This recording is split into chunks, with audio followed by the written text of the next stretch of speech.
Welcome to the Nomad Network, your first stop for complete and comprehensive Chicago Bears football coverage. Dive deep into analyses, updates, and all things Bears. Subscribe to our YouTube channel today and never miss a beat. Thank you in advance for your support. We promise to bring you the best because together we're unstoppable. Go Bears!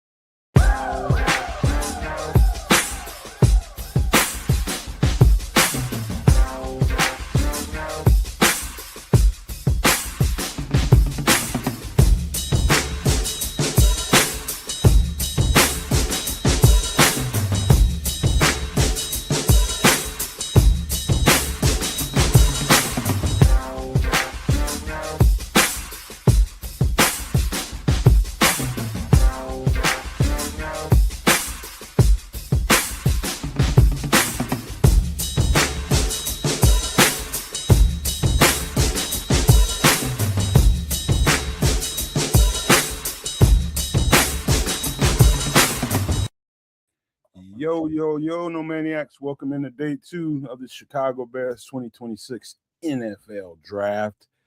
I'm still kind of, a little drunk hangover from how happy I was with yesterday's pick. Simply because we was talking about it all season, and at the very top of our draft coverage, I know I probably wore trips and kids out about this cat because I was just so excited looking at his tape, knowing that it's a possibility we wasn't going to be able to re-sign Kevin Byard. It's always an outside chance that we wouldn't, but we didn't. And I knew that we had to go be in the market for a young safety, man. So I'm extremely thrilled about that pick. I know people felt different about it, yesterday. I want to see how people's minds are now, where they landed at now, because I know everybody went back and started looking at some more tape. And I just want to see what people think about it, man. But I thought this was a damn good pick. So almost about as a surefire pick as you can get at 25, man. I thought it was a bomb ass pick. What say you, Trip? Yeah, I think it was good, and I like the way he fell to us basically by other teams, making some questionable, reaches at picks. Shout out to the Vikings. I see you. Thank you. But also knowing that the position of safety on the Bears is one of need. There's, quote unquote, bodies at the other positions, defensive tackle, edge, left tackle, and so on, that having, this caliber of prospect of player to come in is a beautiful thing. And it seems as though the only pushback was, well, I liked a different safety better, like McNeil Warren. Well, did you hear Ryan Poles? If they don't fit, they don't fit. So you must have quit. Get them out of here. and to say, well, they need to adjust the system to accommodate these players. No, obviously you're not listening. So that's not happening. So if Thieneman is their picture perfect safety, I'm not mad at him for taking that. It's like, well, they didn't address the pass rush. They didn't address this. Yeah, but safety is a position of need on the team, and they filled it. Shut the hell up. Let's go. Hey, did you get a chance to? Hey, you son of a. Hey, did you all get a chance to go look at some tape on him? Yeah, he's a baller. He's a baller. I'll tell you something. You probably missed out if you didn't go to the Purdue tape. The Purdue tape might have been even better than Oregon tape. Like he looks crazy good. I didn't get to see too much. It's funny. As soon as we went off the air last night, my son had been chirping me all night long because Akeem was getting closer and closer and closer to our selection, and then he went. And I finally checked my phone because I have my phone on mute. Finally checked my phone. Right. And yes, hold that just for 1 second because we got some. Oh, Leo Factor.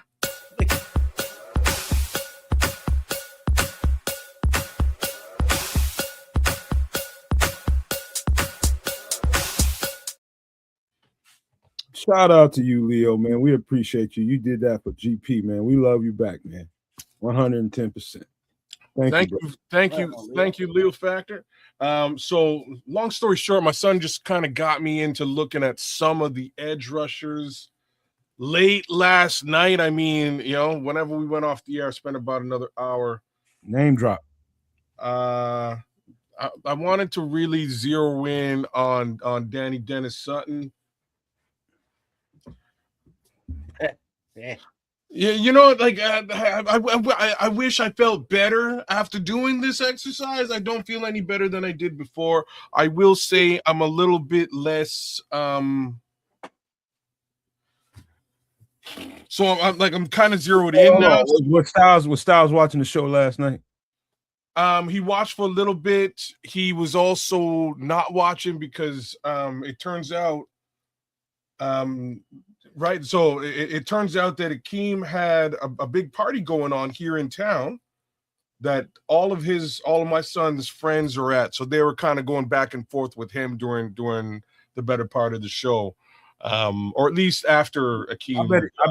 I bet he heard us trying to encourage you about some of the picks, some of the edge rushers a little bit later. I bet that's what he heard, and that's why he did that. Well, no, he heard it, but at the same time, he kind of agreed with me, which was funny. You know what I'm saying? Like he kind of agreed with me. He did say Sutton. He brought Sutton to light very specifically, and I was like, man, okay. Between you and Sam's been talking about Sutton too. I know other folks have been talking about Sutton, but I also looked at Sutton earlier. He's all right. Like he can't really drop him in coverage, and he's not the greatest at setting the edge. But if we want a pass rusher, like he'll rush the passer. You know, I don't like I'm saying, man. I'm suggesting more along the lines of what you were trying to get me to agree with yesterday. Like I'm in full agreement with it for sure. If you can't win on the edge, win on the interior. I think there's a shit ton of interior talent left in this draft. And I mean an extreme amount, y'all. Like where some of the guys that we've scouted this season fall in the overall projection lists, you can get yourself a high caliber 3-tech super late in this draft. You can also get them right now if you want. As a matter of fact, Ed, I don't know that I can remember outside of Peter Woods any D tackle that got drafted yesterday. I might have forgot, but that's the one I remember. Let me look at the list. You know what? Let's run that. I'm gonna run both of these banners right now, and let's go through it. So, that's not the banner. That's there's banner number 1. Fernando Mendoza. David Bailey was next. Going to New York Jets. Arizona at number 3 selected Jeremiah Love. Tennessee Titans selected wide receiver Carnell Lake. Yeah, like all them guys, Leo Factor, those are guys to me that could really help that pass rush. New York Giants selected linebacker Arvell Reese. Kansas City Chiefs selected cornerback Mansour Delane.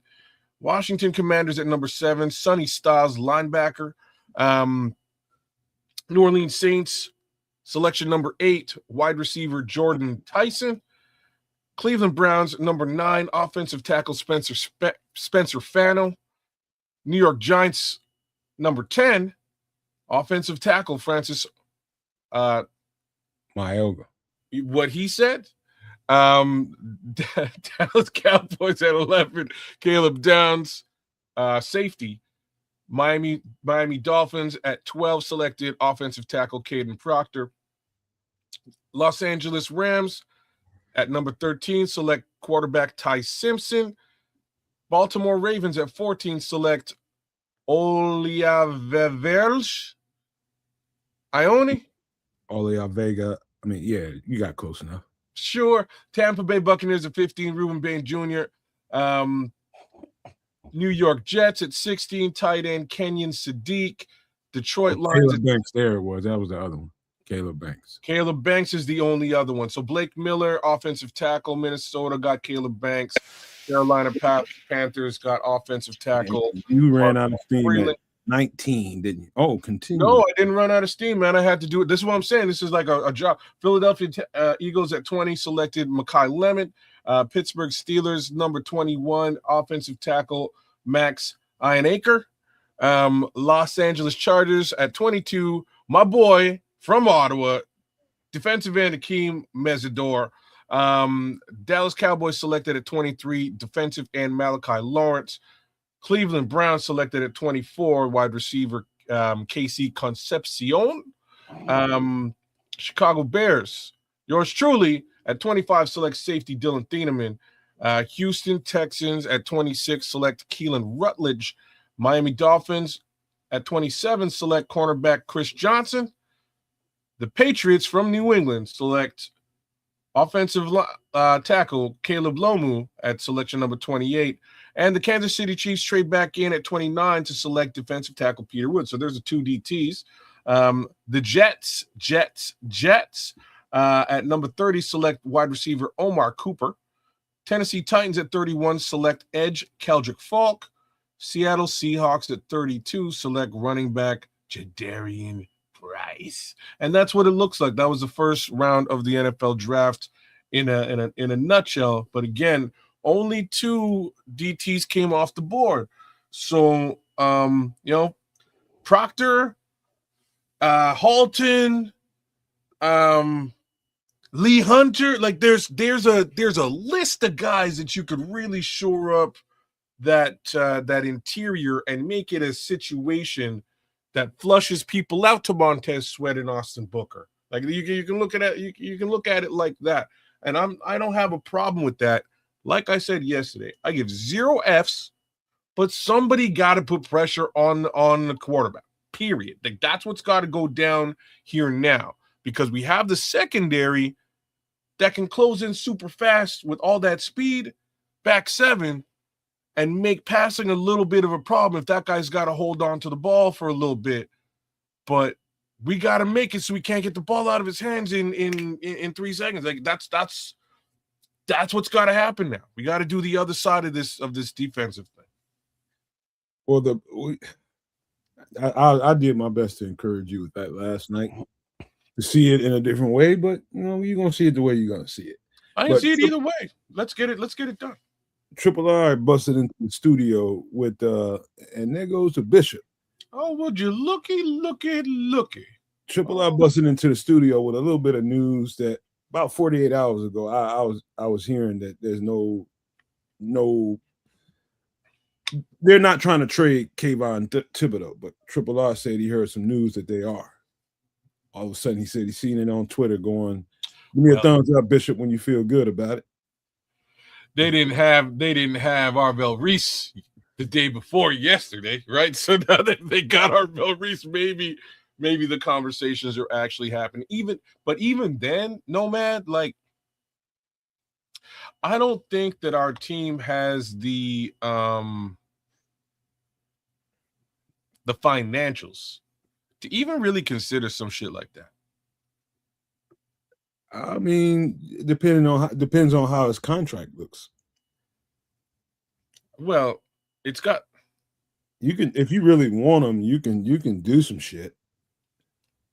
I'm just saying it's probably got a little bit less to do with his individual contract, in my opinion, than it does to do with the fact that the Bears had the least amount of cap space in the NFL up until sometime yesterday.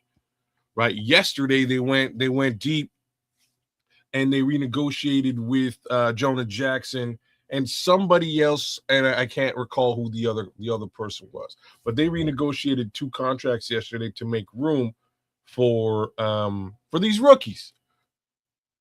I don't know if they're like, I don't know where how you know what I'm saying? Like I don't know where you go to get additional room for another edge rusher right now, given the state of the contracts on this team existing. It's gonna be tough. Hey Bishop, give me a thumbs up when you feel good and ready.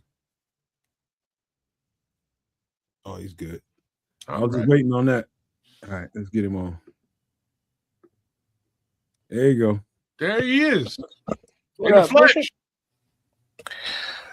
What it is, what it do. How you fellas doing today?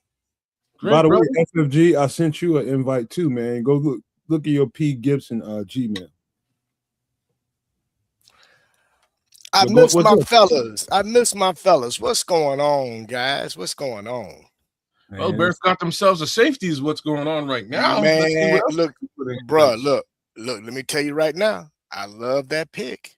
A I good pick. love that pick. Yes, sir. I love that pick.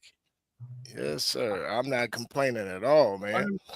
I'm saying that's top 3 selections for me as far as if I had a big board of my own, and I do, top 3 selections for me, right? It would have been Akeem Mesidor at 1, Blake Miller at 2, and Dylan Thieneman at 3. Those would be the 3 guys that I would be selecting at 25, come hell or high water, man. So I'm all right. I hate the fact we couldn't get Akeem, but I love the fact that we got Dylan. So I'm good, man.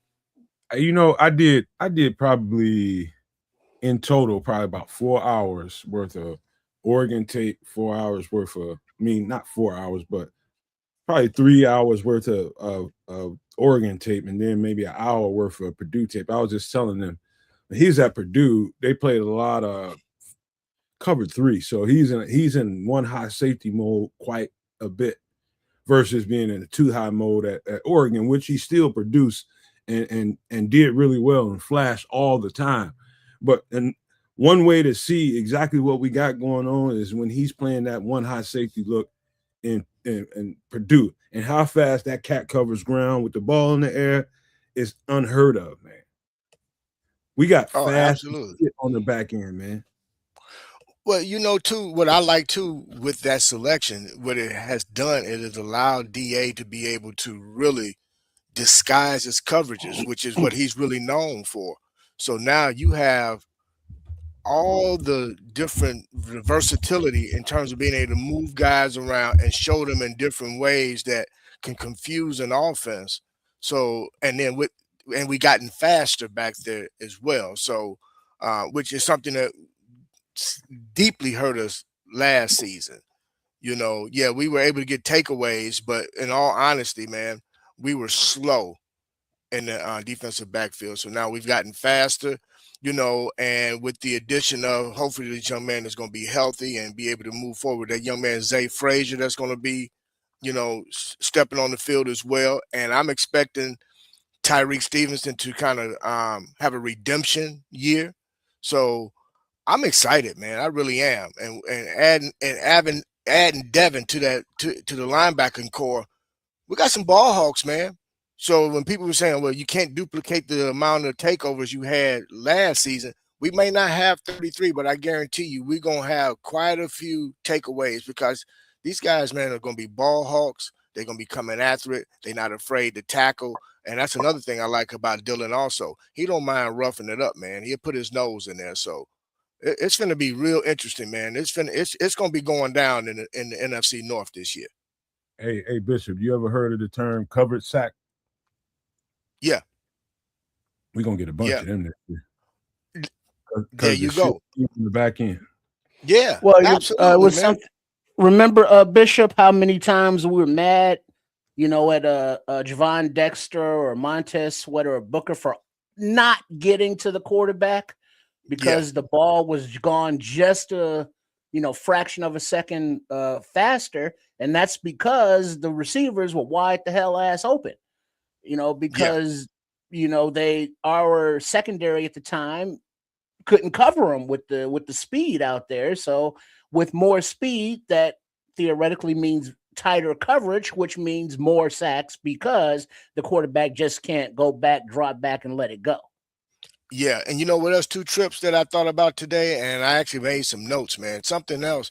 I think anybody that really followed DA over the years of him being a coordinator, he's never truly had what you call bookend edge rushers.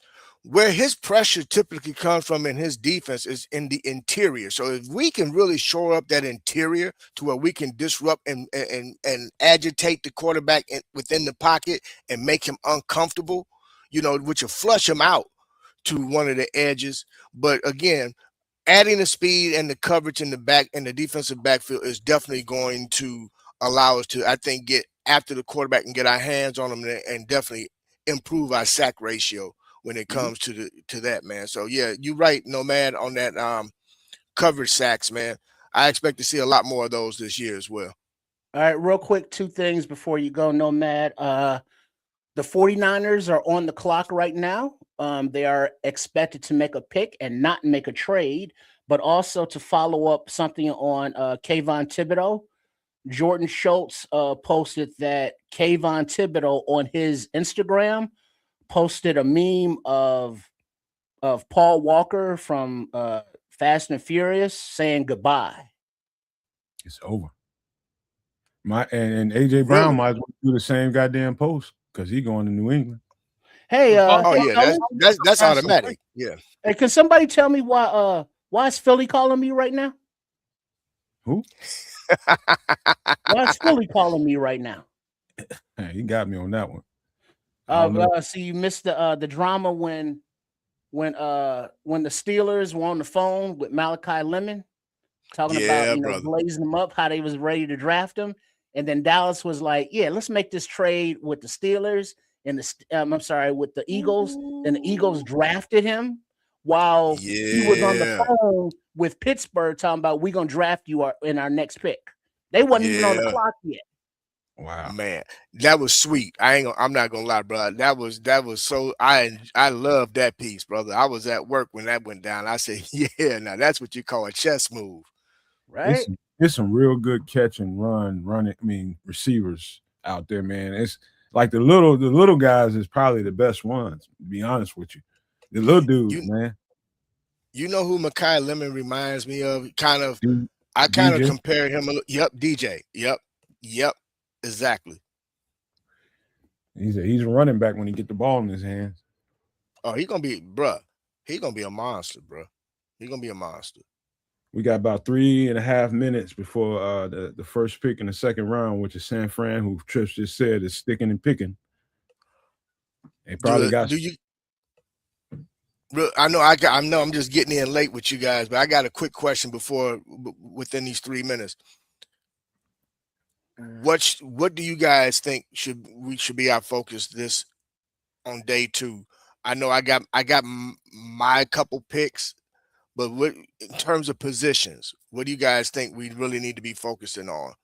Oh, let me hop on that real quick. I would not be surprised if they got a receiver early to replace DJ, like Jeremy Bernard or somebody like that from Alabama. I real high on his tape. I think he's the most complete receiver in the draft. And receiver for sure. And I do think D tackle, I think they'll go there at some point. Whether it's one of the first or second picks there or third pick, I don't know.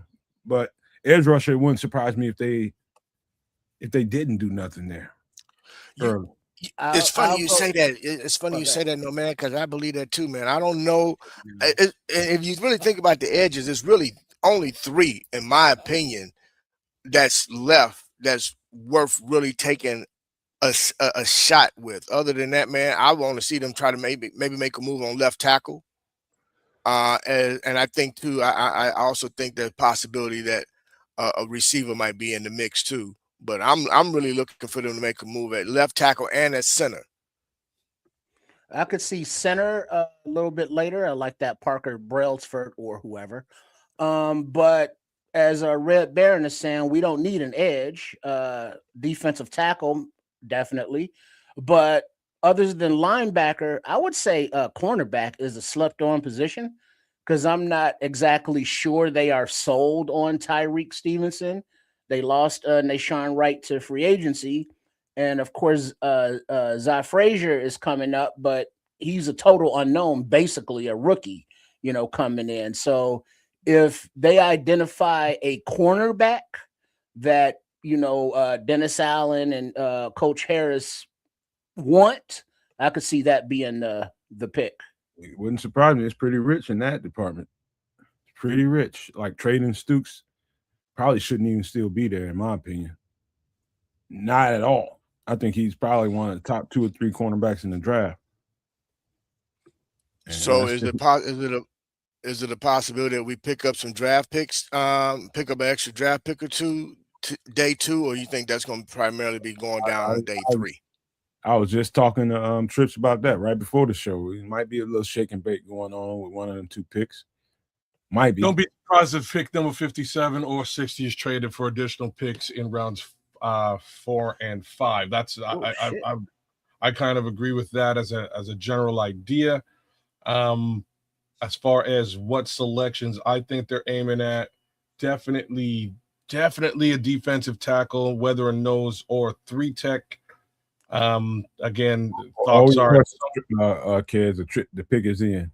Yeah, I can see it, but I'm watching the NFL Draft Center. But yeah, if we're ready, I can see it. We can go. So who's ever running it, Mongo.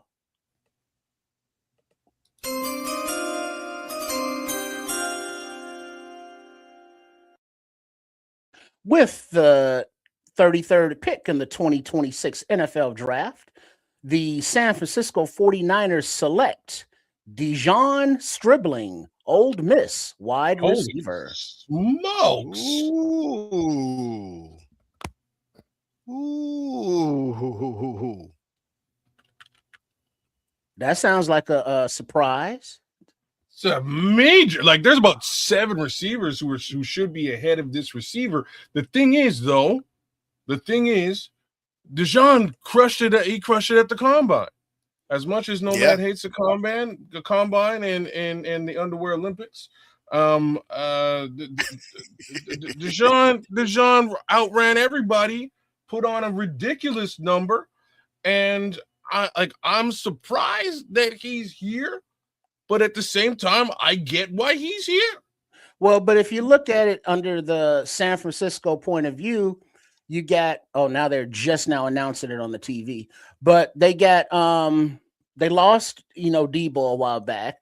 Then Brandon Ayuk, decided he wanted to will be not be back, whatever the hell, and he's not going to be back. Yeah, right. So they need wide receivers. Oh, I knew it was going to be the receiver. But here's the thing: this pick here, this is a scheme pick. Well, they don't have they lost, like you nailed it, no man. They lost their receivers. They don't have Brandon Ayuk, they don't have Debo's. Like who's catching footballs in San Francisco? There's a guy, Ricky Purcell. Purcell. Getting all the reps in practice. It's Adam Sandler. Adam Sandler's catching footballs. Okay, since we are going, let it Mongo. Oh, whoa. We live and direct, I guess, today, man. We going. I'm telling you, man, this was a scheme pick, man.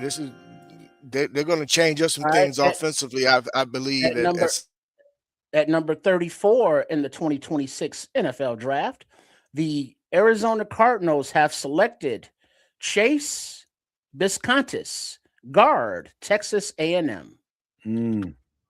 He's a mauler. He's a mauler. All right, our safe word when you hear Trip say Mongo, that's when we can do the pick. So I mean, shut the hell up. Who did Arizona get? Chase Biscontis. That's I had one of those with a nice coffee. It was quite. Unless they're trying to put him at center or something. That's a high ass. They driving him way too high.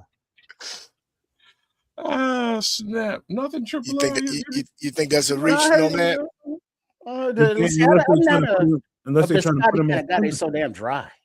Yeah, I know. I don't like him, but like I wasn't about to shit on him on draft day. That's some suburban night kind of snacks right there. Oh man, I'm killing it tonight, boys. I'm killing it. I'm just. Hey, speaking of, hey, Richard, what a drink at? Oh, brother, it's second half of the night, man. It's a little too early right now, bro.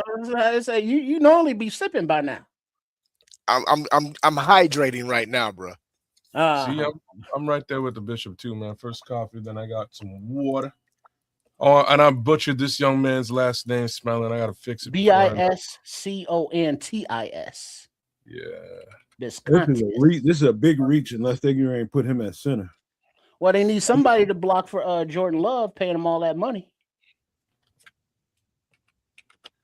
OG and Deshaun is a W. Where Jordan Love come from here? He got pick number 3. Oh, you mean not Jordan Love? Wrong team. Jeremiah. You talking about Jeremiah Love? Well, who? J Love. You know who the fuck I'm talking about.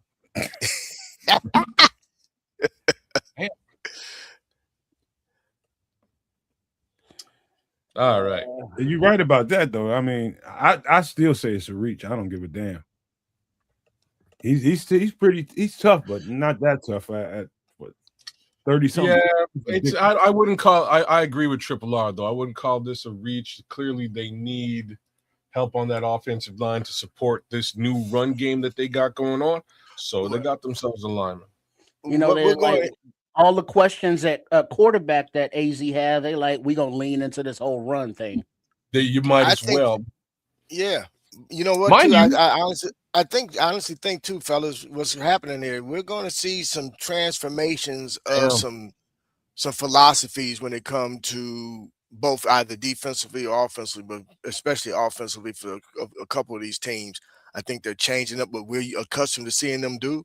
So some of these picks might be more scheme picks than anything else. Mm-hmm. Yeah. Yeah. Let's see. Nothing as of yet. We have Buffalo on the clock. Yeah, Bills on the clock. Oh, lordy, man. My end, but they still just doing a little bit of talking here. Man. Okay. But yeah, boys, I don't know, man. I'm not I don't know what the Bears gonna do here in this here 2 and 3. It should be interesting. I said to Nomad Samuel yesterday after the show, I will not be surprised.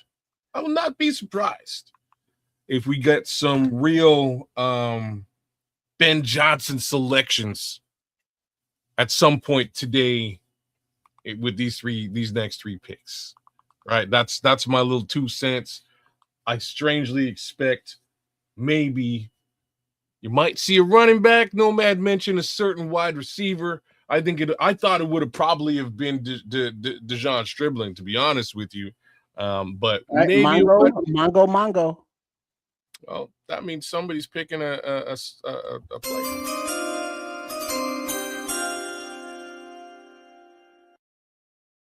Somebody in Buffalo, New York. 35th pick in the 2026 NFL Draft. The Buffalo Bills have selected TJ Parker, defensive end, Clemson. I knew he had to go pretty soon here. Hey, the Bills finna make a run at it for real. But that's what they're all about, right? They just got themselves DJ from us. They're trying to. They don't have much. Between me and the guy above me here, we've been saying that window closed 2 years ago, and they keep putting they keep cracking that window open. So we'll see how things pan out over the course of the next 2 years. But I think that's about what they got with this whole Josh Allen thing and the defense that they have. They're on a whole new coaching tree now. I'm under the impression of. So we'll see how this all works out for Buffalo. Hey kids, we got Paul is Paul J. Fox tonight. He's me and Michael J. Fox. He's in the time machine. Oh snap! And traded up. He said they on the clock. They got time machines in Puerto Rico.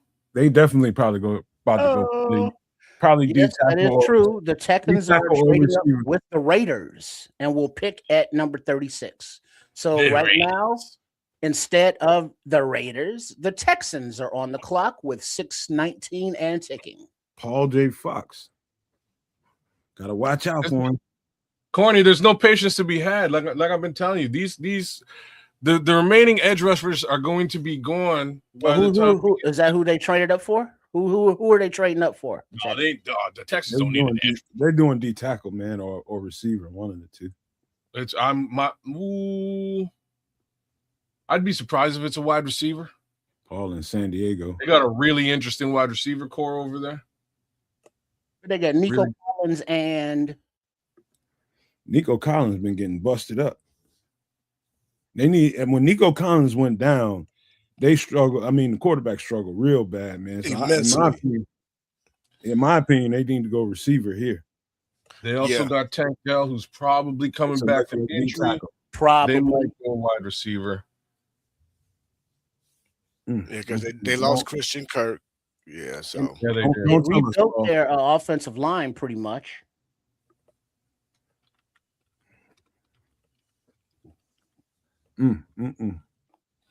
All right, Mongo.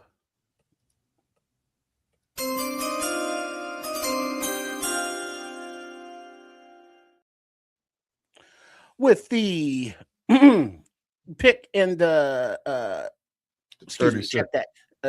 Thank you. With the Mhm. 36th pick in the NFL 2026 draft, the Houston Texans are drafting Caden McDonald, defensive tackle, Ohio State. Man, I was Hey, dumb there you enough, I was dumb enough to be dreaming that McDonald would still be there when we draft again. That was dumb. Hey, y'all. Yeah, that was dumb. Well, like he was projected like yeah. 15 to 25. You know what I Yeah. mean? That was his projection. So if he's still floating And there's around the here, reason why that got slipped. To me, he shouldn't still be there. He should have won the day one. so For some reason, he slipped this far. And I I can don't, give I you don't know the- what it is. I can give you the reason. It's exactly what I You felt, don't and I have think to Sean reason, said man. this. I think Sean said it yesterday. He's kind of like he gives you exactly what you need if you need a nose and a run stopper. But that's about what he gives you. He's one Right. dimensional.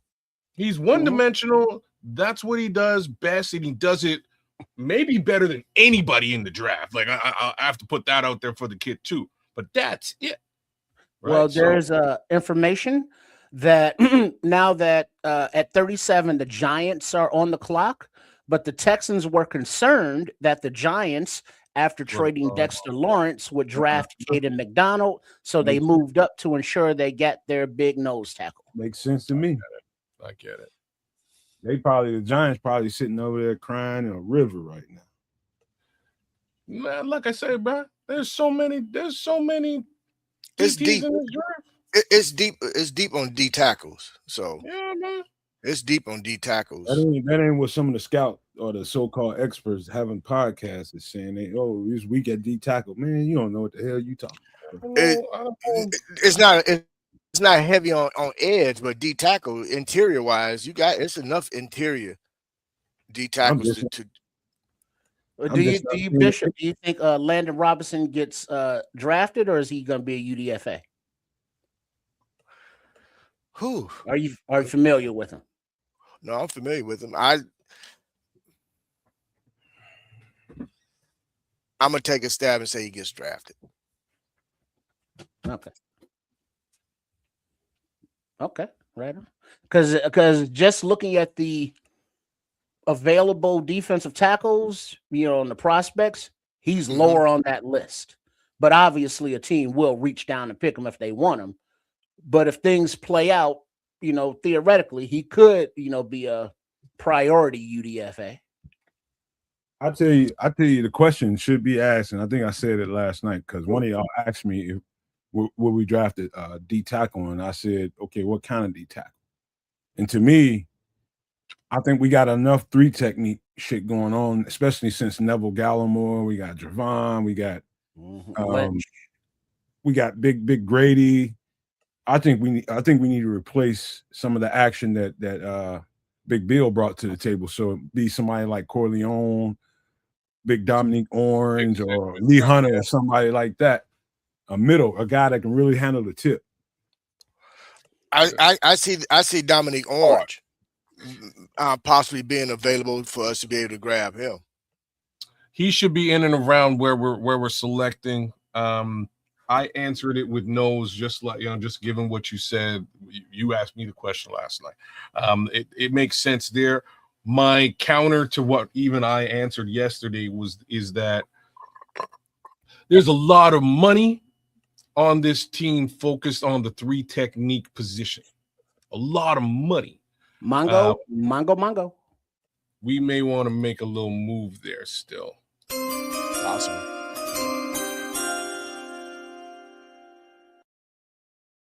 With pick number 37 in the 2026 NFL Draft, the New York Giants are drafting Colton Hood, cornerback, Tennessee. Remember that breakdown we did that night, fellas? Tennessee. Lord, I can't explain. What is Yeah, that? Caden Like McDonald looked just like his mama. That's what is scary. that? Like the 4th or 5th corner coming off? What the is board? that saying? Yeah, it's about the 5th, I think. Probably 4th. Here we go. I'm happy for the young man. Hey, Trip, But you this is interesting. On night 2, it looks like the selections, instead of holding up jerseys with their name on it, they're just holding up a team helmet. I don't know what's going on because it's probably not enough time for them to actually print the jerseys. Like The silk screen them like up. Sean was saying yesterday. I'm still watching Caden McDonald doing his thing. I don't know about the rest of y'all. My feed's so slow. Oh yeah, they're still showing the McDonald highlights. The Giants pick is in, okay. but Okay. yeah. Okay. I'm just checking because I'm like, damn, I swear I've been looking at Caden McDonald for like 15 minutes. Yeah, we're just gonna go along to as they announced and just watch the pomp and circumstance on TV. Hey, Smitty Q, what it do? What up, Q? Smitty, you ain't driving tonight, or you rolling? What you rolling? He at home rubbing the missus' feet, watching the draft.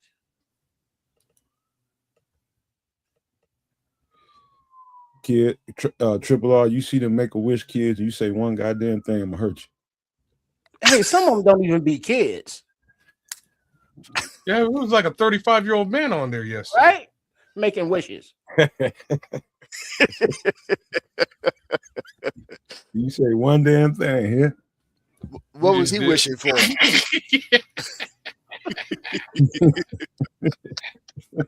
Oh man, Caden, man, I'm sorry, Caden, man. You drop. He pissed off, man. He should be. Boy, yeah. No, I'm with it. I'm with it. Good for you, boy, man. You stuck in there. His numbers, kids, his numbers Hey. for a nose tackle are astronomical, man. Brother, he's amazing at what he does. Again, do you need what he does? I'm gonna say the Houston Texans straight up do. Right? Yeah, they do. They They got do. ran down last season. They struggled, man. They struggled. Yeah, absolutely. Got ran down. So this is gonna help them quite a bit. He fell to a great place, really. No, Scrolls. It's because you know what I mean. Like he's crying because he sat there all day yesterday and was like thinking he was gonna go somewhere and went nowhere. So he's wondering where he's going. His future was uncertain, and I think everybody can relate to that. Yeah, now he knows he's going to play football and get paid for it. all that work, Paid more for it. Y'all, boy, y'all don't even know, boy. All that goddamn work, you gonna cry. I know. Yeah, I would have felt a certain kind of way. That's it. That shit turned into work after you get out of high school, bro. You just gotta love the work. That, as well as you realizing now that you can change your entire life, change your stars, and change your entire life, change your family's life, man. You know, I'm happy for these young men. Hey, man, I'm very happy for him. Every time I see one on walk across the stage, man, I can't be nothing but joyful. I don't care where they get drafted. Whatever I think about where they got drafted, it don't matter. They getting ready to get mama a house and secure their future, man. Yeah, as long as they make the right decisions, don't do nothing stupid off the field. I swear I'm like, there we go. Okay, I'm like 15 minutes behind, man. Me killing too. I'm right where you are, man. I had to refresh. Now I'm seeing Colton Hood on the screen. I might have to just popped up this and go to ABC or something. I have ABC and NFL. They're all kind of on the same schedule. I have no choice, man. I got to kind of get it through the NFL channel because that's how the feed comes through to me. Shit, I'm just Jordan Schultz. That's the hookup. Because I think he's actually on site. Let me see if one of them get it a little bit faster. I don't know. ABC might be a little faster. Just like I said, just seeing Mongo.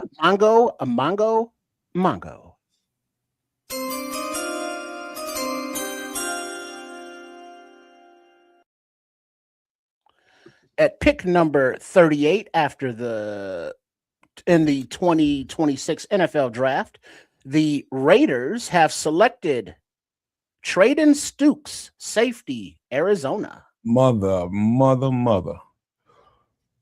Well, what did you? I mean, he wasn't gonna sit down forever. Man, dog, that's a steal. He was not gonna be there forever, man. He's too good, man. He's just too good.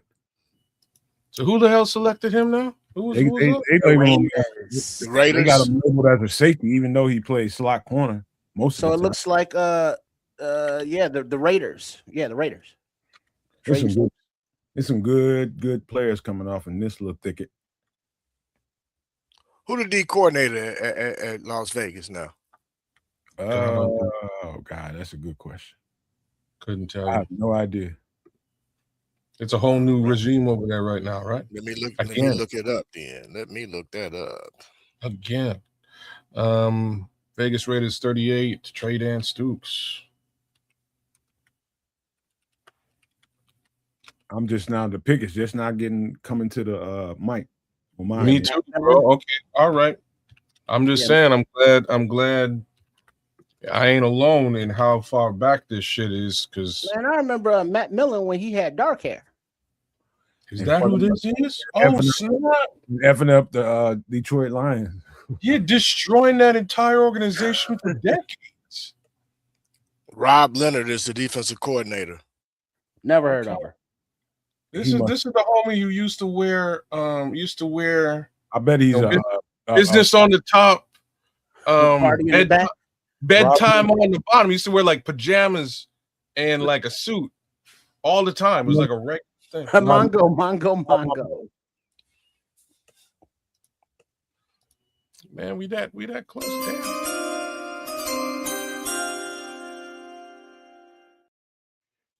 At pick number 39, the Cleveland Browns have selected Denzel Boston, wide receiver from Washington. What? Is that 2 wide receivers for Cleveland now? Yeah, brother. They trying to get some weapons, brother. They need somebody to throw to, man. Somebody believes in a certain Mr. Sanders. That's beat Browns, Barlissimo, not Browns. He beat on Cleveland's ass for a reason. They ain't have no real receivers. No, I mean Judy is not really a number one. Whoa! Judy ain't all what you think he is, man. So just be. Whoa, he's the one dude I like on that team. He's the one dude I have some kind of faith. I watched that dude quit on plays last season, brother. He's not a true one, quit. Man. He's not a one. You might quit too with what was going on in Cleveland. But no, Cleveland does not rock. Ain't nobody quitting, man. We don't got that in our blood, man. No, bro. I'm just saying, things ain't, Yeah, what Triple R said. Cleveland don't really rock. much to the contrary of what Drew Carey might think, man. I don't think it's really rocking in Cleveland. At least not. I think Cleveland's going to surprise some people this year. You better pay attention to Cleveland, because I'm gonna tell you the team that I think we finna see take a slide, man. And I hate to say it, man, but I'm not believing in the Bengals, bro. Hey, kids, why when you think of Cleveland, Drew Carey stiff ass come out in your mind? Because Cleveland rocks. How about goddamn Bone Thugs and Harmony? Nah, but on the Drew Carey TV show, the Drew Carey Show, it was based in Cleveland, and the theme song was Cleveland Rocks. Cleveland Rocks was the theme song of the Cleveland Rocks. Cleveland Rocks. Scrolls is eating these young men up, man. All right, cut them some slack, Scrolls. Damn, Scrolls. Cold-blooded out there in have some goddamn. Cut them some slack, baby. Cut them some slack. Empathy for once in your life, bro. Heart, Scrolls. Have a heart, bro. My man crying like his bulldog do when he eat in front of him. Real talk, though. It's a good call. That's a good call. Oh my! You're feeding your bulldog bullshit. What kind of look like that, bullshit, man? Kind of looked like that too, though. He did. Scroll, you Oh wild, man. man. Oh, Man, So who's Dog. on the clock now? Cleveland? worst thing you can ever do is give one of your pets some damn table food because it's just curtains from there. You can't eat nothing. All they want. Or did I miss the Mango, Cleveland? mango. no, Cleveland got their pick already. You know, we're a little ahead of. We're actually a tad bit ahead of what we're seeing. With the 40th pick in the 2026 NFL Draft, the Kansas City Chiefs have selected R. Mason Thomas, edge from Oklahoma. Really, Good pick for them. really. I think they already picked the edge. No, they got a corner. Yeah, they got a corner. Yeah, Okay. they took that cornerback early. Man, That's interesting. That's interesting. All right, so there goes another one of them edge rushers. But at least Who went to Cleveland again, boys? 39. Who's Denzel receiver? Boston. Denzel Boston? Where does Gabe Jacques end up? A young edge rusher from Illinois. He could be a Chicago Bear, but we'll see. that guy might come off in the next 10, 15 picks. That's what I'm. That's why I'm asking the question. That's a good reason. There's a couple of edge rushers right here, right? There's a few. I will say it again. I don't think this little God crop damn, in the second the round. Browns got like 30 picks. My three edges that I think gonna go early is Gabe Jacques, that I thought would have. I'm sorry, and Cassius Howe and Kieran Crawford. Oh, That's just okay. how I got to go to a 3-4. He ain't gonna be able to do 4-3. No, I know. All right. No, I know. Yeah, I don't expect. I wouldn't expect Yeah, Cassius to fit into our scheme at all. But I just think he's going to be one. I thought he would be one to come off kind of soon. Man, the mulattoes is representing out here. Mango. Shut the fuck up. What we gonna do with Trips? With the 41st pick in the 2026 NFL Draft, the Cincinnati Bengals have selected Cassius Howe, Like I coulda Texas almost A&M called that. defensive end. Dead ass on time. They say goodbye. They say goodbye to Trey Hendrickson. Hello. Yeah. I could have What I called that. Who did I just mention? Yeah, you just said it. But he went to a 3-4, just like we said. Yeah. No, You I ain't know telling he's not a what, man. 4-3. Yeah, I ain't making it up. he's Calling like I see it. He's not a hand in the dirt guy. Well, plus he's small, man. He's 6'4", 235. He's gonna have to bulk up regardless. Yeah, he need to eat. And see he can't, and see he has questionable arm length too. So that's another reason why Yeah, Edge is coming off right now. Edge is coming off right. Is it gonna come So up? far, the good thing is that between R. Mason Thomas and Cassius Howe, neither were projected as Bear scheme fits. right. That's fair. Mason Thomas might have been right there on the edge of right there to fit, versus Cassius Howe was no chance at all. You know, even on the edge, according to Ryan Poles, is like that don't cut it. You know what I'm saying? We have zeroed in on our requirements, and unless they fit us to a T, they out of there. Not even on the draft board. I'm scared to look at these next picks, man, because it's actually hurting my feelings. I got a quick question, fellas. This is a football question. With regard to the moves that we see in the Cleveland Browns make, are we seeing moves to what Kez was saying, more belief in Shador, or are they looking at it and say, hey, these guys fit whether we roll with Shador or we roll with Deshaun, either one? Let me really answer your question because I actually answered this. You're going to be biased. I'm going to tell you that right now. Oh, what do you mean? As far as You ain't giving Deshaun no chance whatsoever. no, screw him. I've got no. I don't. Deshaun is not the future. Like There's there's a reason. got 200 some damn The million reason dollars. why I'm saying this, there's a and you have to feel it. I know you don't like the financials. You don't like the financial side of the game. The homie already has sucked up at least $80 million on a bench. There's no way they're going to continue that. They need to find a way to get out of that Why deal. in the hell wouldn't they put him on the field and get something out of him? Because that means they might have to continue. Check it out. They might have to continue paying this player upwards of something similar to the contract he's in. They don't want anything to do with this. Reason being, they have another player they're also paying $100 million to. $200 million on that team are going to two people. It's crazy. Right. So what one producing and one that ain't produced nothing. And one plays, only one of them plays. So what they've done in this draft is actually brilliant. I got to give the Cleveland Browns a little bit of kudos today. I will. Trading out of their earlier selection and getting some more capital means they can save money over time and fill that roster, right, with guys they don't have to pay big money to. Meanwhile, they allow the Deshaun Watson situation to flesh itself out.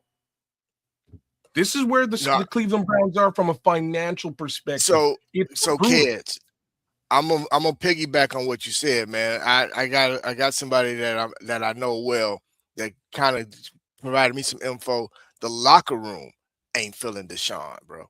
Of course they're not, because he's let them down for 3 solid years. The locker room's not feeling Deshaun, bro. So it would not be surprising if a team who ends up really needing a quarterback after June 1st or during training camp, if somebody goes down, that Deshaun, he's already been paid. He's already been paid. Hold on, and I'll tell you why. Go ahead.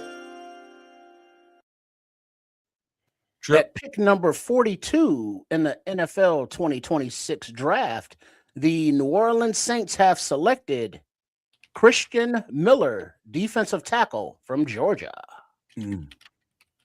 All right, so why they won't do it is because they've paid him and they require a backup. Deshaun's going nowhere. He's going to sit on that bench. He's going to be a bump on the law for the next 2 years. I'm just saying. When they this really is last year. This is last year, brother. That's it. Yeah, that's it. Okay. Wow. What a deal, bro. $100 million for 4 years, and you threw the football like 8 times. Wow. That's why I say they won't want to get something from that goddamn. No, they're gonna cut bait and get out of it. Then you know what I mean. They're gonna want to get the hell out of that deal as quickly as they can. If that's the case, the best thing they can do is cut them and pay him. Well, he's already been paid. It was all up front. Remember that, and that's why this is so raw. He's been paid. I see this as kind of a move like with Miami, the situation Miami was faced with Tua. You know, no production, paid a bunch of money to, and just gonna have to eat it. It's gotta eat it. Let's see a little. Somebody asked about Cincinnati, and it says the Bengals defensive line now has Boye Mafe, Dexter Lawrence, BJ Hill, Jonathan Allen, Cassius Howell, Miles Murphy, Shamar Stewart, amongst others. Well, that means that means that they're listening, and Joe Burrow told them, y'all get it together. I'm out of here after this year. Period. Well, yeah, because they spent all their money on offense. So not offensive line. Well, on receivers and quarterback. Let's rephrase that. Yeah. Because I'm gonna say they still gotta address the offensive line, man. That's probably what they should have done here today, but I would have thought so. Joe Burrow probably pissed off. 9. All I know is Deshaun Watson can pay a masseuse to go to the bank with him and give him a massage while he getting his deposit. He ain't paying them enough if they run in their mouth. That's not what he wants them to do with their mouth, though. He might not be working with enough in the package, bro. And they was quite upset, so that's why they ran. Settle down, Bishop. Settle down. I don't need to think about his schlong. Whew. or lack Wow. thereof. All right. That's Bishop. I'm sorry. You This is know I you forgot. can't say certain shit. This is a family show. My apologies. You can't say certain shit with Triple R here, man. You know he's Quagmire. He's just gonna get triggered. I've been gone too long. My bad. He might need a moment. I didn't stay away too long. Man, Miami is still on the clock. No movement as of yet, and they're down to 2 minutes and 30 seconds. Somebody trying to call for that pick. I'm gonna ask a wild question, y'all. Mm. Y'all think What's that? Y'all think the cheetah gonna come back and play football? Yeah. Who? Didn't he got it like tear like 4 or 5 ligaments in his knee He or something? blew his shit out. Wait a minute. Who y'all talking about? Tyreek Tyreek Hill. Hill. Oh yeah, he gonna play some more football. He'll be back. Okay. He'll still be faster than 80% of the receivers with 1.5. Question number 2.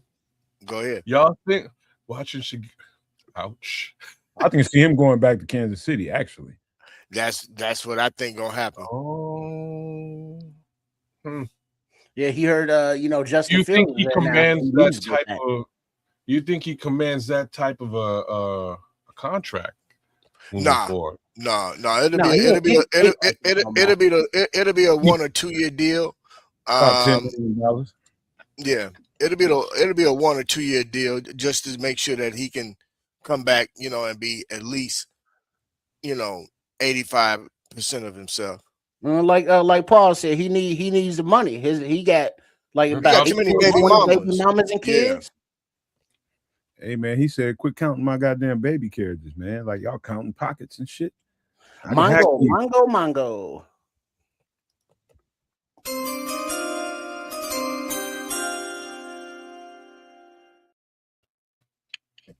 All right. It looks like the 49ers are trading linebacker D. Winters to the Cowboys. What? 49ers trading linebacker D. Winters to the Cowboys. What does that have to do with Miami's pick? You just mongoed. Well, my bad. I saw the activity and it's like, okay. Oh man, That's quit calling not Aaron Wolf Well, and how shit. about taking out my check? How about that? You ain't getting nothing. Exactly. So Dallas is really trying to handle it. So Dallas is really focusing on the defensive side of the football, huh? They need to be. Yeah, they got beat up after and when I say they, more Jerry and Stephen Jones than the actual football team got beat up after that Michael Parsons trade. They just got clowned after that, so they need to make up for their mistake, and that's been the focus. And the loss of Diggs also. So yeah, that don't help. Secondary got beat up too. You're right. Right. Let's see, Chaz Patrick wants to know: are you secretly hoping for Jacob Rodriguez? Look, I'm not, but I won't be mad at that at all. I won't be mad at that one bit. It was fun. It's funny you bring that up, Patrick, because I brought it up last night after the show as well. When I was just chopping it up with Nomad and Samo, and I had to say, like, I was like, Nomad, what do you think of that linebacker core? Are we good? Mongo.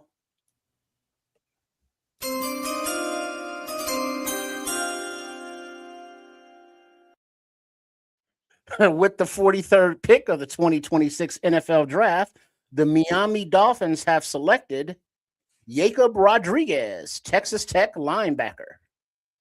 Okay. Oh, speak of the devil. And the devil shall appear. Sorry, Patrick.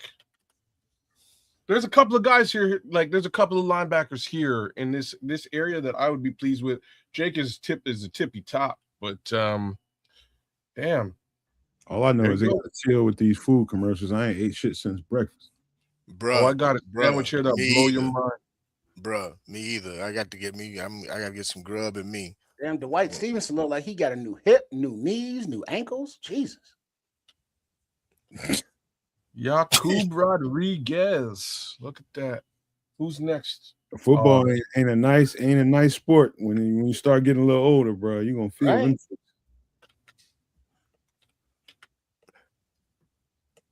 All right,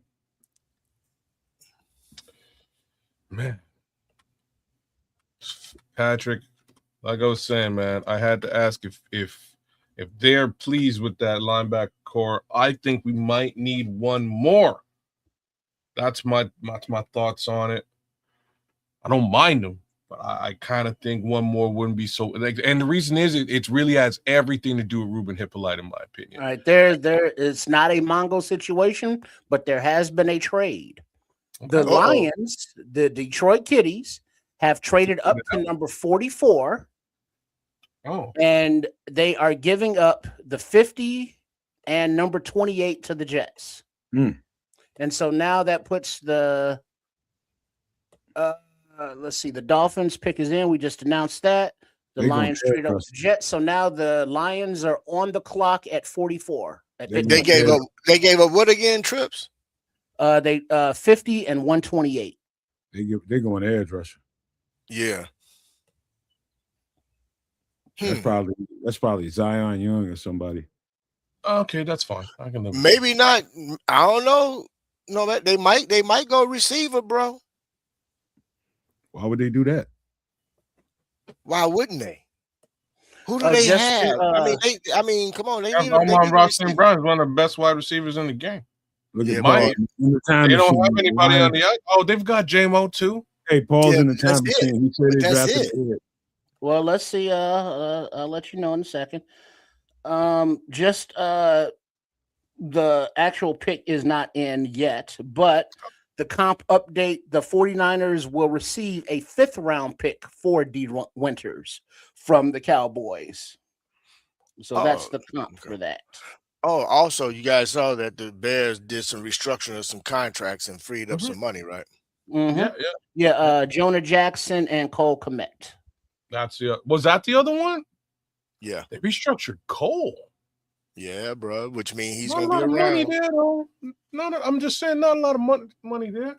Yeah, I don't know if he'll be around either. I think they probably just paid out what. He'll be around at least this season.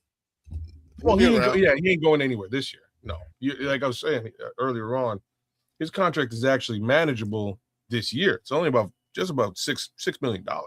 The pick is in. Okay, look at Jacob's mama standing there all barefoot. Did y'all see the pick? No. Well, just came in. One.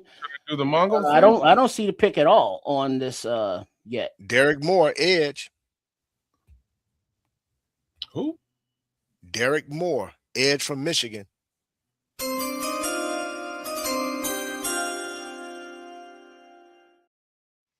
Yeah, okay. I don't have that information, so you're slipping, Trip. Yeah, hey, I'm looking at the thing. What channel? A minute ago, they had to pick update. Cowboys made a move too. Oh, okay. You already mentioned what channel are you looking at? I already mentioned that.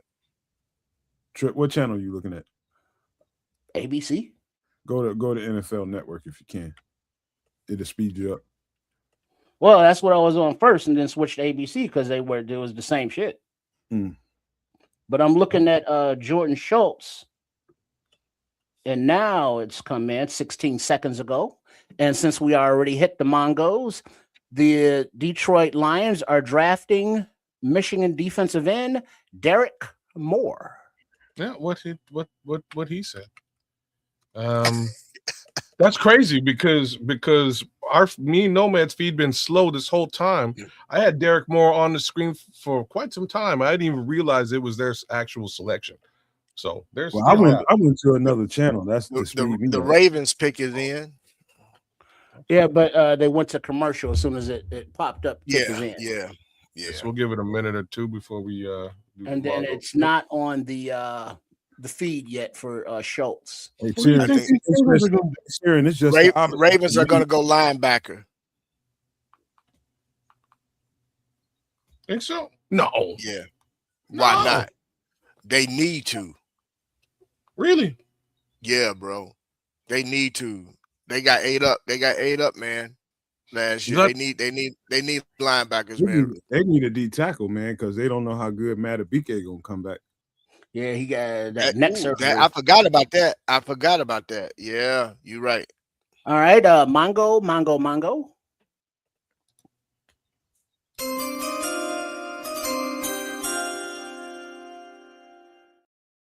With pick number 45 in the 2026 NFL Draft, the Baltimore Ravens have selected Zion Young, Mizzou defensive end. They're gonna be a different looking defense. They're getting fast. They're getting quicker, man. They got to get faster, bro. And the reason I said they're going to draft a linebacker because they coverage wise, man, they were getting 8 up over the middle. But also because they weren't able to get to the quarterback. So, okay. I can see why the Bears are chilling, man. Because if you do good scouting, you know some good ass players back in here. Well, here's the thing, you don't too, need to man. get jumping. Right, and then if you look at who's being picked, who's coming off the board, man, guys that we're not even expecting to come off the board have come off the board. So they running them edges, man. They running them. The edges there's probably 6 edges that came off in the past 15, 20 minutes. Yeah. Yeah, they're gonna, like I'm saying, they're gonna fly off the board again because, like, I'm gonna say some obvious shit now. Because a team like the Chicago Bears has telegraphed the fact that they need an edge rusher. Everybody knows Bears trying to get an edge rusher. So nobody's gonna sit around and wait for the Bears to do that. They're gonna grab themselves an edge rusher quickly while the getting is good. Might have to trade up for that, and we've seen that a couple of times now. So I'll tell you, a sleeper out there is Najee Kelly, the other guy out on the other side of Malachi Lawrence out of Central Florida. I just couldn't finish up his eval and card before the last show, but I would have definitely done a breakdown on him. Triple R, I ain't gonna eat this right now, but I gotta show you this damn sandwich, bro. This sandwich is what the hell is it?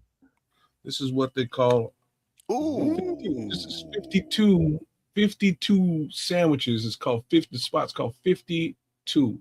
And they make this is called the Forget About It. This specialty is the Candied Club, which I tasted here for lunch. Spectacular sandwich, but this is the one I like, again, called the Forget About It. Dangerous sandwich, boys.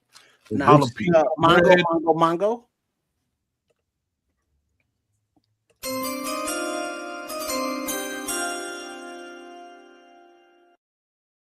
With pick number 46 in the 2026 NFL Draft, the Tampa Bay Buccaneers have selected Josiah Trotter, Mizzou linebacker.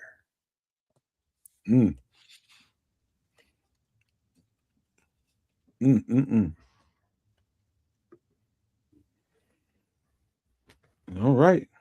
Yeah, that looks like a delicious sandwich. It's a sandwich and a half, man. Home baked jalapeno cheddar bread. It's something special, man. That's exactly how they spell it too, Patrick or Paul. Forget about it. Forget about it. Nice gabagool. Some of us brothers ain't ate yet. That would be me. I gotta eat something too. I ate earlier. I made sure I took to get myself. I made sure to grab me something that I could just kind of hold down for a little bit.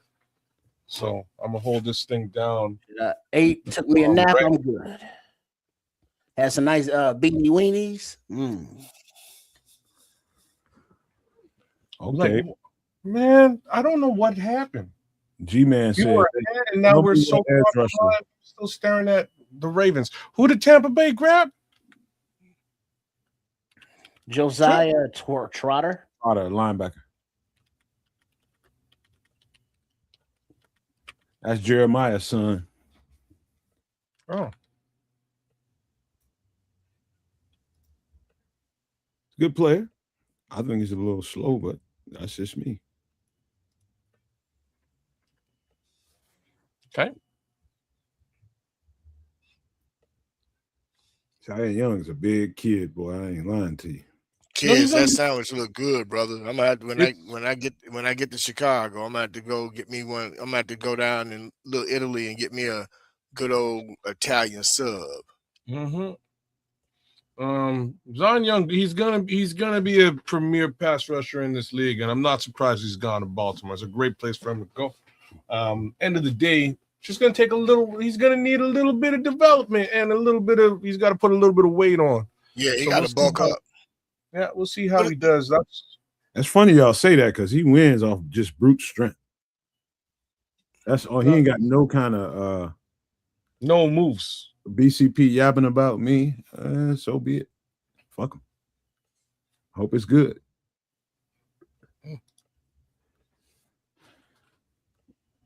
So far we accurate over here. Oh, the Lions fans out here talking smack, bringing trouble in the Bears world. That's new. That's new. All right. Glad they think. And it's not good. Okay, all right. Well, you know how it is, man. When you step on a little kitty cat's tail, man, you know they can't help themselves. You know they got to squeal and whine and cry. You know what it is. That's all right. That's why we take the big paw of a bear and smack the shit out of him. Got no time for that. Too busy. Oh, look, it's Tampa Bay. What's this homie's name? He's Tiki Barber, one of the Barber boys. This is how far back my shit is. That's Monday.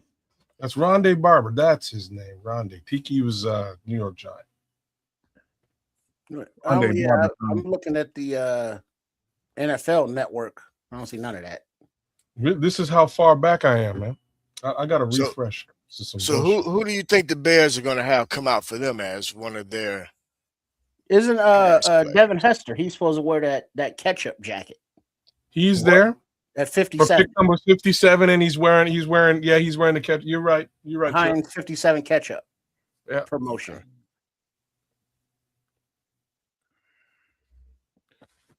You're right. I saw that.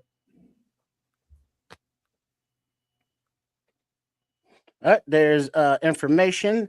The Colts have traded back with the Steelers, who will now pick at 47. They might go D tackle. Yeah, Cam Hayward can't play forever. Jimbo Covert. You're right. I saw that somewhere on social media.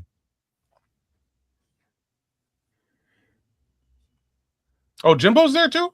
No, he's supposed to do the next pick. Not at 57.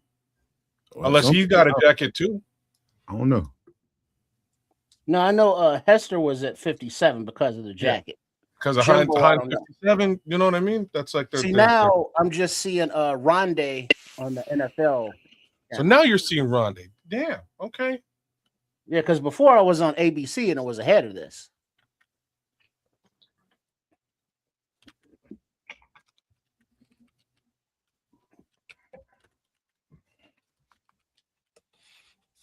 Terrible towel. My Steelers homeboy somewhere biting his nail. I guarantee you. He thinking about the D-line. They're gonna be a different looking team with what's his name? Mike McCarthy at the helm. Very different looking. Oh, that's who's running the show over there? I haven't really been paying attention to what's going on in Pittsburgh. That doesn't fit at all to me, in my opinion. How did Mike McCarthy become the guy and Aaron Rodgers is their quarterback? Oh, that should be interesting. Dude, that's why I'm like, bro, that's why I'm like, I don't, with that happening, that's why I was like, why are they waiting on Aaron? I don't see Aaron coming back to play. I don't think he wants to play for Mike McCarthy. He was quite happy to get him the fuck out of Green Bay. Right. So that's why I'm like, why y'all Mongo.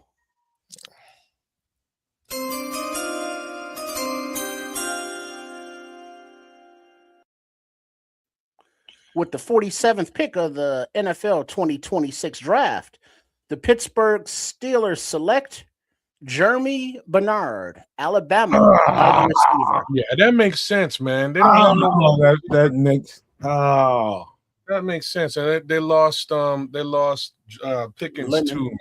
Mother effer. That makes sense. That tracks. Oh, man, that hurts.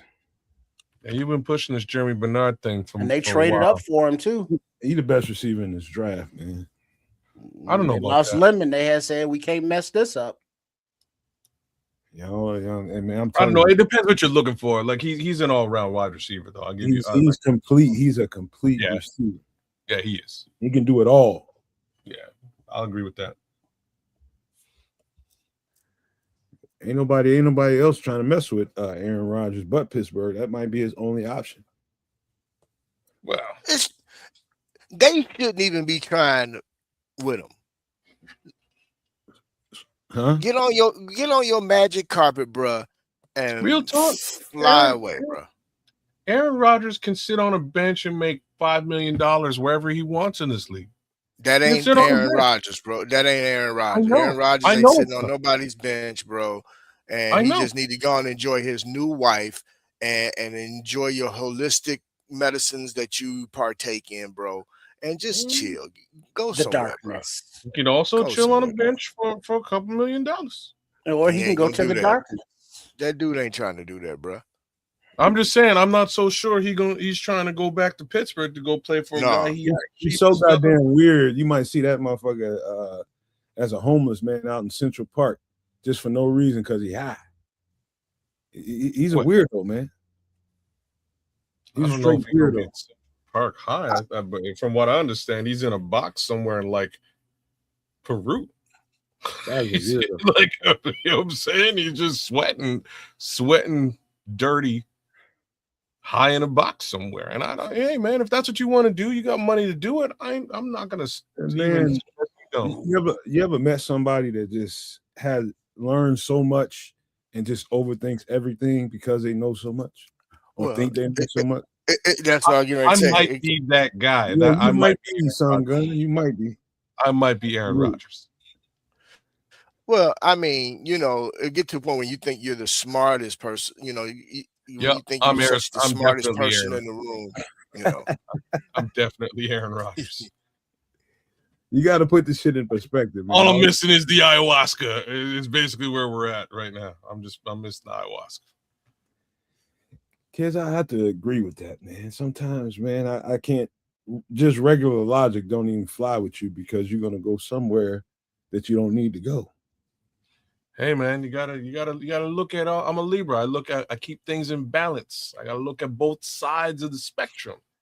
Bro, you know how hard it is for a scale to be balanced, bro. It's hard, bro. It's a job. Yeah, yeah. Gotta love him though, man. But he's It's a job. his mind goes places, bro. It does. That I know. We've had some conversations. Mongo.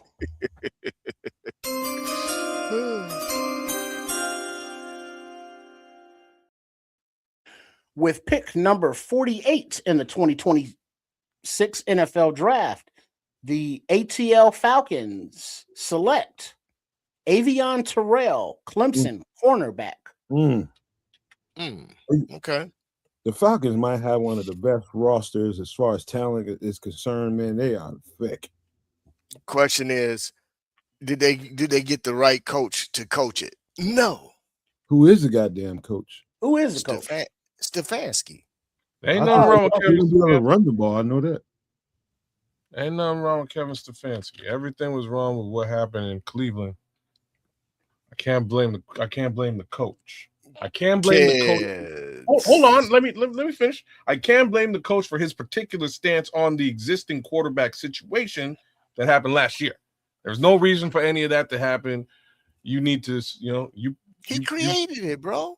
That's what I'm saying. There's no reason for that to happen. It was all on him, so that's fine. He deserved to get ushered out. But as a general coach, Stefanski's not a bad. Like that team was actually doing good without Deshaun Watson the year prior, right? Like they were not a bad football team. Those first two teams, even without the quarterback, they brought in Joe Flacco and they were surviving and winning games. Man, Yeah, bro. you don't like But they survived with Joe Flacco not because of Stefanski. It was primarily because Joe just knew the game of football with his IQ and was able to help get them out of certain situations. Kevin Stefanski's offense has been remedial to say the least. Okay, I don't know, man. I think he's an all right coach, man. I don't think his stance last year I can agree with respect to Look at Ian Cunningham. Sanders. That the NFL screwed us over on our picks. But what's going on, Ian? Congratulations, brother. Y'all want to hear some names that ain't came off this board that should be interesting to talk about? Okay. Remember Markel Bell. Drew Bowery, the offensive lineman out of Boston College, is there. Running back Kalen Black out of Indiana is there. Linebacker C.J. Allen out of, I think, Georgia. L.T. Overton, edge rusher out of Alabama. Give me a second. Ndame Tucker, edge rusher out of, I think, Western Michigan. He's like a fifth rounder. Somebody you're skipping over, Anthony Hill Jr. Okay, Anthony Hill Jr., but hold on. Romello Brinson, receiver out of SMU. Genesis Smith, safety out of Arizona. Tyreek Sapp, edge rusher out of Florida. Bryce Betcher, a good linebacker out of Oregon, I believe. Let me see. Parker Brailsford, center out of Alabama. Just give me a second. What about Markel Bell out of Miami? I love it. Center. I'm glad you added that to it. You got Landon Robinson, 3 technique out of Navy. Ontario Thompson, 3 technique or nose guard out of Washington. Mason Rager, edge rusher out of Wisconsin. Brendan Thompson, receiver out of I want to say Texas A&M, but I might be wrong there. Mississippi State, maybe. How about running back Mike Washington? Mike Washington is also there. Let me see. Let me look. Since you mentioned edges, we still, like we said, we ain't seen Gabe Jacques come off. Gabe Jacques.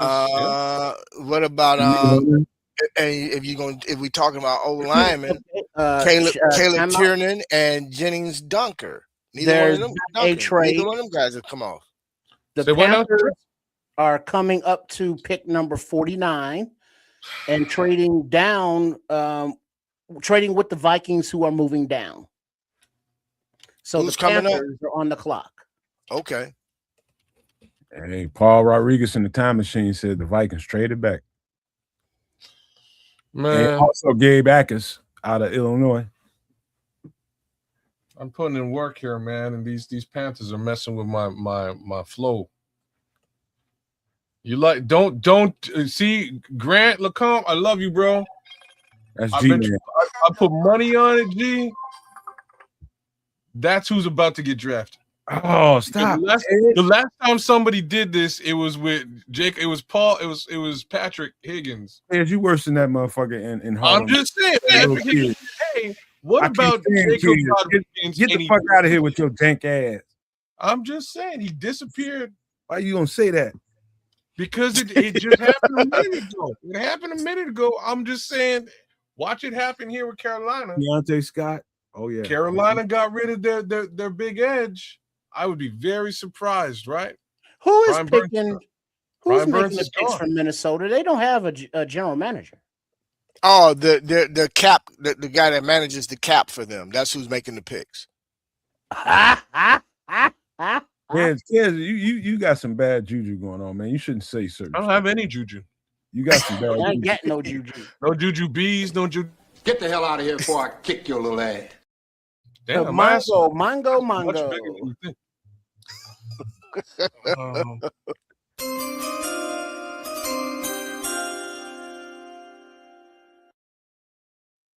Watch it. Watch it now. 49th pick in the 2026 NFL Draft, the Carolina Panthers have selected Lee Hunter, Texas A&M defensive tackle. That's probably because kid running his goddamn mouth.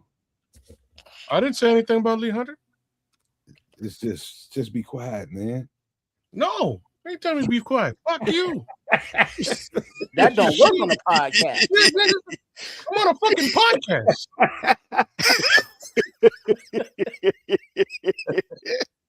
Ooh. Man, that's a player we could have had, kids. Till you I started. didn't say nothing about no Lee Hunter. I was talking about who was I talking about? You said just our luck. They're gonna do this. They're gonna do that. I said The because Jets somebody on brought the his clock at name up. pick number 50. So the Bears pick will be coming up directly. You got Unless seven there's a selections trade to that go. happens. 7 selections to go. So we're getting real close. I'm gonna fire up the What you got cooking, man? You got something cooking? The White Owl. ooh, that'd be a great idea actually right now. You know what I mean? Guys in here jinxing us, man. I didn't change. What are you talking about? That's not who I said at you all. have I a- didn't say nothing about Can we Paul said no man trying to put kids in timeout.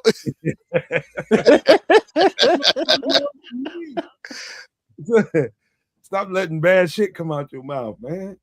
I didn't say nothing about Lee Hunter. Did I say anything about Lee Hunter? He's gone. Just don't say just our luck. Somebody gonna take this play. Don't say that no more. Well, that's another end off the board or tackle off the board. So that leaves more for us. That's fine. Like he was not gonna make it to 57. That's the first nose tackle off. Mhm. I'd say Caleb Banks is a nose Well, tackle. behind Caden. Yeah, McDaniel. second. Third, maybe, because I think Caleb Banks is a nose tackle. All right, man. Okay. Y'all got to stop all this hugging, fellas. That y'all doing a little bit too much. Y'all Hey. y'all looking suspect, dog. Who Y'all looking hugging? suspect, dog. Who's talking? What you looking at? What you watching, man? I'm on ESPN, so Oh, the hell? yeah, no, it was Nah, maybe on TJ Terrell. gone white. Those. Yeah, TJ's already gone. Bro, does it appear that maybe the Jets might be potentially getting it right for a change? Oh, settle down. I think so. They're on the clock right now. 2 We'll minutes. see with this pick. remaining. We'll see with The this Jets. I mean, but they need so much. Everything. pick. Another Hey, team, on a- another team on that's a- been drafting well, they ain't put it all together. you know, I'm going to bring this young man up. He's been gone for a minute, but I'm actually happy for a young man to be in Kansas City right now. Maybe this will be the breakthrough that he needs to finally be able to play the position at a high level and get his confidence back. But we'll see. You mean his last chance in the NFL? This is definitely his last chance, bro. This is definitely his he's last not. chance. I think we might need to come to terms with something though. I have in any event. He's not a quarterback, Well, right? Like he's not like the NFL definition of a quarterback is you can't put that on that player. He's a special player. He's a special Great athlete. great athlete. He's not a quarterback. He's not an NFL quarterback, and that's the problem. People want him to fit him into that mold, and unfortunately, it hasn't worked yet. well, and that's what I say. We'll see on this go round here. Mongo, You know. Mongo. All right.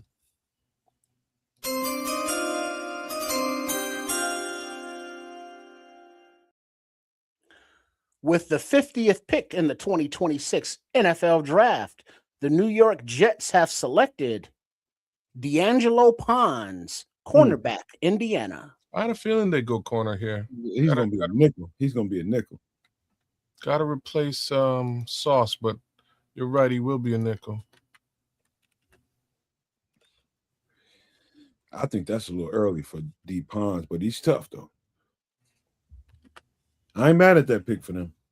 Well, I might have just jinxed them when I said, did they get it right? They can't do any wrong. They can't do no. But you said they wrong. can't do much no wrong. wrong They need considering they know so much. They need No, so no, much, no. I They guess. don't have any. They have Oh, two. shit, my favorite positions. Martin. Look at Curtis.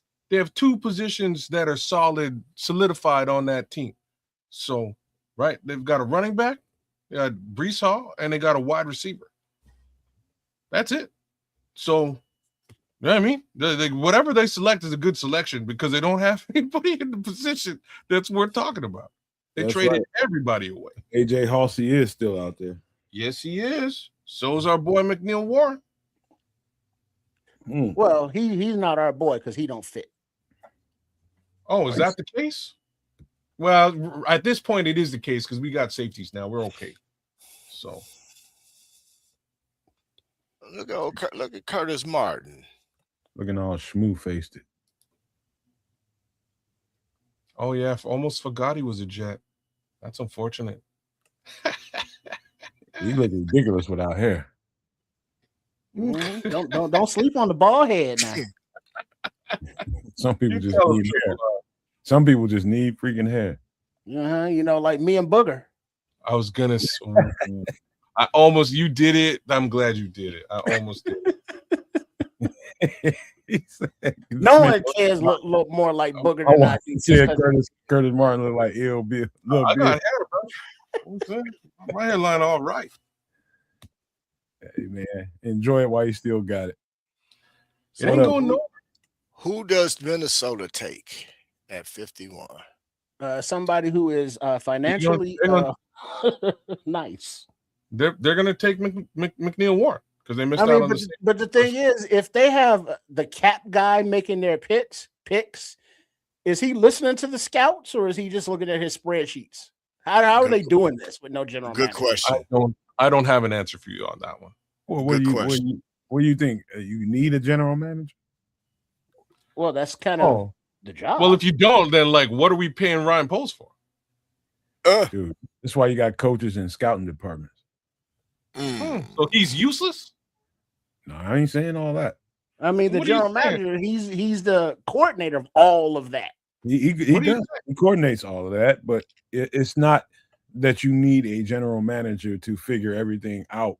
They already figured this shit out, and he's going to be the one when they come to the composite to go and decide, hey, this is who we need. Let's go get him. Yeah, that's that logic that had him take Caleb Banks, 300-pound man with foot issues, even though while leaving the Inman on the board for a division rival, knowing that they secondary has you talking about the Vikings? Yeah, Vikings. Yes, that's what he's talking about. Yeah. Oh, okay. Yeah, they do have an interim GM, don't they? No, they don't have a GM. They don't. They have an interim. No, they don't. No, they don't. They didn't even announce an interim. I found out watching. I found out earlier this morning who's making the decisions for them. Who was that? I was watching this. I'm pretty sure I heard they had an interim GM. No, the guy that's making the decisions, he's not even a general interim GM. He is their cap guy. Well, whoever's doing whatever, they doing a good job making sure JJ McCarthy ain't the starter. All right, I guess Mongo.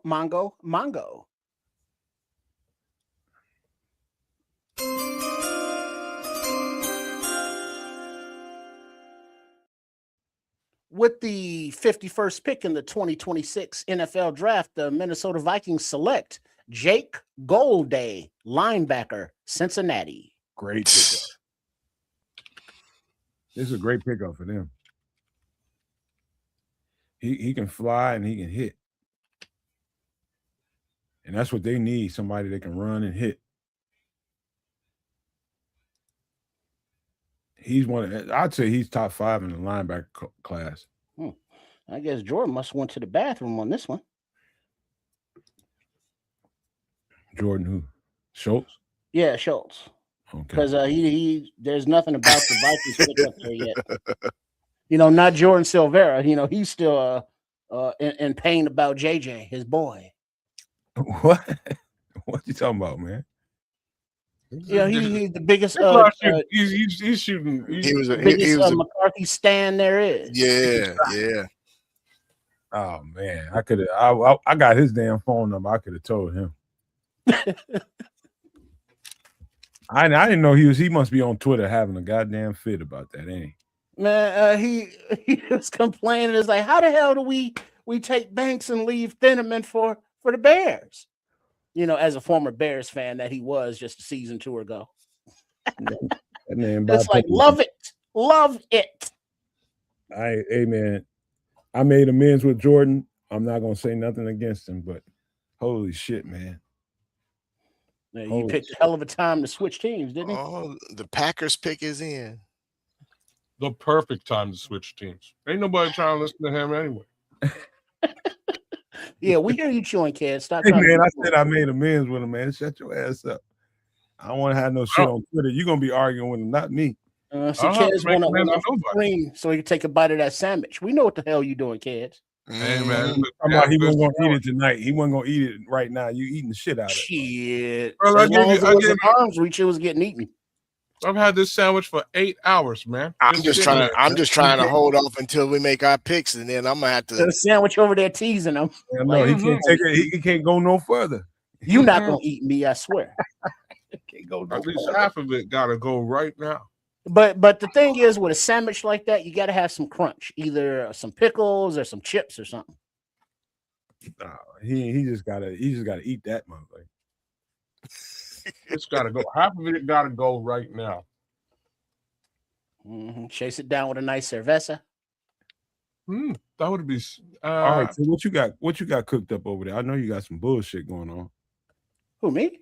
Yeah, I know you got some snacks or No, I something. ate earlier. I made I took a pot, sliced up some hot dogs, let them brown a little bit, threw in some onions, then threw in a can of baked beans and some brown sugar. No. Oh no, bro. You probably they need to put a goddamn toxic sign on your door. Oh, that's all good. I got the window cracked. Mongo. You're gonna offend the hell out of yourself today. I thought you were offended yesterday.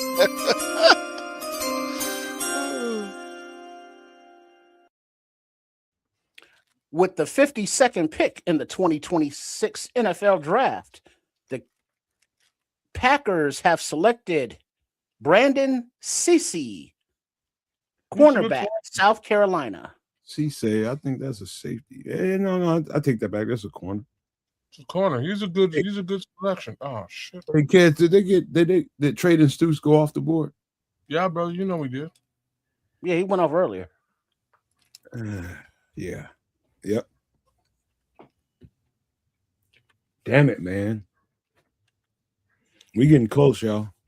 Mm-hmm. Warm them up. Warm them up, Chris. I'm about to. Warm it up, Chris. That's what I was born to do. Interior D-line, receiver, or corner. One of them two. Maybe edge. Watch it be running back Mike Washington. Like I'm telling you, want to throw some crazy shit out there. I think Ben Johnson needs to get a pick in this draft. Keontae Scott's there, but I don't know. Ooh. At this point, man, he be a backup. Oh, yeah. No, they just sit down. They just sit down.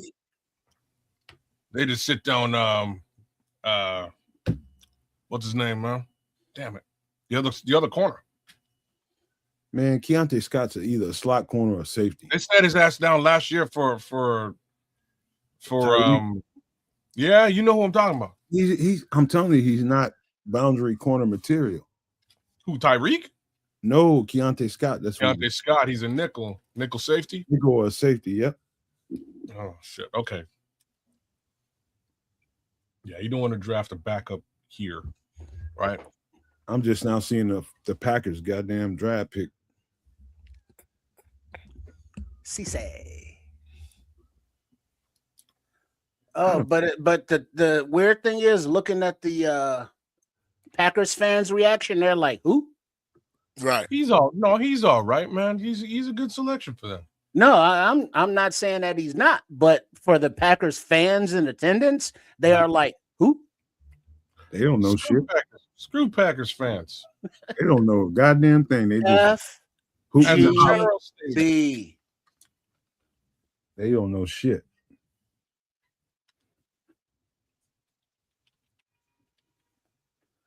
Can't be drafting thinking about no fan base because most of them are just show up with pom poms. Well, they only know the designer names, the big names. They don't know nothing else. So That's all. They don't know none of the intimate details about these cats. Now let me ask you this: Cisse versus a Darth Burton, or Cisse versus a Roma Dunze. Who's winning those matchups? we are. Yeah, he still got a lot to learn. Route combinations and shit like that. He can. South Carolina, they just rely on pure athleticism. And that ain't gonna get you, but so far in the NFL, man. And he's a little handsy, so he gonna learn. He gonna learn early on that you can't. NFL don't allow all that holding and grabbing. So look at He's got a lot to Chicago. learn. He's got a hill to climb, but he can be all right. He gonna be nice though. He got some size to him. He gonna be okay. He gonna Oh be shit, all right. Pat McAfee, All Indianapolis. right, Mongo.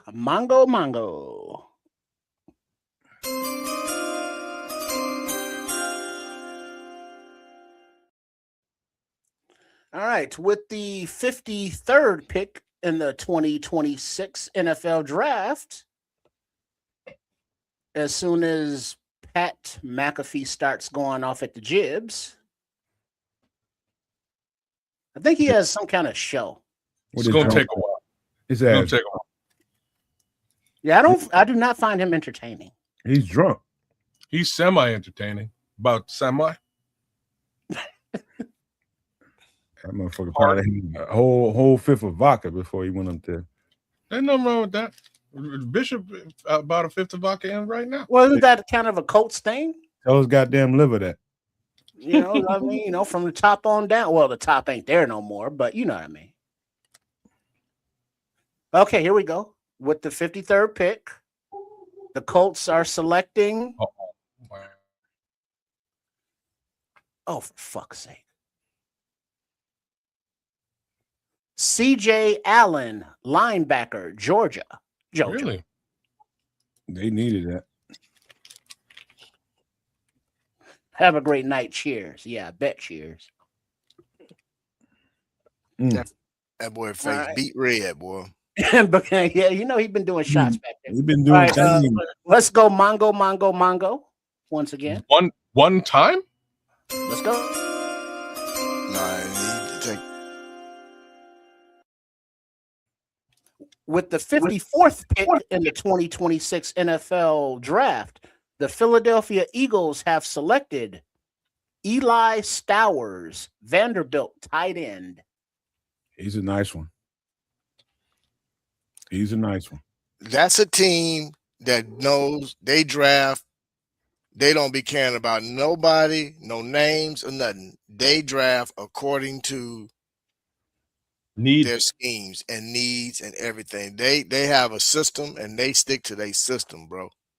They've been scouting tight ends very well over traditionally they scout tight ends very well. Who was this? Who was this tight end again?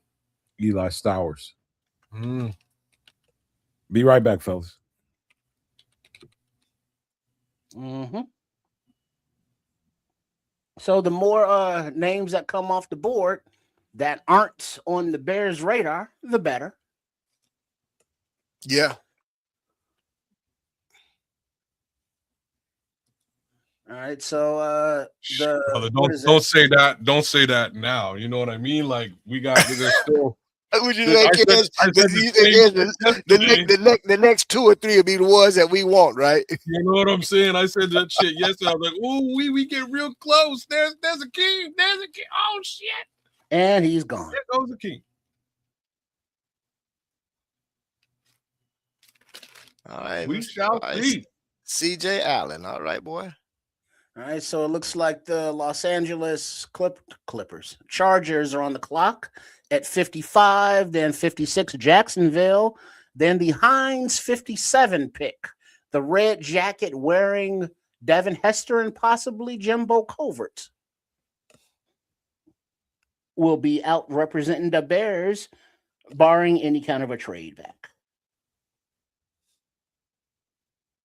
And big up to everybody who is tuning in with us live on day 2 of the 2026 NFL Draft, whether you are on the Nomad Network or at Kids a Canuck, or at Triple R SCS, also known as Sports Chicago Style. Big up to all y'all. And if you are not, please make sure you do subscribe to all three. Hit those noties so you know when we are on. And just a FYI, not only last night for the draft, tonight for the draft, but all day Saturday for the draft. You know, late morning to the wee hours of the evening, whenever that may be. And then don't forget that this Bears team will also be needing about 15, 20 UDFAs. So join us Sunday night for Nomad at Night, and I'm sure we'll be able to review a lot of those as well for this 2026 Chicago Bears draft weekend. Anything happened while I was gone? Mongo. Oh.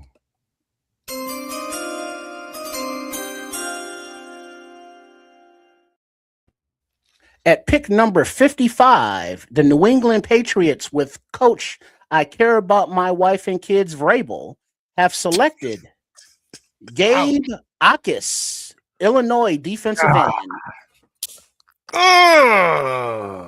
I told you, Trip. I told you, Trip. Kid said some more shit when I left, didn't he? Kez ain't saying shit. He been over there chewing his ass off. I didn't say nothing. You blame me for everything, goddamn. If the sun don't shine, fuck, it's my fault. No, this time it was Trips, man. It was Trips. Man, why you gonna shut your ass up too, man? Golly. I ain't brought up nobody. Golly, that's a good pick.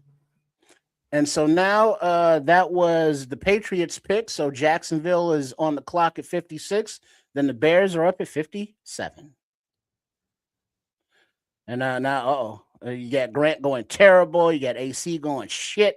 You got Corny going pole sitting on his damn hands again. So you got Vrabel drafted somebody that can go chase after reporters and bloggers and sneaky folks with cameras to stop filming his little Chris. His love affair? Cornelius, I assume you're talking about edge rushers. There's still some guys.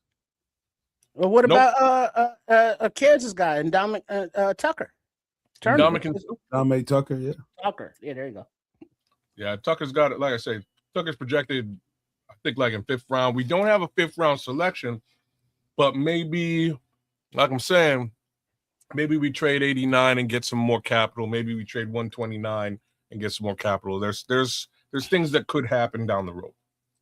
Yeah, now it does not give the compensation on both sides, but the Patriots traded up to 55 with the Chargers to get Gabe Akis, who had 11 sacks last season and should be an instant contributor for the AFC champs. Gee, I wonder why, though. He was considered the top edge rusher for day 2. I wonder why they jumped right in front of a certain team in Chicago. How was considered second? So you got Kieran Crawford from Auburn that's still available too now.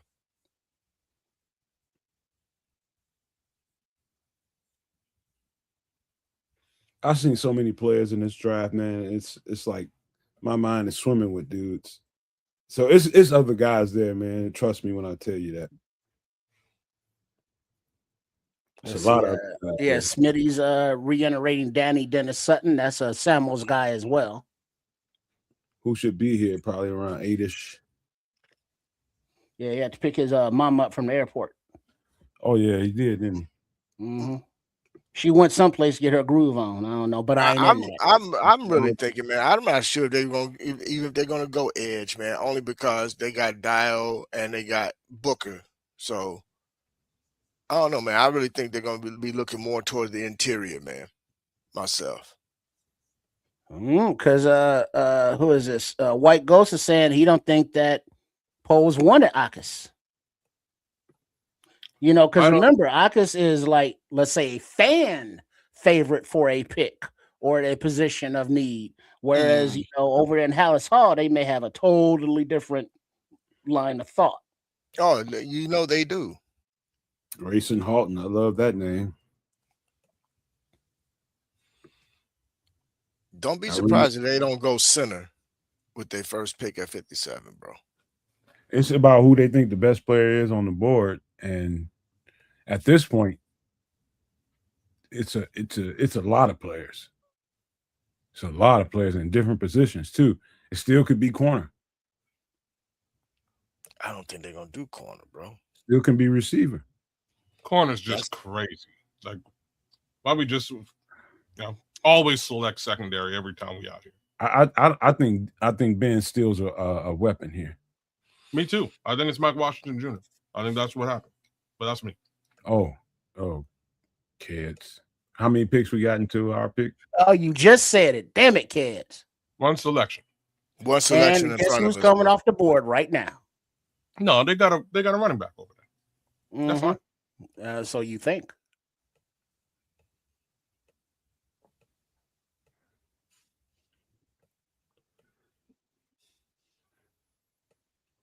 He gonna steal a weapon and then give the next pick. News here. Hold on. The Vikings are trading Pro Bowl pass rusher Jonathan Grenard to the Eagles in exchange for 2 third-round picks, one this year and one in 2027. What? Mm-hmm. Damn, they're letting the money guy get fleeced out there. It's fleece. Yeah, he's looking at his spreadsheet, kids. Kids. Well, he's, but he's looking at the spreadsheet, bro. But the Eagles are getting Grenard, who has 38 career sacks, including 15 in just 2 seasons with Minnesota. If they don't do nothing else, Eagles are doing what Eagles gonna do, bro. They're gonna get after that quarterback. Yep. They also gonna find somebody to fleece the hell out of him. Welcome to Minnesota. Thank you. Yeah, best GM in the damn game, man. No two ways about that. That homeboy got a trade set up with his arch rival to this, yesterday. And Hey, speaking of, the aforementioned Jonathan Grenard is signing a 4-year, $100 million extension with $50 million guaranteed with the Eagles. Ooh, they're gonna be hard to deal with. They got it. They got rushers. They got pass rushers, man. dude, look, Dallas gonna have to double down, brother.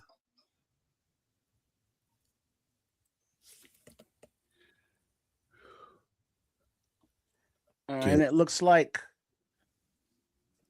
who is this? The Jacksonville Paul Jaguars. Klosnowski. Yeah, never heard of her.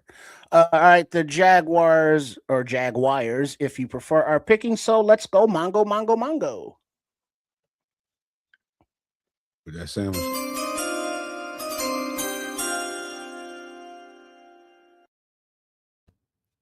With the 56th pick in the 2026 NFL Draft, the Jacksonville Jaguars select Nate Boriker, tight end, Texas A&M.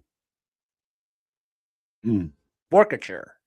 Yo, that was my boss's last name. That's from he's from the Netherlands. That's Dutch.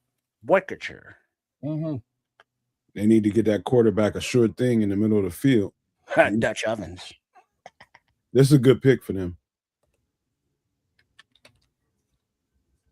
He can take a little punishment, man. Hence the name Dutch. Now we're on the clock. And the Bears are on the clock at 57, and that is correct. Now, where are we going? What are we doing? Oh, Lord. Here we go, boys. Pick is 6 in. minutes and 16 seconds. We will know. Pick is in. Somebody gonna tell us in the chat somewhere. Oh, well, shit. If it's in, I'll tell you. Shit. I ain't shy. Let me take a nipple out. Well, boys, this is draft day 2. The Bears are on the clock.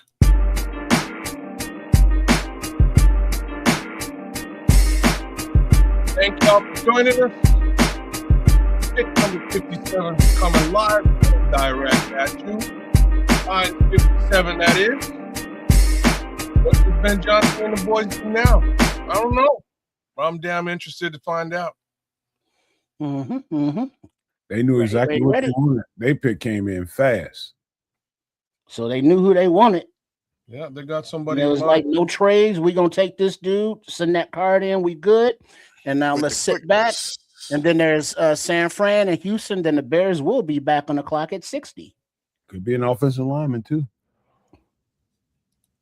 Let's just take a What up, quick Liberty's Outlook? Welcome in, everybody that's just popping in here, y'all. That Vikings making that trade, they freeing up cap space, which means they're gonna probably be extending after You ain't gonna see be after pissed. about 8 games. Corny said, "I know I'm gonna be pissed. Damn it." No, you ain't. You ain't gonna be pissed. See that's how Corny be when we be in the doctor's office, knowing we about to get a shot, and it's like, damn it, that's gonna hurt. But you let gotta me give do you guys some names here. So Anthony Hill Jr., Linebacker, Sam Hecht, offensive line. center. Sam Hecht. That's what I think is going. No, I don't think Sam Heck gonna be the 57 pick, but he'll be the second pick. Maybe at 60. Keontae Yeah. Scott. Caleb Tiernan, Mike Washington Jr., who I expect. Another name that I expect, Grayson Halton. That's kind of where we are in this draft. The other potential. How about I'll go with Grayson Halton? Let's do it. That works for me too. I don't really care what they do here, but I'll be happy regardless. Oh, there's also I guess we already got our safety. Emmanuel McNeil-Warren is still available at this selection. Let's see, Right Smitty now. Q and Kyle Lewis, Kyle Lewis? linebacker. Yeah, he's available. He's a little bit further back though. Just in thought.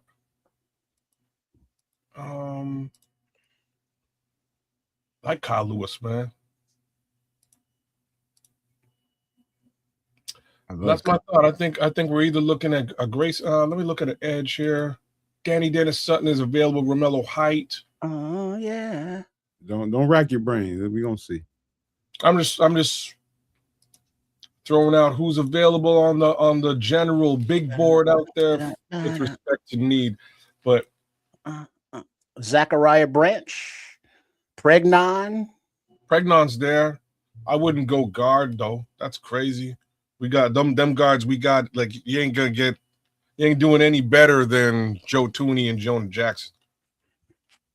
Yeah, and we did just restructure Jonah. Right. So he's gonna be here for a minute. No, we either going. It's gonna be a center.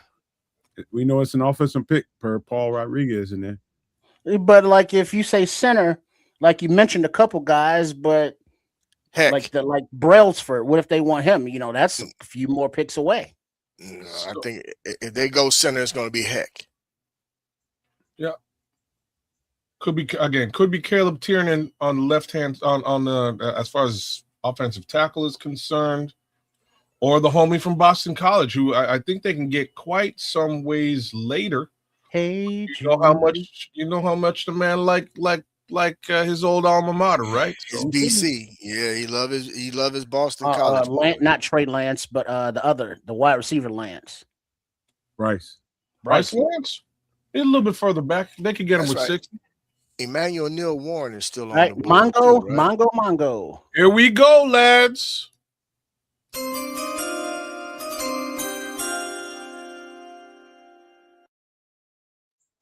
With the 57th pick in the 2026 NFL Draft, the Chicago Bears have selected Logan Jones, Iowa center. Y'all remember that breakdown? Mm-hmm. Y'all remember that? Yeah, because he was compared to a dude that just signed for all that money, Linderbaum. Hey, That Bishop's, Iowa center. I think Bishop said they're gonna take a center. All right, okay. you know what? That breakdown was really good when we did that. I might as well pull that up. Look at This is- Jimbo. Yeah, Jimbo's not wearing a red jacket though. He's wearing his Hall of Nobody is Fame no jacket, 57. his They gold screwed blazer. they screwed this whole little Heinz thing up. Let's see. We got White Ghost. That's a good pick. Ralphie likes it. Yes. Paul Rodriguez, former defensive lineman turned offensive center. He won the state discus titles and shot put in 2019. He married a former Iowa distance runner, Amber Asaf, in July 2025. He's 6'2" and 7/8, 299 pounds. Y'all give me a second. I'm gonna pull it up on the channel. 2025 Remington Trophy winner, nation's top center. I'm really interested in what the heck they do next now. Because they kind of Two-time first team All Big Ten 2024 and 2025. We've been doing Nomad Network shit over here. Oh, wait, there's a trade alert. The San Francisco 49ers are trading pick number 58 to Cleveland. Who is now on the clock. Okay, hold on for a second, Trip. Let me get this right. Cleveland's taking either a left tackle. They're Hold taking on. either a left tackle or a guard. Hold your horses for a second.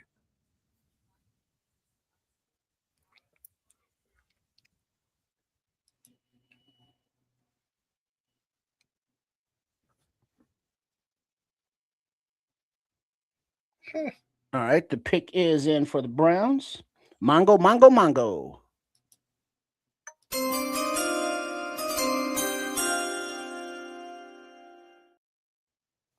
With the 58th pick in the 2026 NFL Draft, the Cleveland Browns have selected Emmanuel McNeil Warren, Toledo safety. Good pick for them. Definitely a good pick for them. I don't know if I'm doing them any justice. Good pick for the Browns. They need some help on that secondary.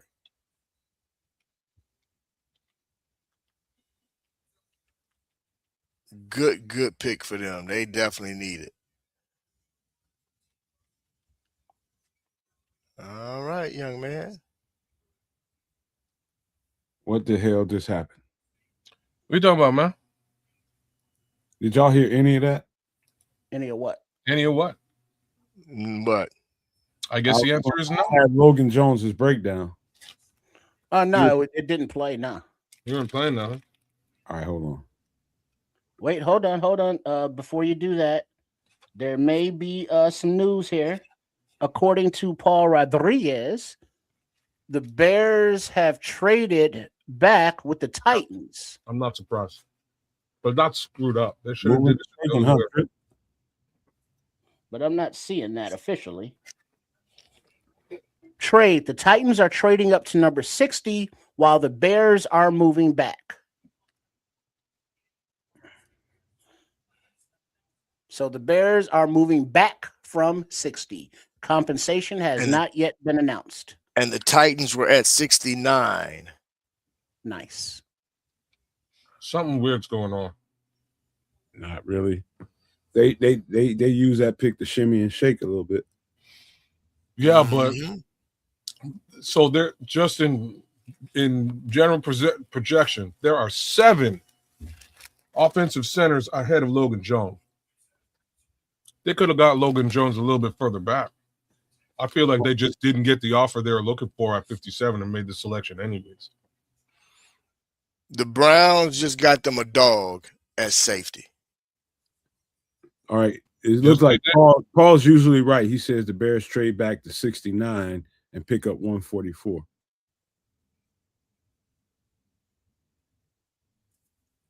No, I mean, okay. You get an extra pick out of that. Right. We needed it. I like that. We needed some kind of movement. Right, because they took the center and some may consider that a luxury pick, even though No. Bradbury's only under contract for a year. So Yeah. yes, we need somebody to groom under him and behind him. But yeah, Chicago trades pick to Tennessee, so the Titans are now on the clock. Which means 9 times out of 10, Newman is probably going to get flanked out to being a guard versus playing center. Well- Mongo. Newman is a guard. Yeah. But he was going to move. All right, with the 60th pick in the 2026 NFL Draft, the Tennessee Titans are selecting Anthony Hill, Texas linebacker. But with Newman, they had actually considered taking a look at him as center this Well, year. yeah, but I think that was kind of nixed when he couldn't do it, Right. as well as he could play guard. So now Which it's is like fine. leave him at guard and just draft a damn center.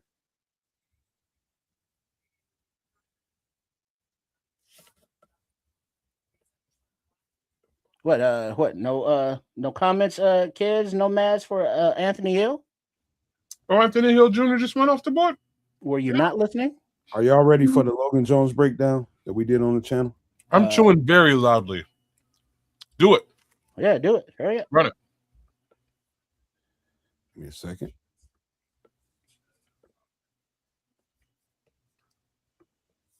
I don't know if I'm doing him any justice when I tell you Can you turn it up? how freakish he is as athletic for a 300-pound guy. Like his movement ability, that's as high as it goes. Mm. Trips, I'm telling you, it's special to watch. Well, I like the fact that not only does he have the movement to, pull and do all that good stuff in the run game, but he can squat and he has that anchor to, withstand those 375-pound nose tackles lined up over him, coming off, with the hair on fire right at the snap. And he, is not getting pushed back into the quarterback's lap all the time. Good anchor for a 300 light, a little bit of light. There's some guys that have him listed at about 295, 298, somewhere in that region. But I know one thing, he carries his weight very well and can drop that anchor on a dime. And I've seen him play against some big dudes, man. Some big Trips. dudes. I'm talking about 320, 330-pound dudes and hold his own. Yo, Mhm. the homie can do. Holy smokes! You looking at him, huh? Well, I'm looking at him, and I'm looking at some other stuff in relation to him. Apparently he can squat 705 pounds. So there's your anchor, bro. Oh, he's a physical specimen, That explains dude. it all. You know what I mean? Yeah. Like that's a serious squat. Hey, Trips, You when can with that trade buckle back, down. Your knees don't what buckle to did we pick up? 700 pounds. You can handle a defensive tackle. Mongo.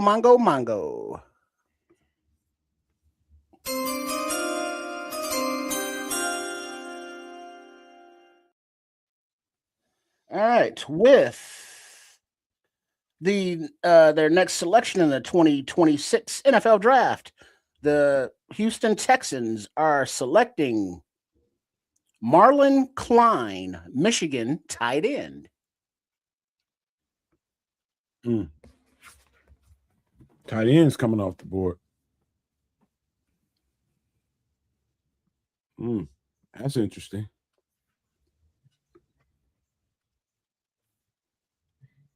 So we got two Nomad Network proteges so far. It's great.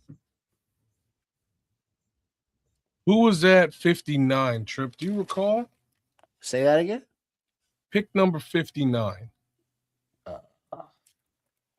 I wasn't taking notes. Oh, I'm trying to. That's kind of what y'all want me to do over here. All right, Mongo.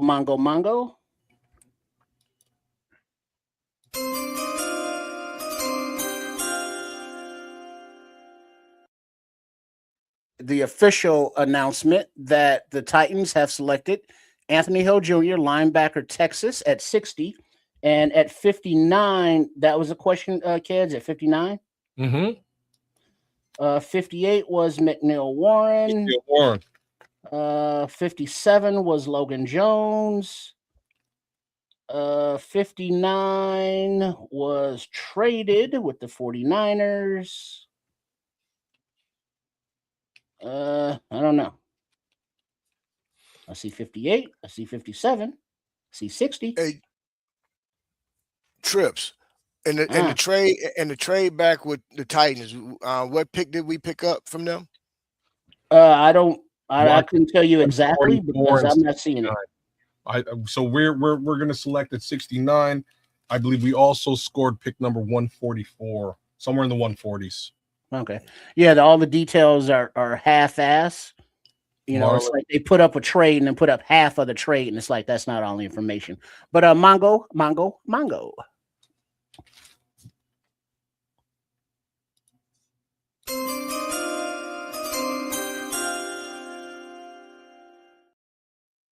All right, at pick number 61 in the 2026 NFL Draft, the Los Angeles Rams have selected Max Clare, Ohio State tight end. God, so Marlon Klein was 59 somehow. Tight end. Max Clare. Yeah, we're gonna run on tight ends now. I thought. Okay. So Houston Texans with Marlon Klein at 59.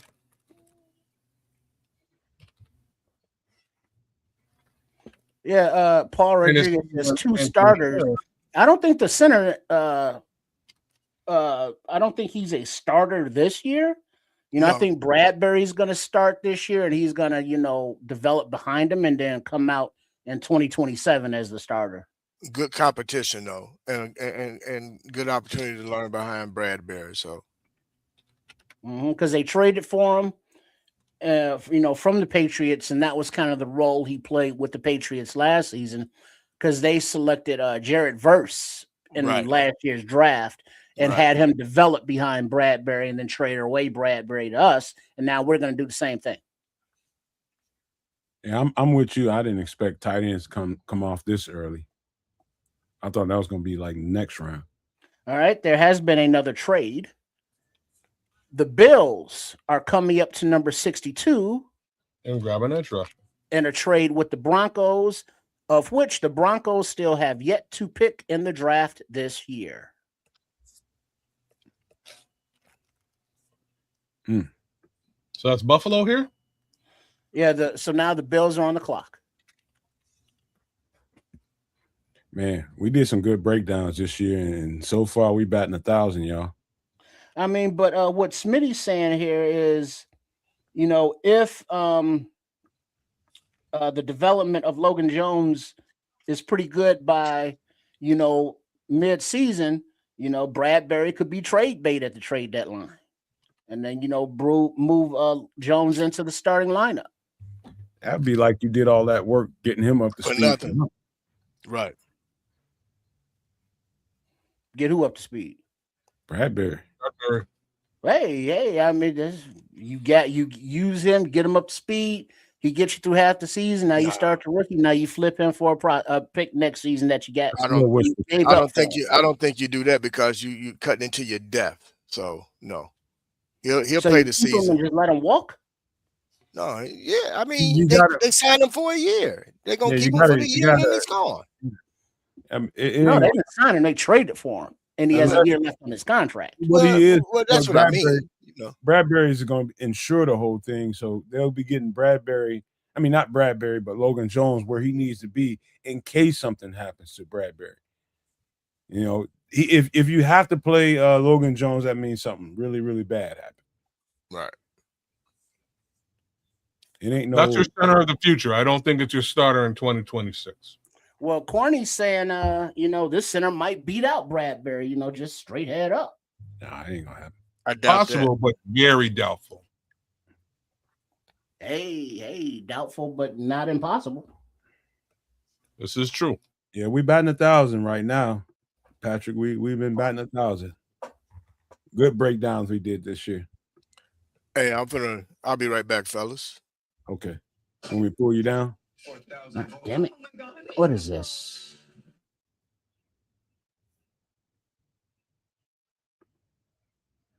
Logan Jones is probably a day one starter, but he will not start for the Chicago Bears. They did not pay Bradbury to sit there, and no. He is a day one starter, though, Ralph. You're right.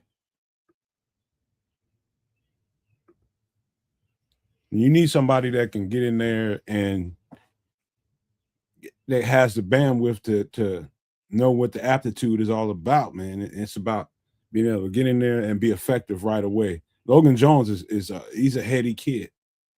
No doubt that he can get in there and learn the offense as well as Bradbury can, but they did not sign Bradbury because they want him to train Logan Jones. He's just going to learn. Logan Jones is going to learn, but he ain't going to be the starter unless they have to put him in there.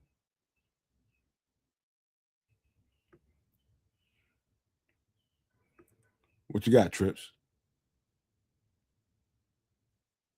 You muted, bro. Kid, you still over there? I had to do some stuff there. Battery had to be recharged, so made some adjustments. So let's go with Mongo.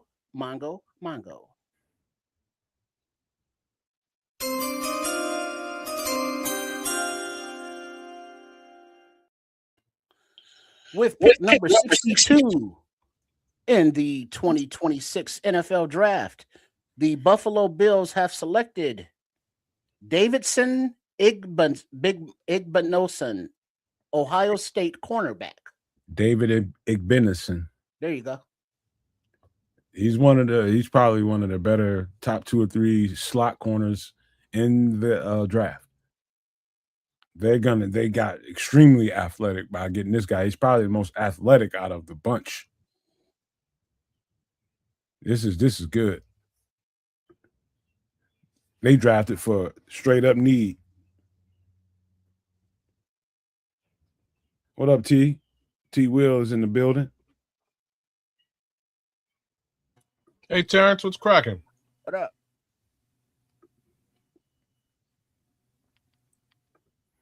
This is a good draft for the Bears, man.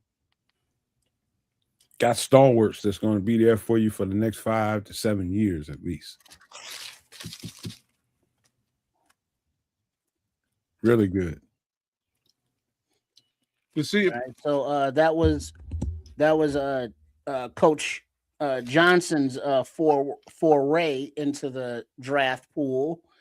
Does it go back to offense, or I'm sorry, does it go back to defense or stay with offense? They're going defense. They're going defense. This might be your DT coming up next. But just remember, they kind of went deep on DT in free agency. So we'll have to see. It'll be defense. I told y'all Ben Johnson might steal one because they had picks so close. I definitely said there would be a Ben Johnson pick in this round as well. So we'll see. We'll see if there's another one. I think we're in for another one. Terrence, I'll send you an invite. Let's just say for either tomorrow or Sunday. I'll get you one. I'll send you one.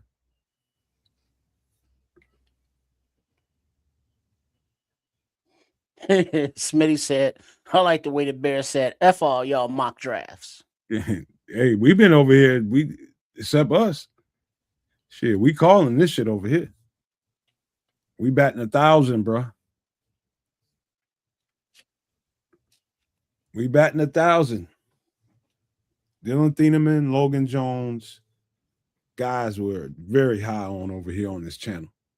And I ain't claiming it just for myself. I'm talking about all of us. We all got a chance to look at it. So we batting 1,000 over here. All right. You got the Los Angeles Chargers on the board, whose pick is in, but not announced yet. Then Seattle, Arizona at 65. As we are moving right along. The pictures start coming pretty quick now. How many more picks we got in this round? One more? Yeah, we got 69, then we got 89 coming in the third. Yeah, I still haven't seen the official trade package. For the Bears? Yeah.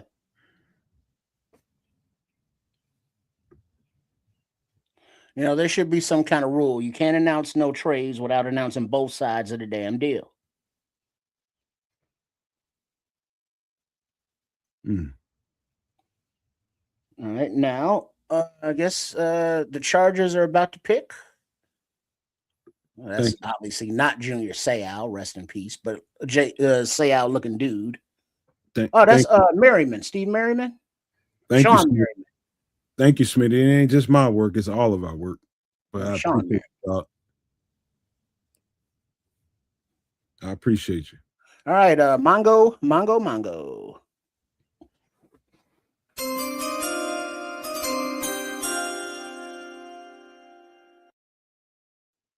With the 63rd pick in the 2026 NFL Draft, the Los Angeles Chargers select Jake Slaughter, center, Florida. That's a byproduct of what we just did. Center run. That is a byproduct of what we just did. Brailsford probably ain't gonna be long on the board now. Sam Heck won't be long for the board. Connor Lew. Yeah. Well, it goes to show what teams think of Sam Heck, right? That's the first thing that I have to say. Not as much as they think of the first two.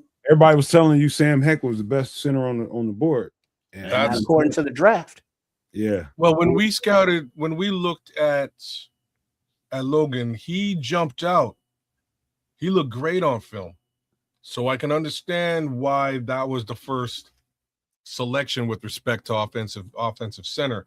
Because again, from a projection perspective, they might have been able to get him much further back. But if there seems to be a collective understanding that Sam Heck might not be the best center in this draft, let's see who the next couple of centers are. Hey, did we just take the best center in the draft? I think we might have. Which is why I told y'all, man, quit paying attention to these motherfuckers. We got this on lock over here. We do our shit over here. Trust what we do. Wait, so we got one of the, let's say, one of the possible blue chippers at safety, one of the top possible blue chippers at center, and we are only in the second round. He was a top one or two. I say him and Parker Brailsford to me is neck and neck. Well, let's keep cooking as the power of polls compels you. You know, I'm as Smitty said, this isn't a flashy, you know, eat your candy and all this treats kind of draft. This is a meat and potatoes kind of draft. Or sandwiches. Foundational piece. You still eat? How many sandwiches did you get? Man, kids got like about 3 sandwiches. No, I'm just getting into the second half of this sandwich. It's you guys, man. It is delicious, y'all. 2 in the front pocket. Over there making love to the sandwich. You got 2 in the front pocket. You got 2 in his pocket. All nice and gentle like.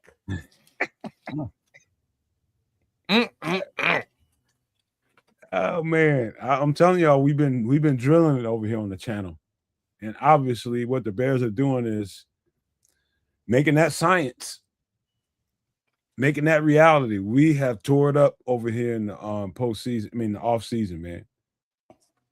All right, Mongo.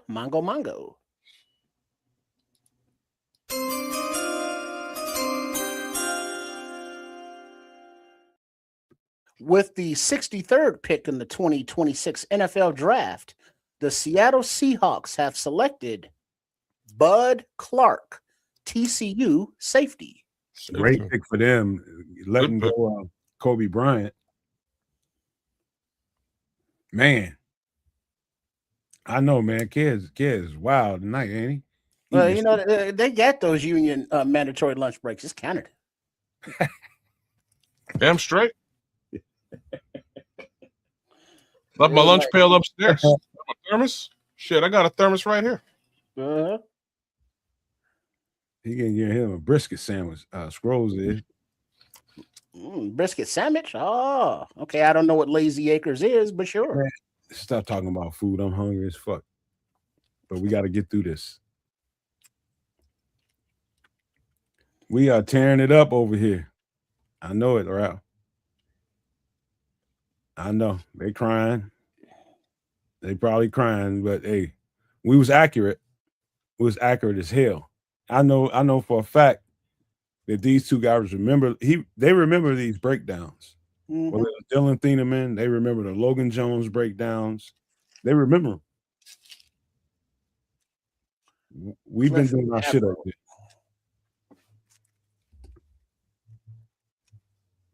We're gonna get another one here in a second. Probably gonna be a D tackle on edge. The Bears being part of a national commercial. I'll say it again, man. I hope it ain't the edge. I hope it's not the edge. I hope pick number 144 is the edge, and it's Nadame Tucker. That's what I hope. So what are you looking at here? Cornerback, linebacker, running back? Likely DT, though. Likely DT.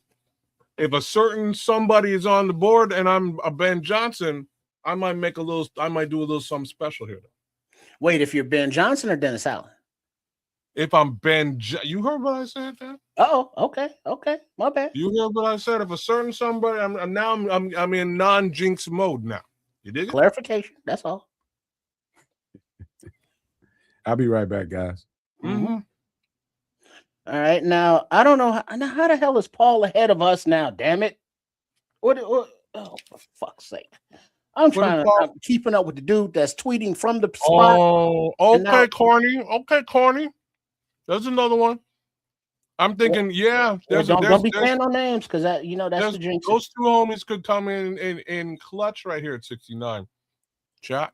Nice. Both of those guys. All right. The Cardinals pick is in. Mongo.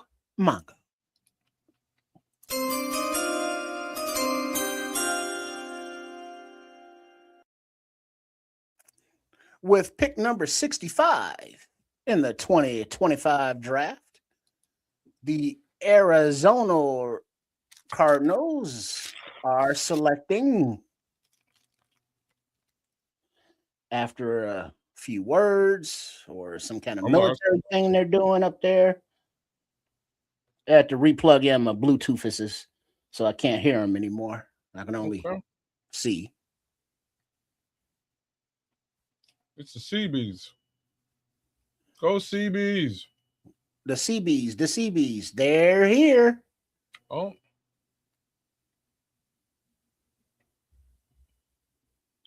Like, we're just staring at these people? What's going on? I don't know. They're not Make-A-Wish. They're military. They're different. Who did Arizona get? Well, we're about to tell you now. The Arizona Cardinals, with selection 65 in the 2026 draft, have selected Carson Beck, quarterback from Miami. You know what? Paul told us probably about 10 minutes ago. What? Arizona just drafted a quarterback. Oh, okay. Damn. Oh, are you there? Are you live and direct? Right, because the tweet came he's gone on West Coast time. Oh. Well, but the tweet came through 45 seconds ago. Oh, we before West Coast time? Well, but it's all the same time. It don't matter. It's not like he's getting news like a few minutes before us. I'm just saying, maybe he got his timing belt changed. West Coast is supposed to be he's behind running us. Fast. You he's would running think that we're in the future. He said he's got a DeLorean, kid. No shit, you do. You must have fixed the flux capacitor too. Hey, you got a DeLorean, Paul. Kid still got a sandwich. Man, this stuff is so fire, boy. Flux capacitor. Boys, like jalapeno bread is fire. That's what your boom boom gonna be saying in a minute. Oh, no, I'm good, man. I got a cast iron stomach, man. Isn't Carson Beck like 40, 45 years old? He looks like he's old, but he ain't old. No, that's Carson Wentz. Speaking of Carson, wouldn't mind some ribs right He's now. about 24, 25, though. That's a good age, though. All right, so where are we at now? The Cardinals, they just picked at Beck here. So we are moving up to 65. I'm sorry, 66, which is Denver, then 67, which is Vegas. Then a couple more picks, and I believe the Bears are back on the board. I think they smacked home runs with both of these picks. I'm sure about it. I'm absolutely. Did Bishop say he had to leave, or he just dipped? He said he'll be back. Oh, okay. He said he's coming back. I think we smacked home runs. Again, I know we smacked home runs. I trust my eyes. I trust my eyes. We smacked home runs with both of those picks. Yeah, I like. Yeah, that center is definitely a 4-year starter. You know, I ain't gonna turn up my nose at none of them. For a guy that's only 290 something pounds, 99. how strong he is, the bottom half of him. I mean, I seen him deal with some big, greasy, big 340-pound dudes. Like, he handled them. Well, you squatting 700. I mean, you just kind of, lean back into it and sit down. Hey. And he can move. And he plays low at that 6'3". That's kind of what they wanted. They don't want, what I mean? Like 6'3", so he's not 6'6". That helps with Caleb. Being of shorter stature. Yeah. I'm just trying to remember that game I watched where it was 2 big D tackles that he had to deal with regularly, man. He regularly handled his business. I want to say Tennessee, but I'm not sure. It was I'm telling you, it's impressive to see a guy be that strong at that lightweight. He ain't gonna be people ain't gonna be just running him over. And that is a lovely thing to not see again here. Since centers for the last several years have just been getting their shit pushed in. He pound for pound, he might be one of the more powerful centers that's in the draft.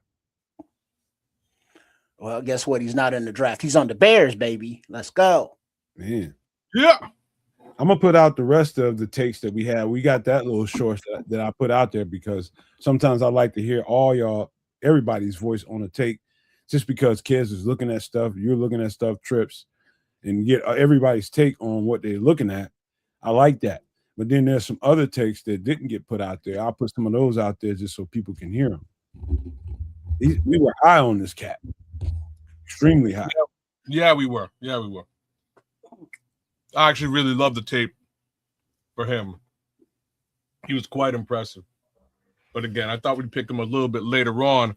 That goes to show you what the Bears thought of that tape too. Man, they batting 1,000 in my opinion. All right, Mongo. As I adjust myself.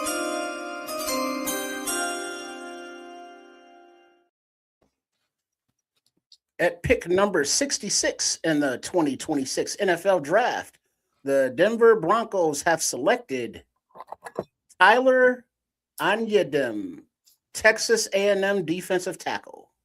Juan Diem. Him too.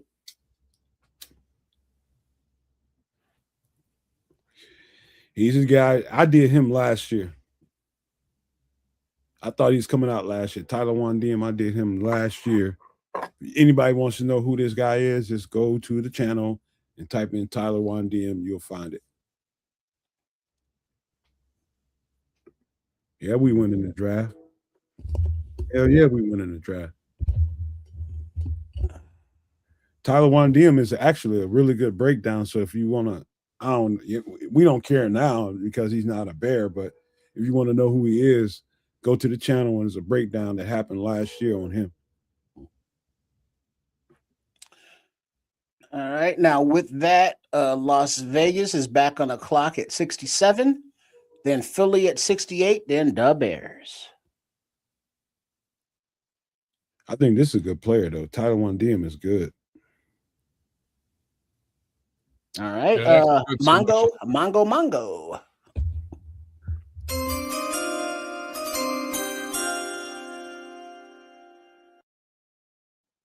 At pick number 67 in the 2026 NFL Draft, the Las Vegas Raiders have selected Kayron Crawford, defensive end, Auburn. Ooh, on the other side of Keldrick Falk. It's a good pick. A lot of teams got some solid bookends. So it's a lot of teams that there's one edge rusher that everybody's paying attention to and talking about. And on the other side of them is another really good edge rusher. And I'll tell you another team that's got one is freaking Central Florida that had Malachi Lawrence. And I'm telling y'all, Nigel Lee Kelly is going to be a player. Nigel Lee Kelly, remember that name? Why they want, man, Matt Millen got 2 of their picks today? That's just crazy. Matt Millen got old in the motherfucker. He like you get old too, bro. Somebody called him Wilford Brimley or something. Eat some oatmeal. He's selling oatmeal out there and insurance. Oh man. That's pretty funny, man. That's cold. Wilford Brimley. Now he's selling freaking insurance and shit. Yeah, man. That's what I said. With oatmeal and insurance.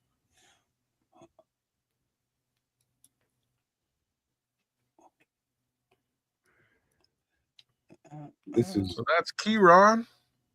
What we got next up? Philadelphia? We close, y'all. Yep, Philly is on the clock at 68, and then the Bears at 69, followed by San Fran. Watch them rob us. All right, and the Philly officially, I guess the pick is in. It's not announced yet. Check that. Mongo. Here we go.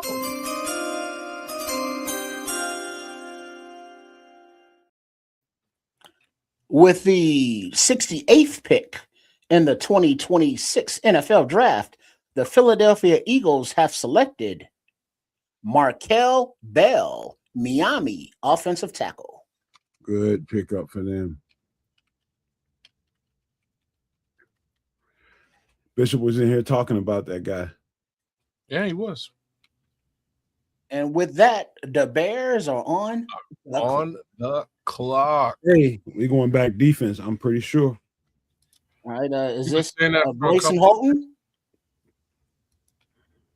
Is that like one of the best DTs or defensive Halton or Proctor are available. I like both of those talents right there. I like Proctor better, but he's probably somebody they can wait to pick. I agree in both cases. Well, if they wait on, let's say, a Proctor or a Robinson or whoever, are you going linebacker? Are you going cornerback? What are you doing here? Kyle Lewis is great. You know what I'm doing here. You're going Mike Washington. You know what I'm doing here. That's what I'm doing here. Danny Dennis Sutton. That's a look. I don't like that look though. That's an ugly look. In my opinion. Others feel differently. You're gonna have Samuel calling you out your name. I'm just saying. I don't think it's in a minute. You're gonna be cussing. No, it don't make no difference to me. I mean, I don't work there. Let's see. According to Corny, he says Markel Bell has the highest upside of all the tackles in this draft. Wow. Okay. Red Baron is saying, "Let's go cornerback, please." I don't know about that. Red Baron asking for a cornerback. Yeah, but he's been trying to get rid of Tyreek Stevenson for about three seasons. Drew Bowery is a piece at offensive tackle. At this point. Yeah, this could be another run on tackles. Yeah, but you could probably get Jude Bowery at 129. There's a lot of offensive tackles again projected a fair ways ahead of Jude Bowery. the thing is, you don't know where other people are ranking these guys. Right. That is the board fits, key. red flags. Well, especially Ryan Poles, man. Ryan Poles might be ranking him in the first round. Not our mock draft, Smitty. We've been dialed in, man. We other podcasts and other channels, other places are getting nixed. We did our diligence over here. I'm telling you, we ain't gonna be fooled over here. We did our shit. We did our shit, bro.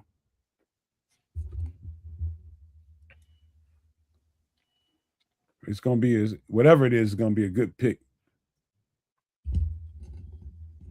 I'm just getting comfy. No, FFG smelling what I'm cooking. There we go. That's what I think what goes down now, but we gonna see.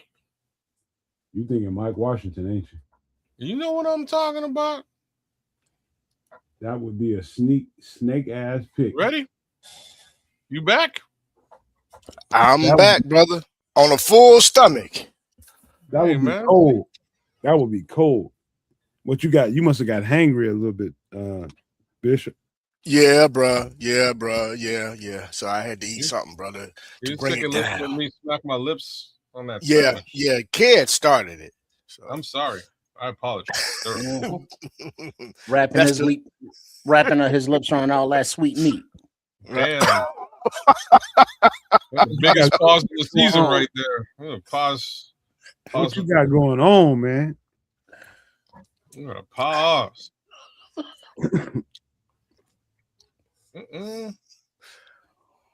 See, two of my guys and came off the board. I see. Yeah, we were just telling you about Markel Bell, man. Markel Bell just came off. And then that boy Crawford. He off the board too. Yeah, you know, Smitty is true because all the mock drafts that I've seen, all that we've hosted here, you know, on Sunday nights on some extra Nomad at Night or Wednesday on some extra sauce, I have yet to see any of the mocks go Dylan Thieneman in round 1 and Jones in round 2. I did Dylan Thieneman in round 1. I don't know about that. I did. I don't know about that. Yeah, but I'm going to say that I didn't do it because a lot of the time Dylan Thieneman's going at 15. All right. The Bears pick is in. Wow. Here we go. Mongo time. No Mongos?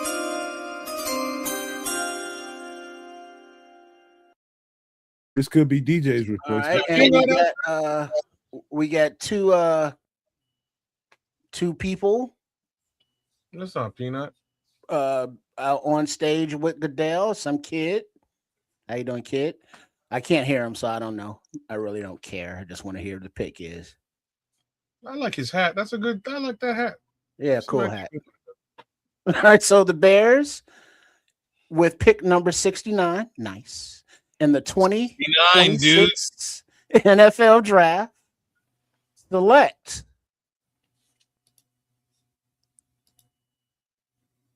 Do it, Ben. Sam Roush, tight end, Stanford. What? Yeah. Sam Roush, tight end, Stanford. Ben Johnson is going crazy right now. We need a blocking tight end. Yeah, we lost Carlson and I didn't do his breakdown. Carlson and the other dude. I didn't do his breakdown. Smythe. I admit that. That's a big dude. Who the hell thought they were gonna draft a tight end? That sure as fuck. That's a big dude. Yeah, bro. We need a blocking tight end, kids. Help with this run game. But I wouldn't be doing That's a that. very big dude. Cole Kmet is toast. Well, Cole Kmet just got restructured. He getting ready to get retraded. Nah. I'm telling you. Sam Roush is he's going to be used more as an H-back. Oh, he going to definitely be. That's what Cole Kmet was doing. They'll be able to use Cole more in the passing game, bro. I'm telling you, Cole going to get traded. Moved to Indonesia growing up. His great uncle is a pro football player and actor Merlin Olsen, who's also related to Phil Olsen, who's I believe also a football player, because those two guys look like they both played football in that picture. No, we did not mock this. We did not. We didn't even break Sam. I Ross. can't tell you shit about this, Smitty Q, because I would not. I know. have. I know what kind of player he is. It's Mongo. Oops. Oh, sorry. Bears are The 70th pick in the 2026 NFL Draft, the 49ers select Romello Heights, edge, Texas Tech. That was one of the other edge rushers I thought was a dime piece, but he's underweight too. But the 49ers don't care. They don't care. He's fast as shit. He is fast as shit. Ben Johnson is going three tight ends and about to pound the shit out of people in the running game. That's all you can. Who's toting the rock, according to kids? You're muted, kids, by the way. 270-pound tight end, you about to smash people right in the goddamn mouth. Yeah, I would have smashed him with Mike Washington instead, but it's all good, man. Whatever. They got themselves a tight end again. I'm a little confused. I get why you did it, but still a little confused. Like I think they could have. I'm not. They could have got a DT here. You know what I mean? There's a bunch of DTs here they could have got. I wouldn't have done this at 69. 13 That's personnel. You're exactly right, Paul. Yeah, Hey, I got a lot. kids. Yeah, bro. Those same D tackles are going to be available at pick number 80. So, Well, and then also the question is, I know I haven't watched any of Sam Roush's tape. Yeah, we didn't look at a single. I don't think we looked at a single. No, we looked at 4 tight ends. I did, but I didn't think it was worthy of a breakdown because You didn't think that they would be drafting that position. I did not. So I did not break them down. Did you not learn that lesson last year? well, I expected them to actually select the tight end because we had lost the tight ends. So Mike and I Carlson. expected it. Yeah, so I expected it. And I expected one to be more so that this way we could be a lot more effective in the run game with the opportunity of being able to pop out and catch in the middle of the field.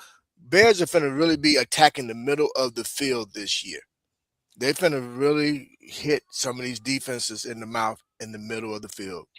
Pay attention. All right. Let's see. Paul saying the next pick for the Bears right now is 89, barring any trade ups, and then 129 and 144. Yeah, that's what I thought. Hey, you know what? When you start thinking about it, remember when I told y'all how pivotal Durham Smythe was on the team this year? We wouldn't have seen some of the success we had without Durham Smythe. And Durham Smythe was smacking cats in the mouth. It's that U tight end that Bishop is talking about, the guy that can line up in the backfield as a fullback, because we won't have a fullback on the roster. We'll use a tight end and play that role. He's 270 pounds. He'll bust you in your shit. I'm just telling you right now, he will bust you dead in your shit. And if you remember, Carlson and Smythe, they got a lot of reps. Yes, You know, they whether did. it be lined up at fullback or they flex out, to the outside of the tight end or whatever. But they are utilized a lot in this Ben Johnson offense, and having, Loveland and Kmet is cool, but they need that third and fourth tight end. Think about it this way. Think about it this way, fellas. Short yardage opportunity, third down, and short third down, and 5 and 6. He's gonna use these big bodies. Hey, Bishop, listen to me. When the line goes up to the line of scrimmage, how many guys do you have? The regular line, just a regular offensive line. 5 guys, right? You got your 5 guys down, right? Got your 5 guys. Now all of a sudden you got 3 tight ends. You got 1 on one side. Now you got 6. Then you got 2 on the other side. And now when you start talking about a wide zone scheme that slants one way or the other, it's left, they're going either hard left or hard right. That's what wide zone does. And they make the defense travel with them. Let's just say they're going hard left. let's just say the second tight end on the strong side, that mean there's two tight ends over there. He Mhm. decides that he's not gonna go with the flow that's going to the left. He's gonna go right. So he's gonna And now motion he's him. one-on-one. Now he's one-on-one with a linebacker. Right, Good luck to that fucking linebacker. right. Mongo. And here's the thing too. I'll wait till after this.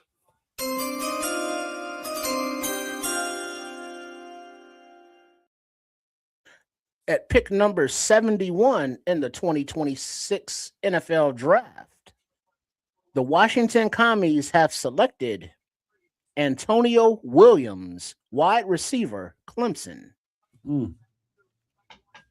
They need him. The Bears gonna be busting people in the goddamn mouth, man. I'm just gonna tell you. But then that also plays into, you lining up with all these tight ends, you're running the ball, and then what does that breed? Play action. All day. Right. So now imagine this. You got two running backs. You got Swift, you got Monangai, who both can catch out of the backfield, who can gut you up the middle or in between the tackles.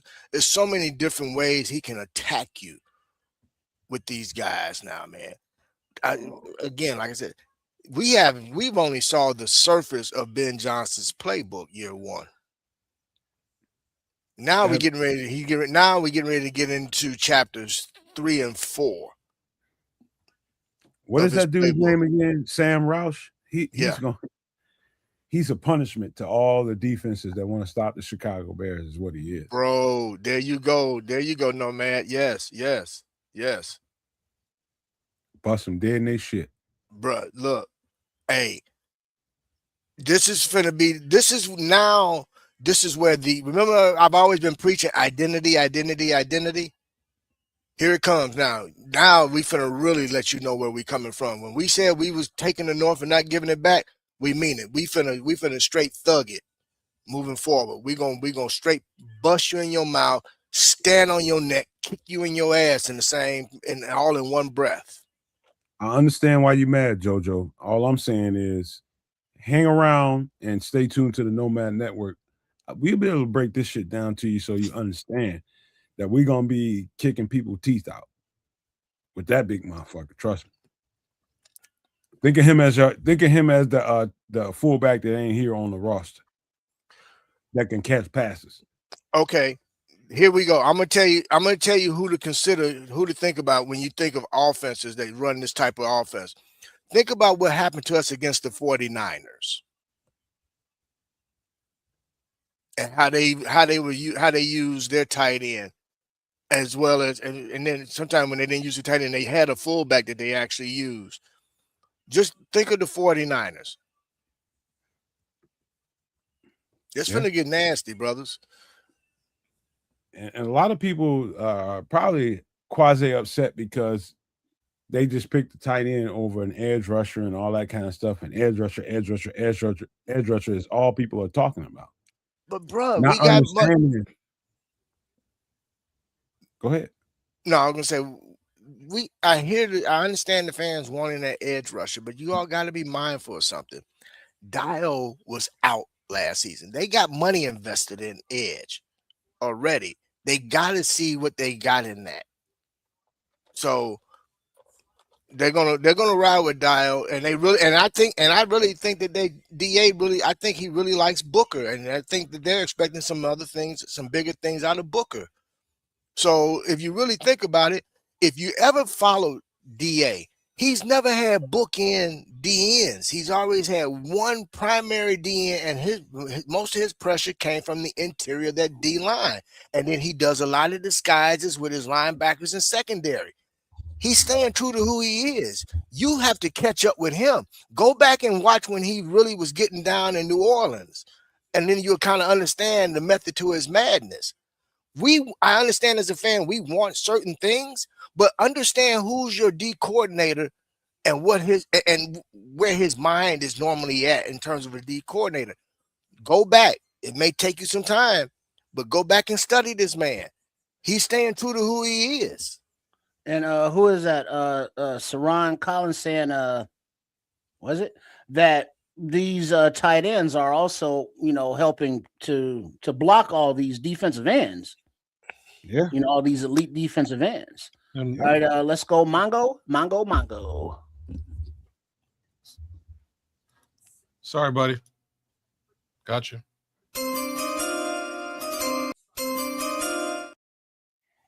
One more.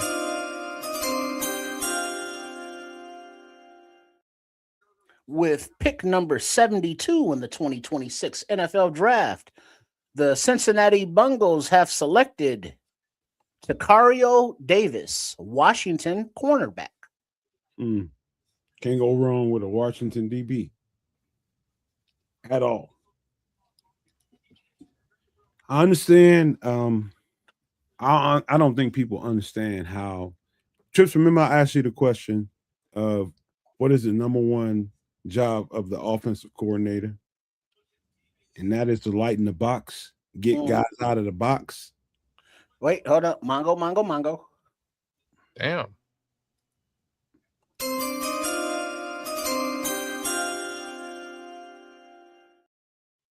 With the 73rd pick in the 2026 NFL Draft, the New Orleans Saints have selected Oscar Delp, tight end, Georgia. They go to tight end run and get still going. He's a straight athlete. He's a real athlete. Real athlete there.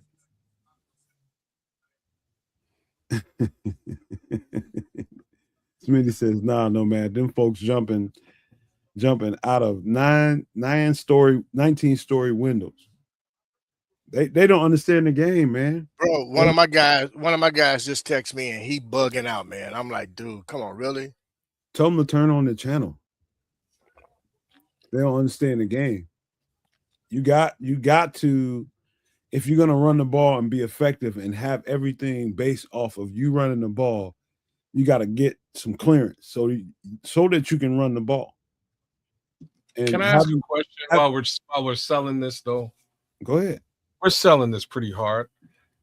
Why did they let go of Durham Smythe then? Because they couldn't. I mean, he'd be a cost of guy to re-sign. I'm sure Durham Smythe ain't out there commanding a very steep salary. You know what I mean? He's not going out there getting big paper in Baltimore, which is where he landed. I was like, younger. I think they went with youth, man. Kids, I think the easier answer is they could easily find Durham Smythe. Oh shit! This is the Cole Kmet replacement. Oh shit! Okay. All right, Mongo.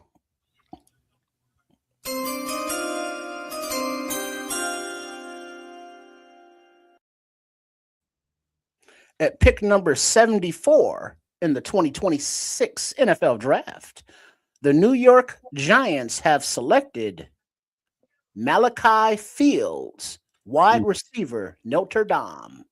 Fell to the third round. I remember he was in the top 10.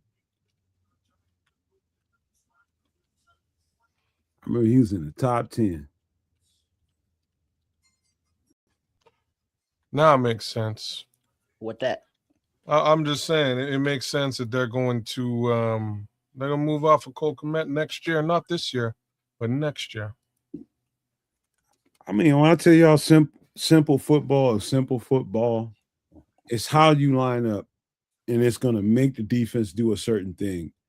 If you can line up with three tight ends and be effective at whatever you're trying to do with three tight ends, you're going to make the defense honor what you're doing. Yeah.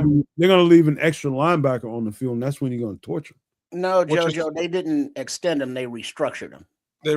So from a football perspective, what you're saying makes 1,000,000,000% sense. From a draft perspective, it doesn't, because there's other areas of need that they could have made a selection on. So then you got to think about why.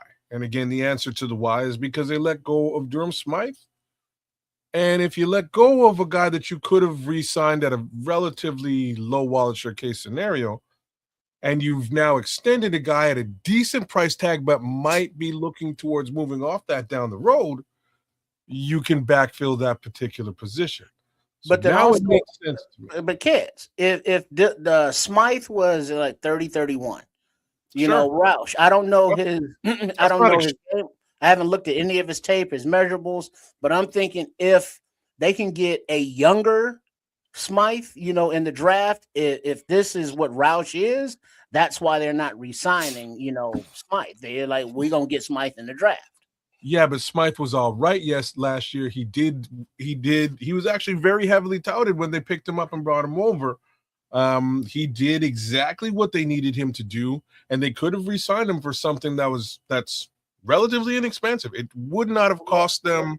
Nobody would be complaining about another year for a short, cheap price, but he's still old. So now you got a rookie, you know, who's younger, and you can build within the offense. So I mean, isn't this an upgrade? I'm not saying it's not an upgrade, but 30's not 30, 31 in the NFL isn't old. That's like prime. Depending on the position, prime. kids. Fair. Like we're talking about a tight end here. I wouldn't necessarily call 30. We don't see tight ends retiring at 30 years old. You know what I'm saying? We don't. You don't, but they want to go with youth, man. They want youth around Caleb, bro. They're going with the youth movement around Caleb. Everybody's going to come up in this system together, and that's what they're looking to do. Yeah. They got to give Dennis Allen some picks. You know, but that is the question. It's like, damn, but at 69, is that a little rich? This is what I'm trying to say. Why would you do that here? Mongo. Because you've seen other tight ends coming off the board, so that's why. So just like they. At pick number 75 in the 2026 NFL draft, the Miami Dolphins have selected Caleb Douglas, Texas Tech wide receiver. Nice. Texas Tech getting some run tonight, boy. They're getting some boys taking off. Who was this guy here? Who was the selection at 75? Caleb Douglas. So many Calebs out there, man. It's that age, you know, popular name for that. It is, man. I know about 3 or 4 of them myself. But y'all gonna see what that 3 tight end. Shout out Caleb Kelly. I can't wait, no man. 3 young ass tight ends that can really get down. Y'all gonna understand some shit differently after this. And here's the thing: they each put certain things. They're each going to be putting certain things on tape, but they're all so similar to where you, as a defense, you're going to be really confused about what's coming at you because you don't know who's going to get that ball. Well, I got to ask this though. I know that we haven't really looked at the tight end position, but other than Roush, who behind him is a Ben Johnson fit? You know, that they would have wanted. What do you mean? That has the characteristics, the skill set that, you know, Ben Johnson wants from his tight end. All tight ends aren't going to have that. Who behind Roush do you think that they could have got that would fit that mold? And we're talking specifically about tight ends here? Yeah. Yeah. Unfortunately, I'm at a loss there because, again, I did not think that was really a position of need. Well, I didn't look at them at all. But that's the thing, though. As fans, you know, not just us or you kids, but we didn't think tight end was a position of need. Well, guess what? At 69, the Bears thought it was.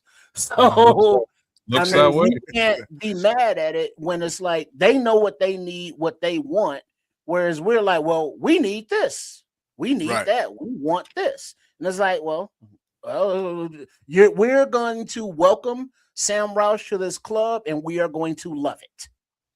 You know, and now unless he sucks, now that's a different story. But if he's good, then it's like, oh shit. Or unless he's 30 years old, because then he's 100.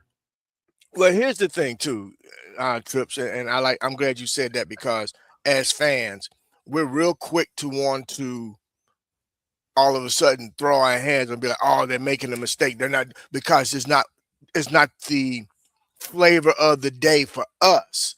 You know, we get caught up, we get hung up on names, and because we like the guy, because we followed a certain team. But again, it comes down to what fits what Ben Johnson's trying to do. Right. And I think a lot of fans have not taken the actual time to really pay attention to what he likes to do, and he trusts his other coaches. So, like, everybody's screaming, I got people hitting me on my phone screaming, we haven't taken the edge yet. I said, bro, we got money invested in Dial, and Booker proved himself to DA. So they're not don't forget about edge. That's shipped and sailed. They'll get an edge later, but it's not a priority like we think it is. Right. It'll be a developmental piece. All right, Mongo.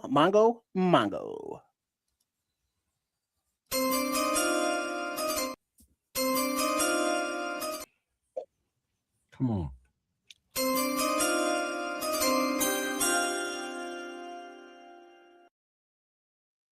With the 76th pick in the 2026 NFL Draft, the Pittsburgh Steelers have selected Drew Allen, Penn State quarterback. Huh? Drew Aller. Drew Aller? Okay. Well, it says Allen, but sure, him too. Aller. It says Allen on the thing. I promise. Okay. So guess what that means? What that? They have you know who? Hey, Ron. One more year. Yeah. He's coming Oh, back. come on. Don't count him out because no, I'm saying he'll be back. I'm just saying Pittsburgh's been here before with a couple other quarterbacks. They no longer are in Pittsburgh. So don't think that this selection at 76 is the end all be all at the quarterback position for this team. Let me ask you guys a question. Penn State guys, so they're gonna try to ride that wave. Let me ask you guys a fundamental question. Okay, sure. Let's just say a team lines up with say 3 receivers, 1 tight end. So you got 4 receivers that can catch the ball. That means there's 1 running back in the backfield. And so what particular guy would you have get that tight end? Is it going to be a safety or is it going to be a linebacker? Just before you answer that, there has been a trade. The Packers traded up with Tampa Bay, and the Packers are now on the clock at 77. Go ahead. Okay. So either a linebacker or a safety is going to get on that tight end, right? Because that's just the way it's going to be. Typically, yeah. Okay. Now you put 2 other tight ends on the field. Now who covers all of those tight ends? Who makes sure they're in check? You got to count on what you got to count on. Do you stick your nickel? You're not gonna stick your nickel on them. You ain't got no choice. Either that or you're gonna take away from the the linebackers who are there to support the run. So you see the conundrum I'm getting at? Yeah. And here's the thing. What's most teams' weaknesses when it comes to linebackers? They can't cover. Exactly. So now you stuck in a situation where you got nickel cornerbacks are stuck on a big ass tight end. You got linebackers stuck on another tight end or 2, and now you're trying to keep your safeties from getting down in the box and jumping on one of them tight ends and take away from your over top coverage. Now you got Mongo.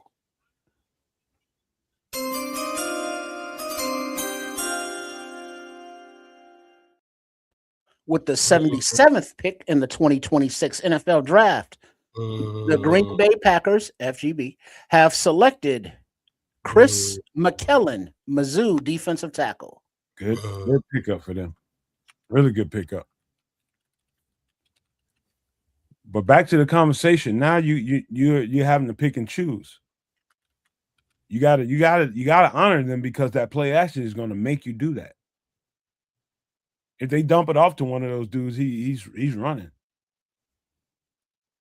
So you got to kind of put a safety down in the box. Now you're stuck with kind of a 1 high safety situation, just because of strictly numbers. You got 1 safety playing everything. Now Caleb can drop back on a play action, pull that ball out, and somebody's one-on-one deep. You understand? I'm telling you, it's effective in the short area. It's effective in the deep ball. Too many tight ends. I hate playing offenses like that. I have a question. Go ahead. In this respect, would you consider this selection of Roush a starter? No. Okay. He's not going to start. All right. But he will be, as much as he'll be supplemented, you would think of him as one. Would you consider Smythe or Carlson the starters? No. Many times this year, I would have looked how much they play. Many times this year, I would have looked at Smythe as one because he was supplemented so many different kind of ways. I'm asking the obvious question, right? At pick number 69, you might want to put a player on the field. Well, but he's gonna play. That's the point. You saw how much. He will play. Yeah. Do y'all understand what I'm saying? But beyond, like what Nomad has described. Yeah, but beyond that, what is his game? Describe it. Is he fast? Is he a red zone guy? Is he a good blocker? I think actually you kind of nailed it, Trip. He's probably more of a Kyle Juszczyk type talent than anything else, which is super dynamic, bro. He will be on the field. No, he will be on the field. It's super dynamic, and you can utilize a Kyle Juszczyk in many different capacities. So I think he's don't get me wrong. I think he's going to play, and I think he's going to be an effective part of this offense because of the way that Ben works offense. But then that's also the thing. Do you think Ryan Poles is I think I'm going to get a tight end at 69, or is Ben Johnson in his ear saying, "Hey, we like this Roush here at 69"? No, Ben Johnson is running this is things have become clear as well now. I think for all of us, Ben Johnson is running the show. It's his team. So if Ben Johnson wants Roush at 69, Ben Johnson's going to get Roush. This is what just happened. He said he wanted his damn center, and he wanted another tight end. We lost a tight end. You did not get me a tight end. I'm getting a tight end. This is what we're doing right now. And that's what happened. Yeah, you're going to chill for a minute because you can get some guys later. But for my offense, he made an executive decision. All right, we'll pause that real quick. Mongo.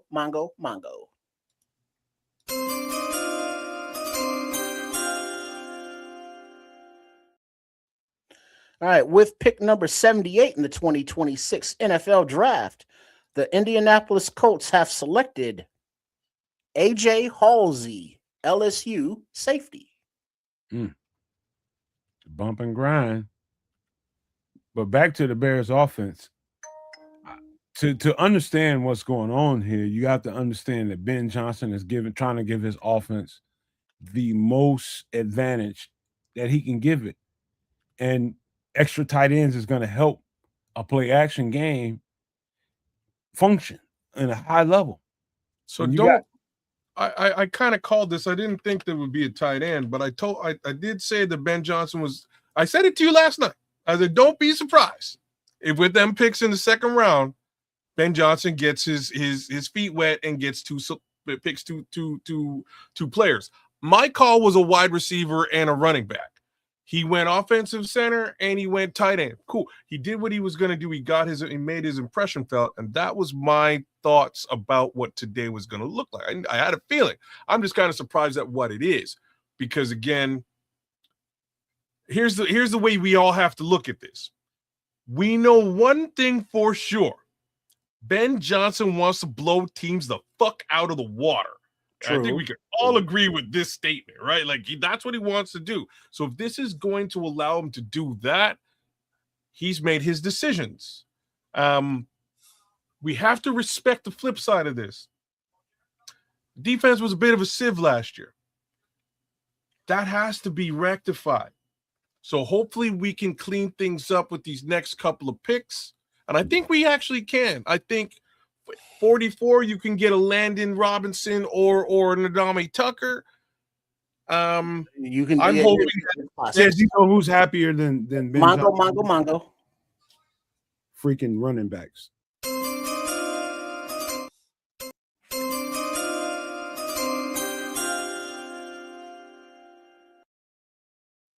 All right, with the next pick for the Atlanta Falcons at number 79 in the 2026 NFL Draft, they select Zachariah Branch, wide receiver, Georgia. Mm-hmm. Okay, did you hear the last thing I said? Outside of Ben Johnson, you know who's happier than everybody? The goddamn right. Clearing space for them to run. Yeah, and that's why I said you can kind of use them in a Kyle Juszczyk capacity, and that's cool. Right? That is cool. I have no reason to doubt what Ben Johnson is trying to do. My line of questioning is more on the other side of the ball, and knowing that we have to come by hook or by crook, stop the sieve, plug the run. Like it has to be done. So what's cool though, we still have 3 selections that can actually, like, if we get maybe a Proctor at 89, if we then go back and get a Robinson and a Ndamukong Tucker, that cleans, in my opinion, up your defense. But hey, kids, to kind of jump on top of that real quick. Don't forget now, there's a couple guys that we didn't get a chance to put an eye on last season due to injury. Remember now, they were banking on Shamar Turner. So you got to remember we got Shamar Turner too. You know what I'm saying? So I hear you. I want to see. I would still want to see an additional body added to that defensive line. But if you really think about who they've also picked up during the offseason here in free agency, you can't say that DA is not getting who he wants according to his scheme and his fits. So I get it. We want additional bodies for depth purposes and impact.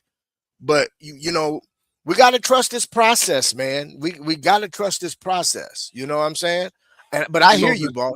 But then also to what you're saying there, Trip. Sorry. It's just dollars and cents. The financial influx for all of that talent that you just sort of put out there is very high, bro. There's a lot of money in them positions, bro. What it do, Samo?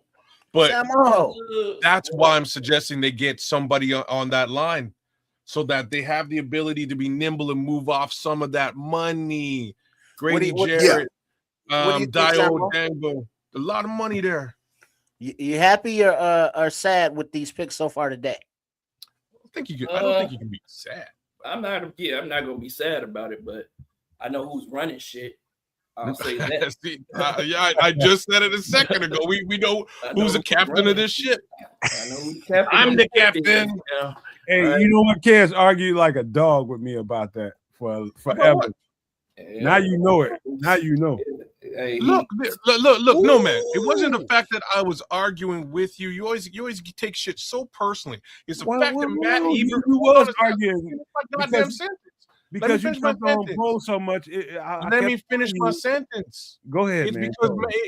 Because if this was the Matt Eberflus show, Matt Eberflus is a fucking idiot.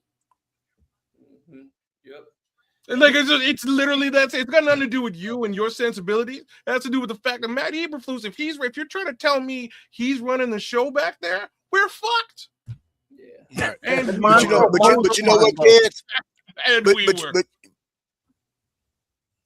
What? Mongo. Oh, Mongos. Atlanta Falcons is going to be loaded, bro. All right, with pick number 80 in the 2026 NFL Draft, the Baltimore Ravens have selected Jacoby Lane, USC wide receiver. I remember that breakdown. Jacoby Lane is a dog. I like Jacoby Lane for a few years now, man. I like that dude. Well, we'll see if Lamar can get him the ball. So, let me just give my little quick spiel about. I'm gonna get y'all caught up how I feel about everything real quick. I know y'all been getting off in here. The center position was a position of need. My last mock draft, final mock, I mocked the same guy. Logan Jones to us, but I got him around later. Logan Jones is probably the best fit at center for the Bears. That's because the way that he can move. The boy can move. The boy is the best fit because he can move. He's not only a guy that's just going to stand there and be stout, but he can move. He can get out on the edge, and and that's what Ben Johnson likes to do in the running game. So he's a good fit there. Only knock on him, arms a little short, but I mean most centers' arms are short in that manner, and I think he'll be good in that sense. Tight end, I've mocked Sam Roush to us a bunch of times throughout the year because I know that Ben Johnson likes to run 3 tight end sets. We had Dylan Smythe who got away from us this past year. Sam Roush is a underrated tight end, and I had him mocked a lot lower because he went to Stanford, and Stanford does produce good football players, but they can sometimes get overlooked. I think that, and I think that, Ben Johnson knows the tight end position better than any other position in the game. And I think that there are guys who can physically do what he wants them to do to come in as a rookie and do it, but can they do it mentally? So you get the guy from Stanford, the guy that is a smart guy. He can handle it. He can pick it up quick. He can handle it because tight end is not an easy ass position, man. You got a lot to learn. You basically learning 2 positions. You learn an offensive lineman and you learning fucking wide receiver. You got to learn coverages and know where to be. You got to read coverages as you're running your routes. You got to listen to the center call out the mic, and you got to know who to block in the running game. And if it changes, you got to know the next guy who to block in the running game within that play. So it's a lot to pick up, and not a lot of guys can pick that up right away. So I think he went and got the smartest guy this guy that he can handle it mentally and physically. I think he offers a lot as a blocker, but even as a pass catcher, I think I gotta chime in on that. Yeah, much better than Smite. Samo, brother, you hitting it right on the head. And here's the thing that nobody's really paying attention to. And right before you came into the room, Nomad was touching on it. We both touched on it, and kids even alluded to it in terms of wanting to blow people out. But this is Ben's second year. What Ben is getting ready to do now is impose his will. He wants to beat up on teams. So what he's looking to do, and you got 3 tight ends, and not only can they block, but they can also run routes like receivers and cause havoc, man. So as the defense in a 13 personnel, how you gonna defend that? What you gonna put out there? What you gonna put out there? You gonna put an extra DB out there? You gonna put a linebacker out there? You put an extra DB out there? Guess what we doing? We running their asses over because these ain't little tight ends. These are big, strong motherfuckers. Right? You want all of our tight ends can block their ass off. You put a linebacker in there, we running right by their ass. We throwing it over their head. So that's the type of ball. He's basically going let the defense decide how you want to try to defend this shit, and we gonna whoop your ass. I got something for it either way. Right.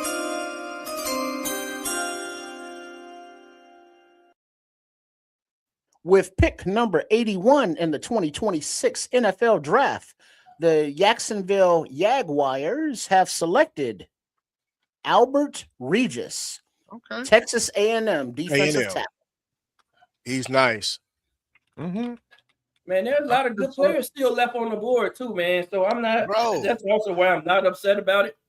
I don't think you're gonna get a running back. I'm gonna tell y'all that right now. I think Ben Johnson has got enough to eat. If we get a running back, it's gonna be late in the draft. I don't think we're gonna get UDFA. It'll be a UDFA. Who's the captain, Samuel?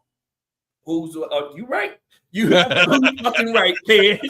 You absolutely fucking right. Let me shut the fuck up. Remember, they got need a wide receiver, possibly a left tackle, possibly a running back. Other than that, the offense is set, right? Yeah, we pretty good on offense. We pretty good on Mike offense. Mike Washington's still available, right? Yeah, he's still on the board, but there's that ain't the only back in this draft. I like we looked at. We really like Nomad. You floating around there? Hold up, I got to piggyback on what Samuel was saying. That was kind of piggybacking on what we were talking about. before he got in here was the matchup problem that the three tight end situation gives. Man, And the people that are having a hissy fit about this pick don't really understand how that works. just weaponized, and the receivers are gonna eat so fucking good too. Ooh, over bro, there. yeah. Because now you got all this attention on these tight ends, and you got a tight end. Roush is that guy. He's going to be the Dylan Smythe. You can push him into the backfield. He can move around. He's a good ass blocker. He's a damn good blocker as a tight end, but he's also a good receiver, man. So I think it's an upgrade from Smythe, because Smythe dropped a lot of balls that Caleb threw him last year. He got open, but he dropped a few passes, man, when he did get that opportunity. But as a blocker, Smythe was a dog. And that's what we need. I think we got another dog. All I know is I don't want to hit his big ass. Well, real quick, No, JoJo's saying you also need a defense, and that's true. But if you got an offense that's trying to score, 40, 45 points a week, that's a little different. And that'll help your defense too, right? But defense playing with the league is going to get some help. Opportunity, that's going to help your pass rush too, because they're going to get more opportunity to rush the pass. But man, again, I gotta ask you again, man. Who was that running back? Was it Coleman? What running back? There's another running back we looked at that was just super fast. And I think it was Jonah Coleman. No, probably not. Damon Claiborne. That it might have been Damon Claiborne. It could have been a lot of people. Damon Claiborne is a Rashul blur. Douglas. Probably Damon Claiborne out of I want to say Purdue or somewhere. I think it might be Claiborne. Desmond Claiborne. Rashul Douglas. I know we did a thing on him. Mike Washington, the Ott fella, Jordan Ott. You probably talking about Desmond Claiborne. I think it's Claiborne, man. All right, there's two backs I really like in this draft. Mike Washington Jr. is still available, so keep doing that to me. No?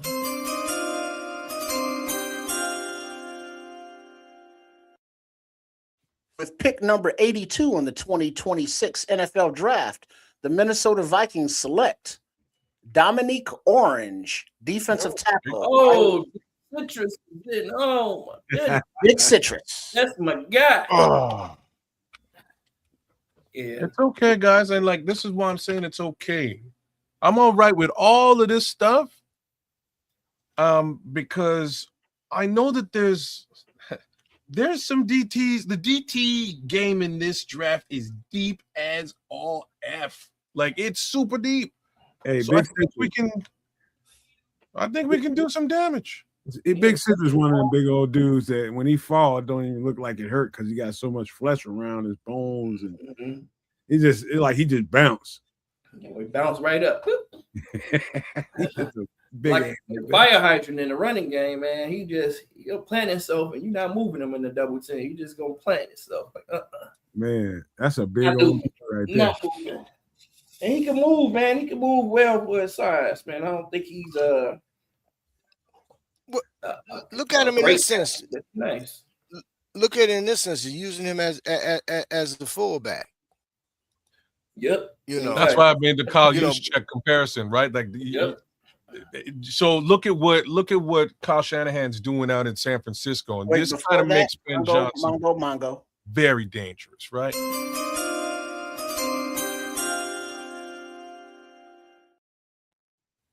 All right, with pick number 83 in the 2026 NFL Draft, the Carolina Panthers select Chris Brazzell II, wide receiver, Tennessee.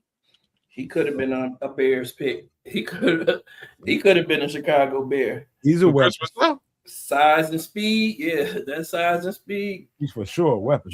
Yep, man. Jermon McCoy is still out there, man. I wouldn't be surprised if we drafted a corner, man. To be honest, that dude, he would have been the number one fucking cornerback if this were last year, and he wasn't hurt. But then you know how everybody always talking about how we need to always stay in the trenches with the draft picks, and we need to get better in the trenches. Mm-hmm. When you saw the name Sam Rouse tight end, you're not thinking trenches, and you should be. Yeah, you're right. Yeah. 270 pounds, you should be thinking trenches. He's That's a trench 270. guy. Damn. 270, bro. But here's something else to consider too, fellas. If the Bears really felt that they had a real dire need, don't you think they would have traded up or made a move to get that player? They're allowing the players to come to them based off of how things are going. They don't feel like they have a dying need. They're basically moving forward. It's all about best player available in terms of for depth. Yep. They got guys that was hurt that they're going to evaluate. During the leading up to training camp as well as training camp. Everything now is about identity and sending a statement across the league as to their decision on what they're going to do. Yeah. Yep. Now, just to counter what you're saying a little bit, I didn't think there was any chance of any kind of trade ups for this particular draft, just given the capital we had. I didn't see that in the cards, but it is an unfortunate situation because we couldn't, that we might not have been able to secure specific needs if that was the case. Hey, so we kids, let the draft fall to us. Hey, kids, let's start with you and just go kind of clockwise around the horn. And we'll come back to you. Just give a yes or no, and we'll come back to you. Do you think the Bears got better so far? Yes, I do. Okay. What about you, Bishop? Okay. Bishop. He froze. His Something eyes are moving. His eyes Bishop, you with us? Mo, what about you, Tim? Hey, yeah, we definitely got better. Yes. What about you, Trip? Yeah, we got better. Bishop, I'm gonna ask you again, man. You think the Bears got better so far? He got nothing for you, man. Yeah, you want $6 for what? He watching some bets or something, parlays, something going on. Hey, yeah, I do think we got better. I think we got better significantly. And as a matter of fact, and I'm not trying to lay it on thick, I know they know what they're doing and how it's all. And I think on the outside, we struggling to come to grips with who they're drafting where and not really understanding the reasons why. And I'm glad, Samuel came in here at the time he came in here to explain. Like, I don't want to, as a defensive coordinator, have to have the choice of when I got 3 tight end formation out there and all of them are live. I don't want to have to make a choice whether I go with my nickel package, my dime package, or whether I leave a third linebacker out there. That's a conundrum we're dealing with. Also, that's also giving more space and opportunity for the running backs to run the ball because you have to pay specific attention to those tight ends. And then, no, man, you don't know what formation we're coming out in when you see those 3 tight ends, right? Oh, the fuck don't. And we can start in one formation and then shift to another easily. You know what I mean? Like, it creates a real fucking problem for defensive coordinators. Would y'all imagine 3 legit tight ends? Keontae Scott is still available. He's still available, right? I wouldn't be surprised if the Bears traded down again, man. There's so many damn good players left, man, on the defensive line, DBs. Like, I wouldn't mind picking up another pick and getting another pick in this round. Oh, you mean trading back? Next round, yeah, trading back. Okay. I'm with you, bro. Yeah. I'm with you for sure. Yeah. I'm gonna leave an extra linebacker out there and I'm gonna make you beat me with that extra linebacker. Once you show me you can beat me with the extra linebacker, now I gotta adjust. That would have been the right answer to that test. All right, Mongo. All right.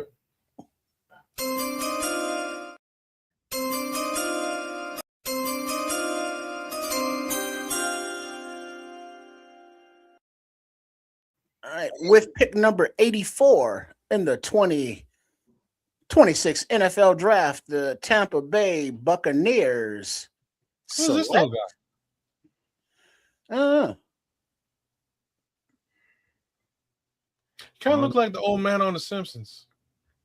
Ted Hurt. Yeah, I'm not from. That motherfucker. He hasn't announced it yet. It still says selection. Old grandma. He just look like he like turkey sandwich. That's Wilford Brimley's little cousin. Turkey All sandwich. right, they select Ted Hurst, wide receiver, Georgia State. Oh, he's a nice one. Old grandma. Buccaneers are quietly having a real good draft, bro. That's another guy that could have been a Bear. He's nice. Ted who? Ted Hurst. Hurst, yeah. This guy looked like Ted Knight. Could see Ben Johnson liking him. He's a nice piece. Georgia State goes in the top 100. Old grandma, she ain't what she used to be. He almost got on the last show. Who was that? I wanted to get the HBCU guys on there. Georgia State, damn near could be an HBCU. Yeah. They're just one step, they're just a little step above, man. Ain't not far from it. Just a little bit. Y'all, I'm telling y'all. Go ahead, Sam. No. What you gonna say? Go ahead. No, I'm good. I've been talking too much any damn way. No, I'm just gonna say about Hurst. Is that the guy? Didn't he go to JUCO before he got to Georgia State? I couldn't remember what JUCO he went to. When I saw some of his JUCO tape, he was tearing the boys' asses up. All I know is you get in the top 100 from Georgia State, you're a bad mother something. Yeah, I'll tell you that. Now there was I have no idea what's happening right now, but it looks like the Browns have made a pick after they traded with the Chargers, but the Steelers are making a selection now. So so right now 85, the Steelers are making it. So Mongo.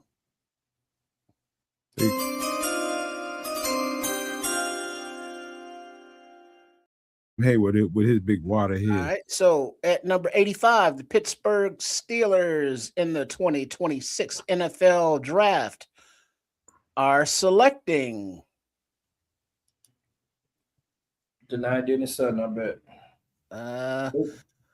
Dalen Everett, cornerback, Georgia. Remember that breakdown, y'all? Everett tough, man. He a little too aggressive. That's an aggressive motherfucker, right? Yeah. He gonna have to tone it down just a little bit. He gonna get some holdings early on, but he gonna be a dog. Yeah, he ain't scared to take that chance, is he? Nope. He's physical. He gonna go 6 yards. He holding for 6 yards, not 5. 6.5, maybe 6.5. If the ref don't see. Okay, now we can do it, I guess. Mongo. Oh, snap.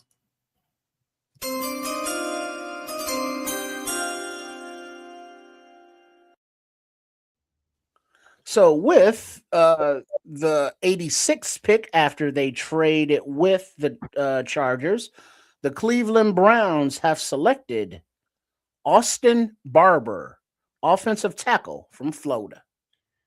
I gotta say, I don't know that guy. I don't know him. Good luck to him. I have no idea. Oh, we got a trade. Who? Not the Bears. Los Angeles Chargers was supposed to be in that selection. Cleveland moved in. Yeah, Browns and Chargers. They made a trade. And then next up on the clock is Miami at 87. We getting close, y'all.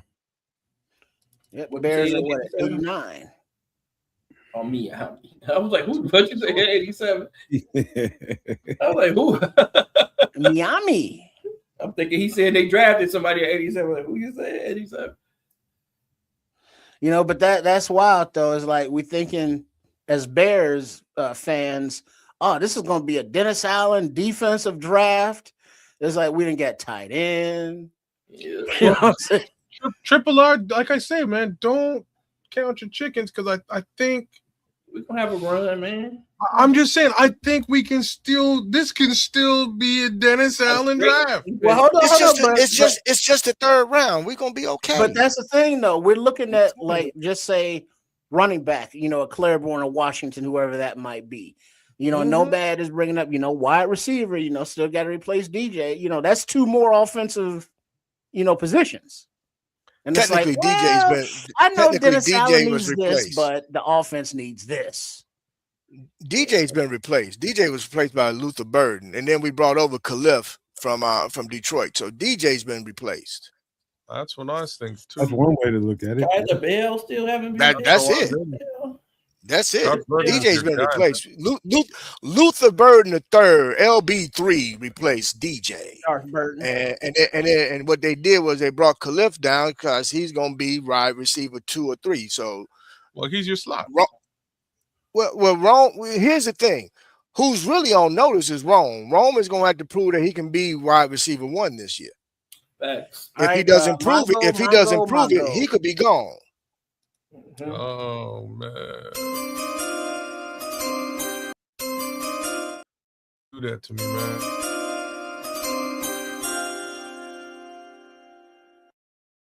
Hey, why is that happening? With the 87th pick of the 2026 NFL Draft, the Miami Dolphins select Will Kasmerick, tight end, Ohio State. They thinking like the Bears right now. So take a moment to take a look at this draft, guys. I want you all to consider previous drafts. Does this draft seem a little unusual in regards to the picks that are being made and the direction certain teams appear to be going? The so-called, I call them the designer name players, a lot of them still on the board, dog. Yep. There's going to be some guys that's going to hit the UDFA that we wouldn't expect to be UDFAs. Mm-hmm. And now, speaking of the Jaguars, they are at pick 88 right now, about to make it. And then the Bears will be back on the clock at 89. Yeah, let's do it. Jaguars don't take Gerard McCoy. I'm telling you, I wouldn't be surprised. The Bears don't take him. That dude is too good to pass up, man. I don't want a corner. We don't need a cornerback, but when I tell you this dude is a stud, you can always use the corner. You talking about that's a shutdown corner? He's a fucking shutdown corner, man. And physical as hell in the run game. I know Dennis Allen wants. Well, is that to do with the knee injury though? With the knee injury, but he's healthy. He didn't play at the end of the year. He could have played. Don't say that to Trip. He think he's damn near dead. I ain't getting no new cars with no dings on them. Hey.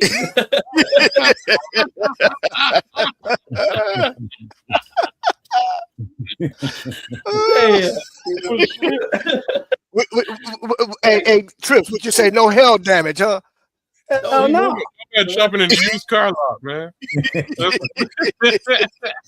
He said that I ain't taking no hell damage specials, no sir. It gotta be a used car. It gotta be a used car with it gotta be a used car with a big ass sandwich. Hurricane cars, like all those hell damage cars are UDFAs. He coming from Louisiana too, so he's like, oh, that's a hurricane. God, that no. All that moisture and humidity all stuck up in there. You're gonna need a discount. You under carriage. You're like, man, why is it rusting out under here? Everything else look new. You know that right. sealant. That's how they get you. But there is a difference. Hey, Samo, open up the car and be like, you could probably tell his ass a lemon. Just put a big ass sandwich in the inside of that motherfucker. Right? Did we get a pick for Jacksonville yet, or what? Nope, they still. No, we're on commercial. Damn.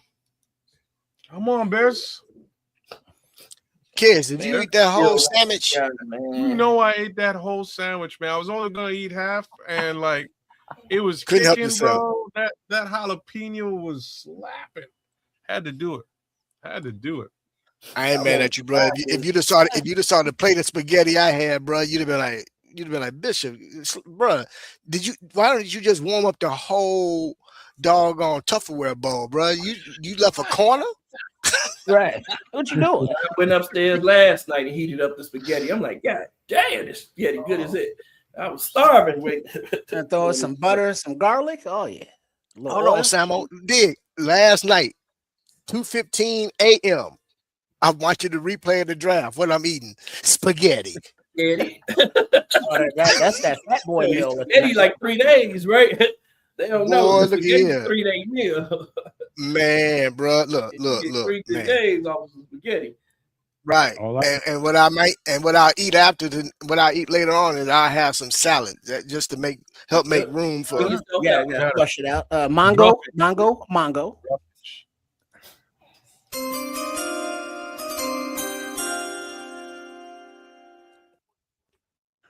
With pick number 88 in the 2026 NFL Draft, the Jacksonville Jaguars have selected Emmanuel Pregnon, guard, Oregon. Oh, he's a brute. all right. Right. He's a No. brute. Oh, he's And a- the shit. Bears are on the clock. All I'm saying is, as the Godfather, Dante Corleone. You want Corleone? I like, and we go D tackle. I like Grayson, man. Yeah, Is Grayson Lou- Holton. This is right here, Grayson right? Holden. Yeah, I like Grayson a lot. Wasn't he isn't this right where all the mocks had him at 89, 90-ish? Yep. Yep. Grayson, yep. But I love the not Dennis Sutton, man. I don't know what's going on with my boy, man. But there I don't know. Cause listening to kids, he's like Dennis Sutton is like but whereas Ndamukong Tucker is like his guy. What is your thoughts on Tucker there, Samo? I like Tucker a lot. but I don't think he has the upside of the not Dennis Sutton. I don't think he's as athletic as the not Dennis Sutton. But Tucker, I wouldn't be mad if they draft one in the 4th, 5th round. Yeah, Tucker it is. Okay. Because you got to think about it. Whoever we draft now not playing a lot, he's going to be a part of the rotation. We know who our starters are now. All right. Well, we're about to find out a little bit more. Let's Damn, go. the Bears went on the Bears went on the clock and then the pick was in.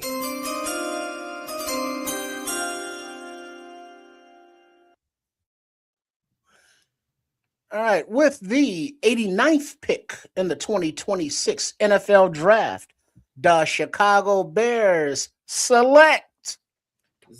What? We No, know no, who run this shit.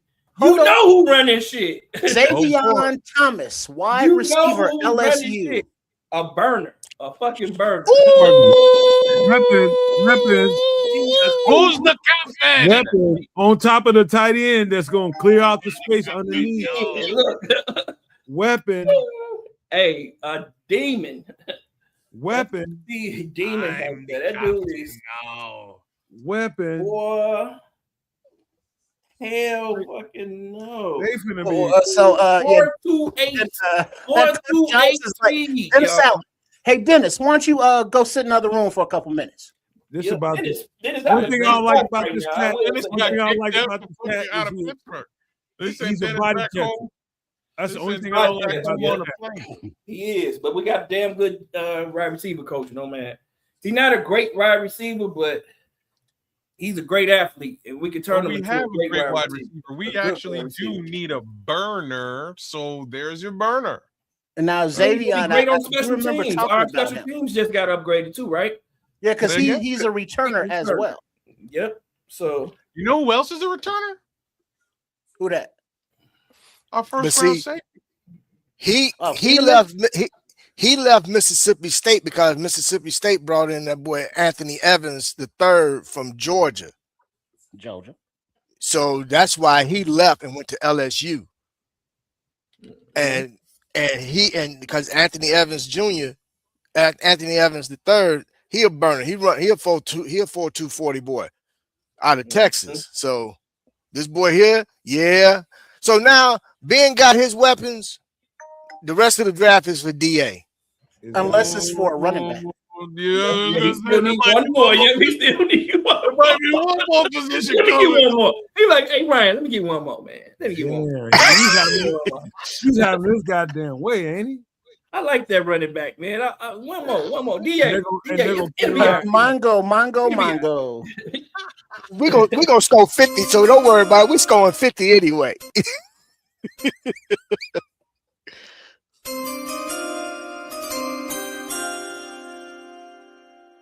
49ers took a running back. With the 90th pick in the 2026 NFL Draft, the San Francisco 49ers have selected Kalon Black, running back, Indiana. And here comes the run on the running backs. Here it starts. That's their Debo Samuel replacement. You think so? I don't know about that. He's all right though. He's an all right back, but I He's wouldn't. not as big, but he tough. Yeah, he's a tough runner. Like, let's remember they got. You know what that McCaffrey. last pick tells me? You know what that last pick tells me? They're only gonna have number 11 from Detroit for a year, and we need to get ready for when he's not here. Khalif Raymond. Hey, look, Khalif. don't sleep on the Bears trade. Oh, you back thought up to Khalif? this You round, thought man. Khalif Raymond was a long-term thing? No, he's a 1-year Never did. deal. Yeah, no, man. He ain't. They were at some point going to upgrade at that position. I did not expect it to really be in this draft, but here we are. Khalif Raymond just Here's said, the "Oh thing. shit." This is gonna be the number one offense in the league, bro. Here's the thing: when you sit up and you can put guys in multiple positions, and you can put them in motion, you can move guys around and put them in the slot, and go wide and go 4 receivers and spread them out wide, and you got burners to where now you got safeties and corners that's, excuse the French, that I'm about to use to all the grown folk listening, literally shitting on themselves because they don't know who the hell to cover. This is, bro, when I say they finna average over 40 points a game, they finna average over 40 points a game. So if nobody go back and listen to Caleb's interview from 2 days ago when he said we want to average 45 points a game, bruh. They looking to do it. And they gonna Zaydion beat your Thomas, ass. you know, with his 4.28 speed, he's gonna help with that. Yeah. Yeah. Ooh, Man. Lord have mercy, bruh. This is Explosive. gonna be fun. Tell him, King. We're gonna be winning games 43-37. Yep. Hey, No, but I get more. Hey, you absolutely fucking right, kid. Hey, Booker. I'm the captain now. So far in the draft, He's it's giving all up 30-35. Came in the room and slapped Dennis Allen. I mean, and Ryan Poles. but Ben Johnson said, "All right, cool. You got your safety. All right, bet. But we need the center that we gonna have to start. Not this season, but next season. Center of the future. Oh, this tight end, yeah, I'm gonna need him for this offense. On this 4.28 wide receiver, yeah, I'm gonna need that too. So, you know what I mean? He's drunk with power, y'all. He's going rogue. He's going rogue. Ben Johnson He in like- there he like- slapping He everybody like- in the draft room. He's over there like Ryan, he's available. Right. Le'Veon. 4.28, right? DA's like, I know you're not gonna, and he's like, we're gonna be good. We're gonna be good. I promise. We're gonna score 40. We're gonna score 45. Fucker. Look, you're gonna be good. Ryan, we have to get him. We gotta get him. Call him. Ryan, call him. Put it in. Put it in. And that's Put the ball in. I just saw that Yeah, draft yeah. room. I just saw that draft room when he got that pick. He just looked like Dennis, Oh. look at it. DA. I got away with murder this time, but I did that shit. right. Hey, Golly. Yeah, the rest of this draft got to be some Dennis Allen shit. man, it has to be, right? Well, we think Mongo. What up, Torian? Torian.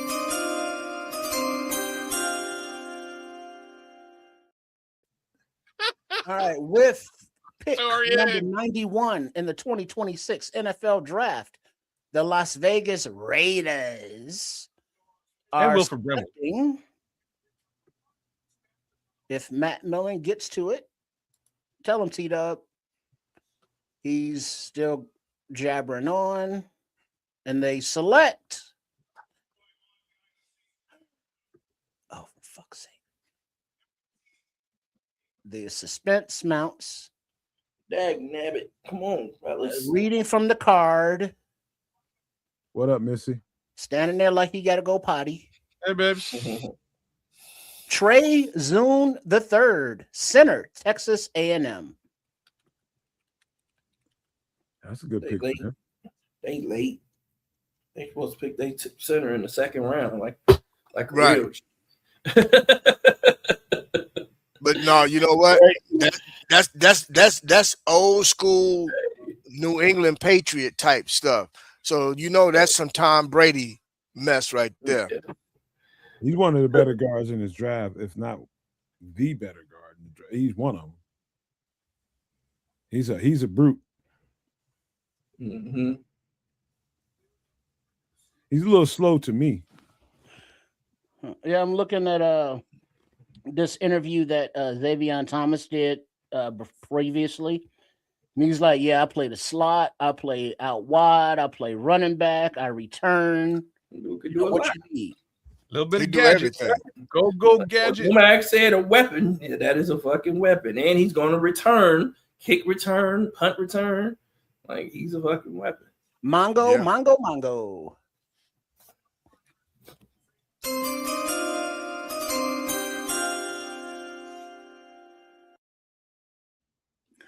With pick number 92 in the 2026 NFL Draft, the Dallas Cowboys have selected Jayshawn Barnum, Michigan, defensive end. Linebacker / defensive end. Mm-hmm. He's tough now. I was looking at him and I wanted to put him in the linebacker category, but nah, he's too much of an edge rusher. Edge. Yeah, he's an edge. Yeah. People are high on him too, man. Oh man, Who this went higher that I didn't think was gonna go that high? Derek Moore went high, man. Yeah. Derek Moore went really high. He went to Tony Dorsett. What's going on, baby? TD. he went to Detroit, Samuel. Detroit. Yeah, the Detroit. Yeah, Michigan. That Michigan connection. Now I was looking at some LSU. What is that? Barian Brown. Hey, I was you know looking what? at him. I was like, man, he looks like he can fly. But then while watching those highlights, it was like, damn, this Xavier Thomas dude. Hey, We ain't gonna get him. Don Bird finally brought his ass out the woodwork with your weak ass. Where About he- time, motherfucker. You've been hiding for like Oh, Deshaun John Barkley. Barham. 25 years and shit. Look at him. Weak ass. Weak Well, ass. Where your ass been? Don't give me that. I've Blake been Miller working. and Derek No, Moore. he's been 3. Hey, and guess what, Don Burr? Y'all still lost the division. That's what I'm saying. He's 3 positions back in the division. That's where Don Bird's been. Look, you Weak still, That you still motherfucker, in he- third he- place in the division. You'll just roll up in this motherfucker like we ain't gonna say nothing. Bitch, your ass was in hiding. And APBs was out on your ass, your weak ass, man. Hiding and shit. The game ain't won. Okay, it's won in the trenches, but then why y'all didn't win then? What happened to y'all winning the division and get Oh, to the I Super know. Bowl? Because we got their coach. That's why. That's But they why. ain't been right since. No, ain't nothing going good in Detroit since that happened. Shoot. Your ass weak for hiding and shit. Now they All got that people shit. out there stealing parts from the fire hydrants. You know, selling them. You're hawking that at the swap I shop. know a dude did that, man. Yeah, I mean, shit, $400 a pop. I know Or a $600 And you know what, Don? I'm ashamed of you, It's man. 'cause $45,000. You know, the houses I might feel burn so down. down for you when everybody was telling me to kick your ass out of here and don't fuck with Yep. you. And your ass here. Mongo. You've been in hiding for months. For Yeah. fucking months. Jesus.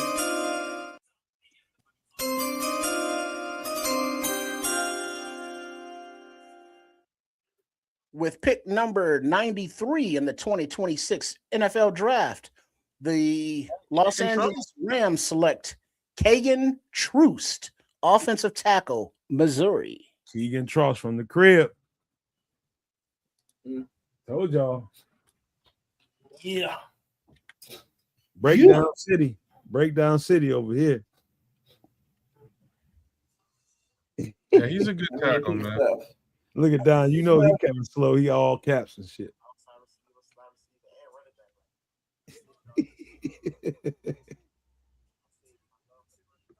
Man, you shouldn't have hit it like that, Don. Man, you That's funny. So he's here to talk shit in April.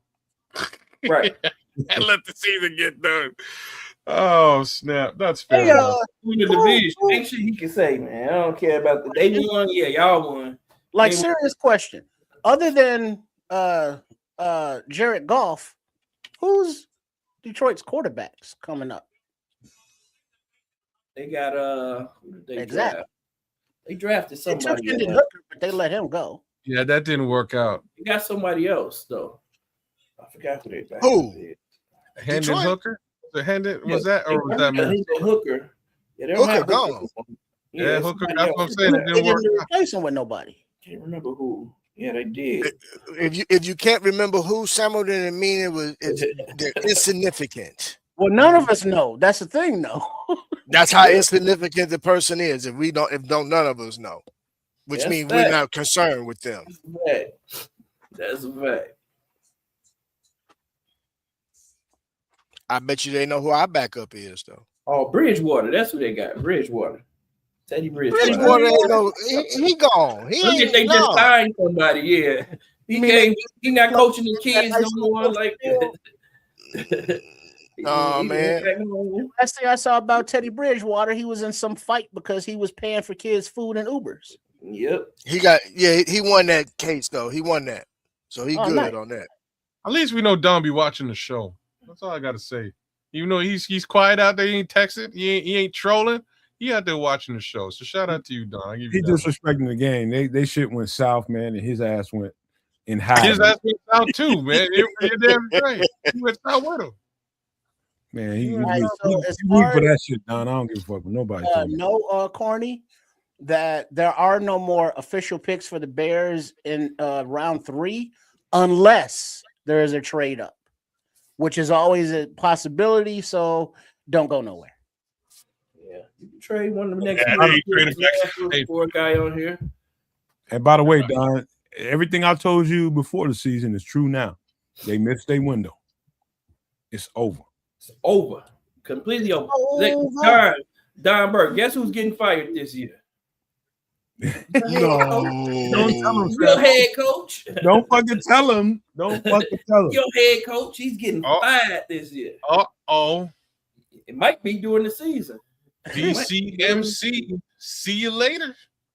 They're gonna get him on some Vrabel shit, I bet you. Nah, he ain't that type of dude, man.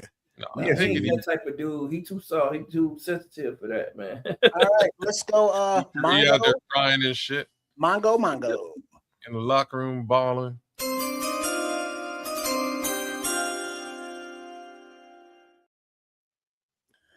All right, for pick number 94 in the 2026 NFL Draft, the Miami Dolphins are selecting after a little crowd hypeness. Looks like they've been selling some beverages out there. Security hanging out by the stage. Nice suit. Well, Don, don't worry. When they fire him, we'll hire him as our tight end coach. All right, and their selection. Damn, that's cold blooded. That's cold Yeah, blooded. that was, kids. You ain't have to do that one. You ain't even right, kid. All right, their selection for the Miami Dolphins at pick number 94, Chris Bell, wide receiver, Louisville. Chris Bell is a dog. But now I think didn't he fall because of injury as well? Yep, ACL. Oh, he's smooth. Yeah, was nice. Comes back healthy. He gonna be one of them ones. One of them ones. All right. So now next on the clock, we have New England with Coach I Care About My Wife and Children, Vrabel. My wife is my life. You know, unless I'm out of town. It don't All right, count. I guess we can go with Mongo. Mongo. You mean Rossini?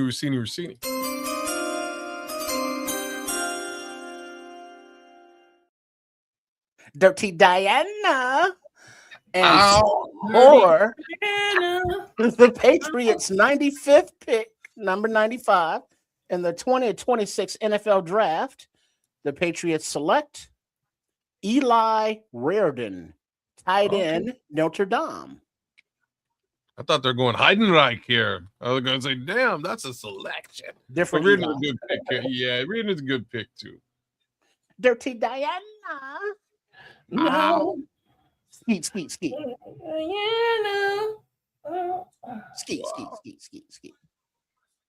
Hey kids, you got the updated ticker? Or you just lost? No, I'm good, man. I'm just waiting for the spelling on. Actually, no, I'm good. Here.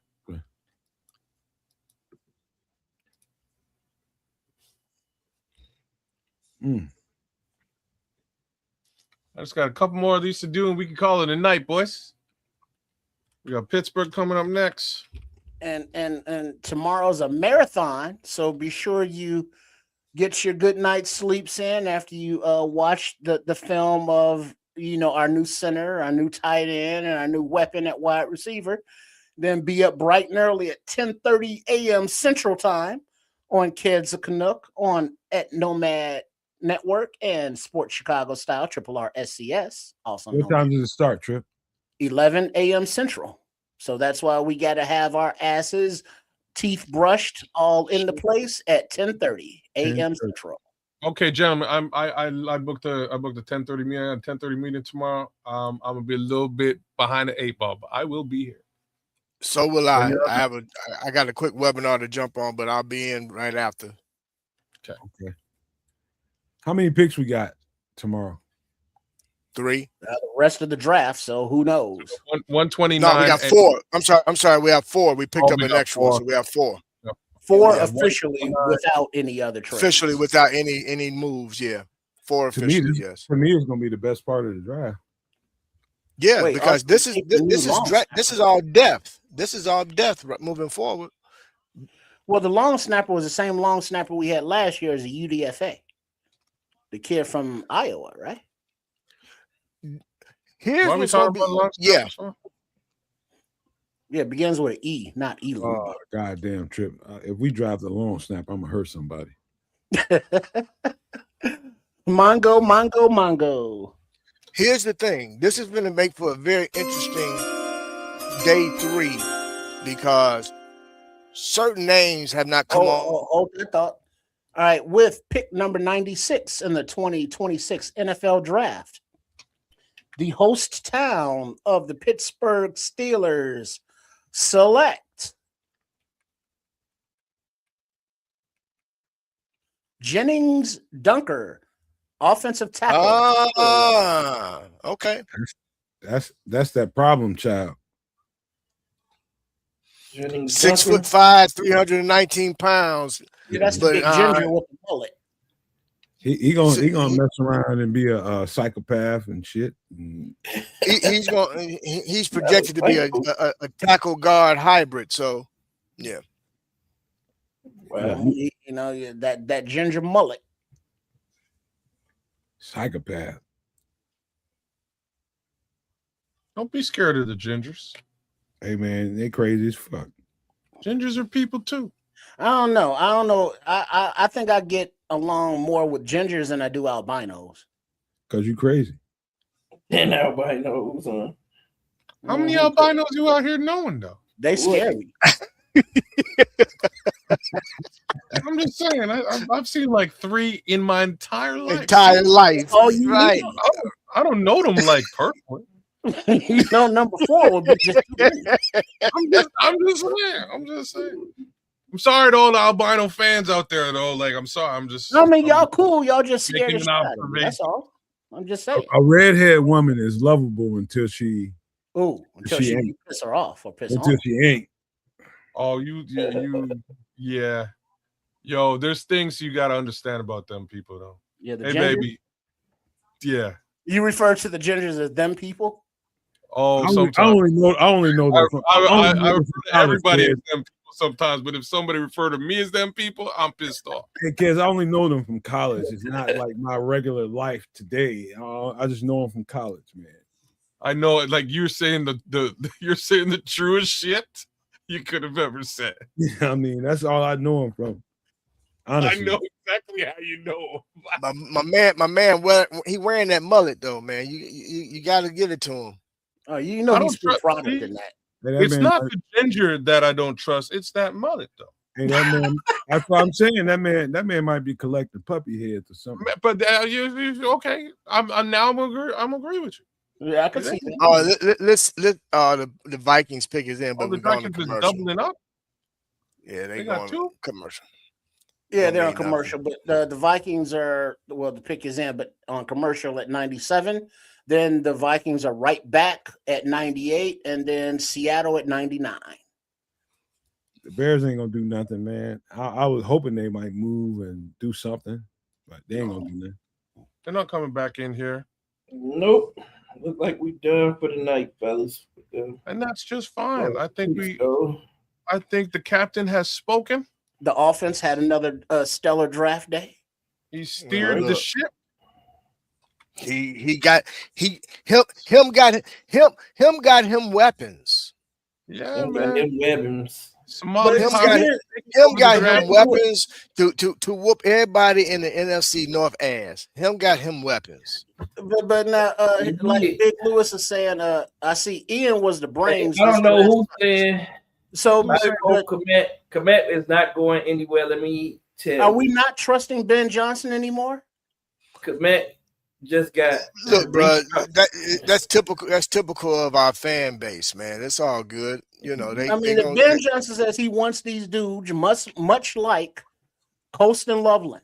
Nobody had the Bears taking Colston Loveland, in the top. and they was 10 mad. last They year. was mad as And hell. then when they did, they was like, "Well, why the fuck are we taking Loveland and not Warren? He's better." Watch they Now turn this look, shit on polls. Watch they turn this shit on polls. Now look at Loveland. It's like, oh man, that was a great pick. Well, yeah, they're gonna say It's like, we got Paul. DJ Moore. What the hell are we taking? Now Luka Doncic they're for? gonna say Ian Cunningham was the brainchild of everything.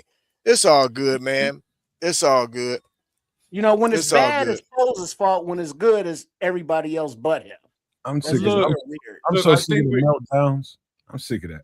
Yeah, I think everybody got to take a time out, take a deep breath, and recognize what last year was.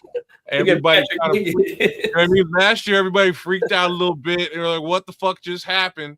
And then we had the best season we've had in about 15 seasons. There is what since Oh, kid, look at what Patrick just said. Look at what Patrick. I just want everybody to be careful, man. Damn, Patrick, Be cool. don't spaz out.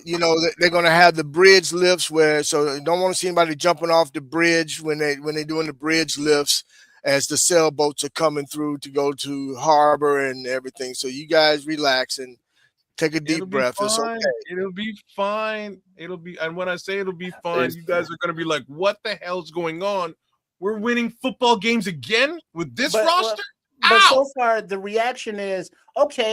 The center we got, the tight end, and the wide. Okay, yeah, they are weapons, but can they stop the run? It's like, wait a minute, you're complaining about weapons. Nice, Mongo. We forget about guys that were injured last year. They didn't.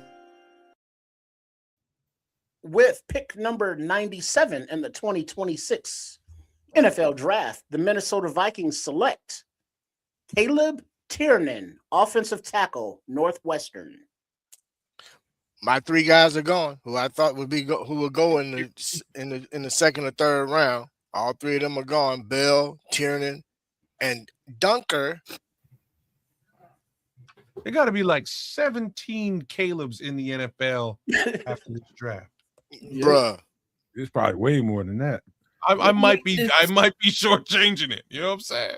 What made your name so famous, man? That's that generation. Jalen. I mean, who was the most famous? Jalen. After Jalen Rose, it seemed like everybody, you just saw Jalen's go crazy. Yeah, Jalen was all the balling out ladies love Jalen Rose's name. Every woman wanted to name their kid Jalen after they saw Jalen Rose play basketball. All right, Mongo. Well, at least we got us a Kobe Bryant.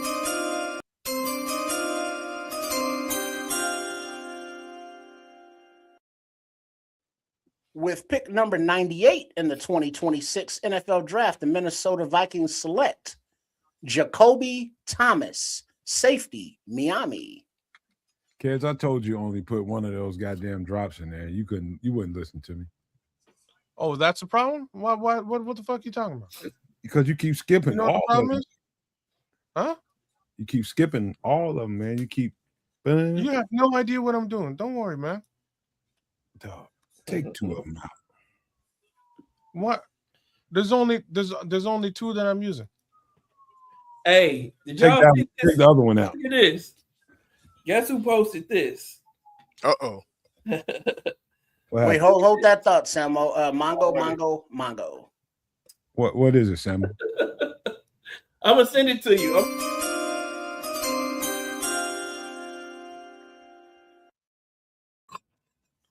All right, with the 99th pick of the 2026 NFL Draft, the Seattle Seahawks select Julian Neal, cornerback, Arkansas. He's a good zone corner. Man-to-man corner, he gonna get torched. You actually about to send it to me, Samuel? I'm gonna send it to who you want me to send it to, so you can put it on the screen. That would be Keds or Triple R. Kids, I just sent it to you, kids. Put that picture up, and you get the reference. I sent it to you on X. Oh my goodness, that's hilarious. It's scaring me now. No, that's good. It's good. It's good shit. It was just funny to me. He said they about to be balling like Sydney and Billy, right? Sydney Dean. I want to see this. Oh man, that is hilarious. Keds, you got it? I'm pulling it up now. Be cool, man. Sydney and Billy, man, that's hilarious. Oh snap! That's funny, right? So your boy Kobe Bryant posts this picture. Okay. Oh no, I was like, what Now you get it. Now you get it. Now I get it. Now I get it. I mean, we still can't see nothing. I'm like, I why know, you post because I was trying to get Yeah. context here before I threw it up. Because I was like, why am I I'm putting like, this what up? the- Why am I Okay. putting this? Why am And I then we putting this also up? got a pick ready. There we Oh, go. shit. There we go. So that's what we're looking at here for Oh, context. Bryant posts this, man. Billy and Sydney, man. He said Billy they and about to be Sydney. balling. He That's said, funny. That's supposed to be Kobe Dylan. Yep. Kobe Bryant posted that, man. All right, That's Mongo. That's Oh, cold. there we go. You got to have a sense of humor, man. That's a-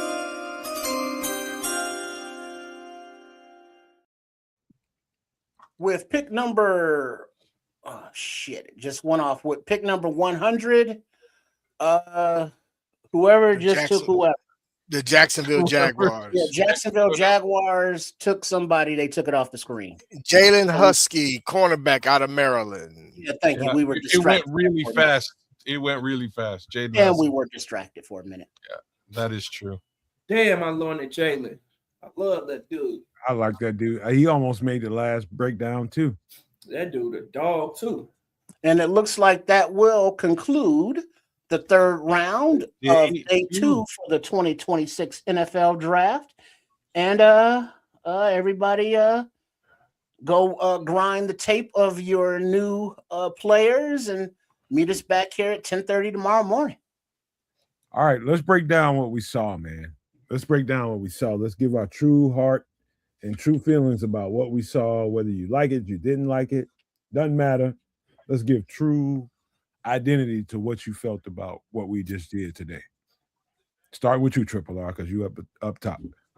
Yeah, it was. I'm not mad at it because I think every pick was an upgrade over, what we have. It's more in the vision of schematically what these coaches want to do, but it is surprising because of how, we've as a fan base geared ourselves up to think, well, defensive tackle, edge, a Dennis Allen draft, and then to come out with all these offensive players so early, it's like, oh shit, what's happening right now?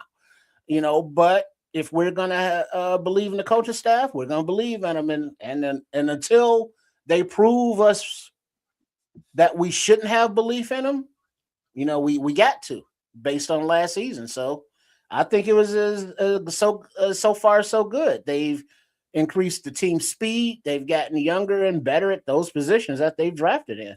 And they were all kind of need.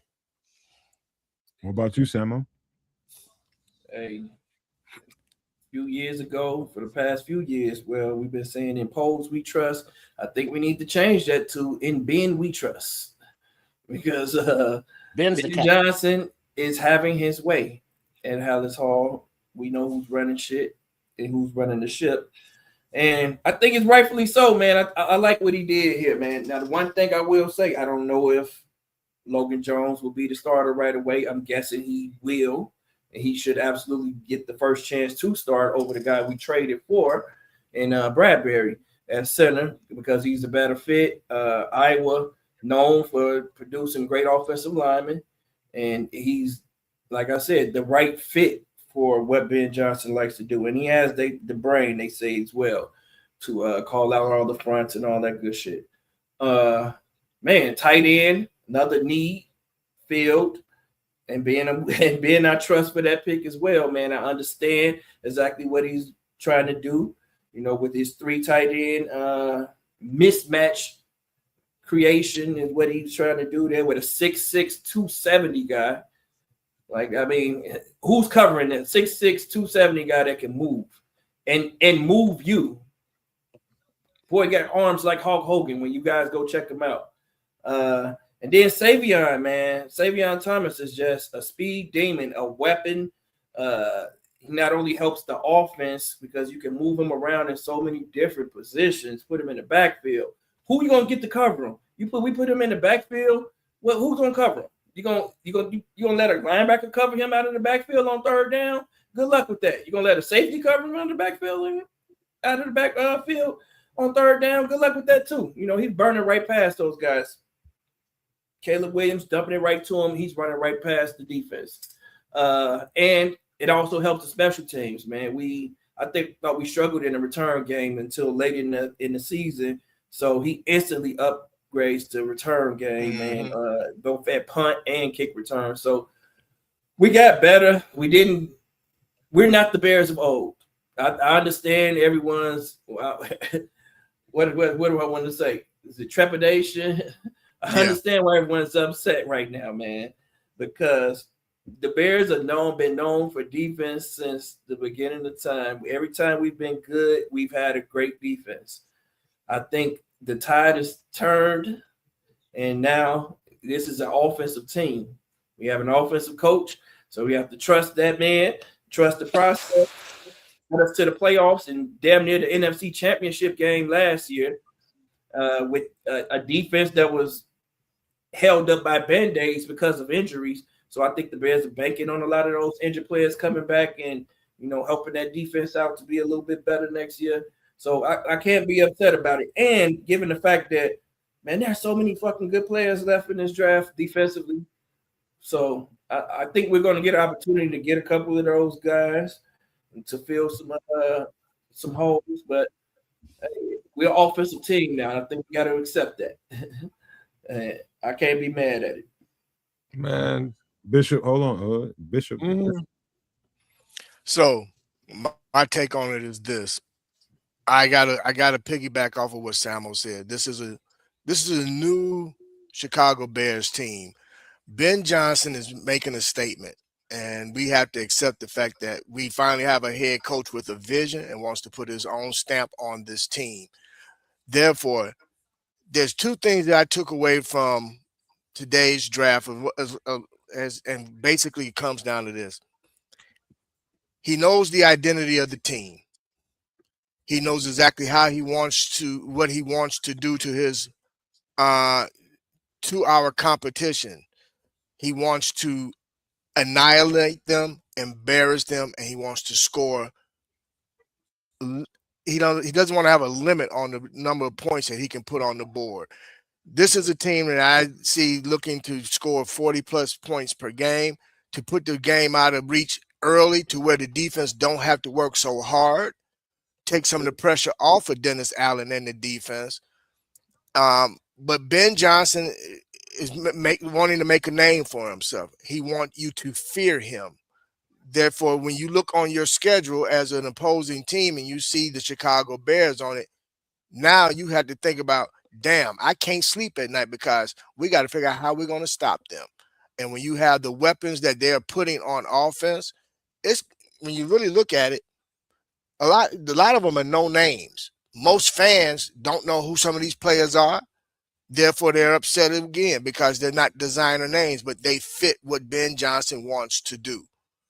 So strap up, y'all. Get ready, because many of us didn't believe what was going to occur last season occurred. So now we have something, and Ben Johnson said it best. We're not building on last season. We're stripping it down and we're starting over. So this is the process of starting over. And the identity is being set, and he is determined to put a stronghold on the NFC North and not give it back. And it is what it is, man. I love it. I'm excited for it. I believe now tomorrow will be all Dennis Allen. He's going to get what he wants in terms of depth, but I have to also agree with something Samo said, and Ked said it a little earlier. We got players that did not play defensively last year for various reasons, injuries or personal reasons, that they're looking to contribute to this defense. They went out and got certain guys during the offseason for our free agency. I believe they know what they're doing. I'm going to trust this process until proven otherwise.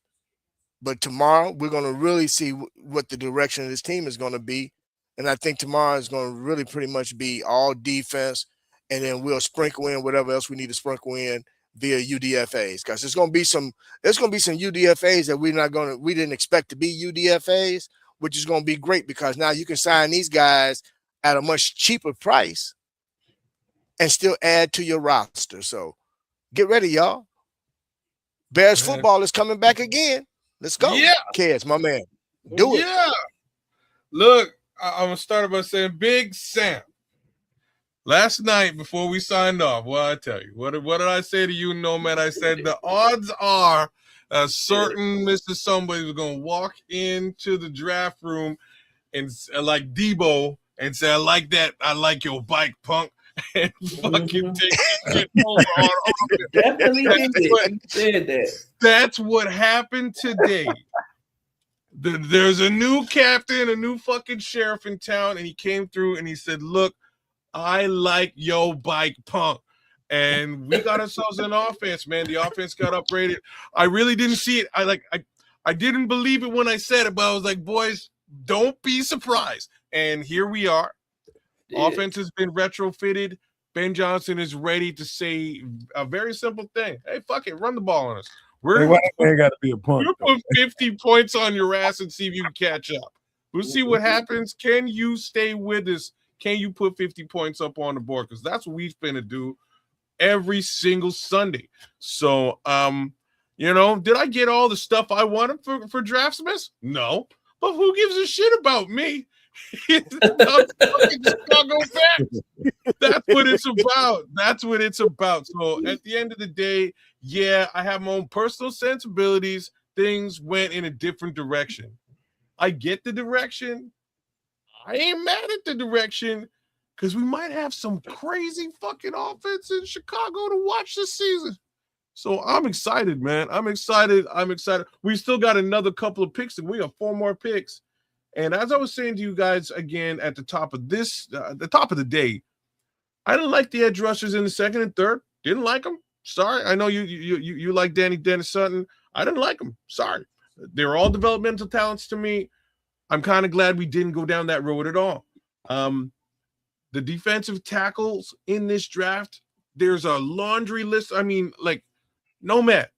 And shout out to you again. I'll just give you a shout out again. I'm still laughing at you talking about that man's a punk because you're like yo bike, man. I'm just saying you lit snatching chains. You lit up Skylar Gill and Landon Robinson, and there's some other dudes way back where Jackie Marshall, but that we can get at the DT position. So I'm not mad that they didn't go and get a Caden McDonald or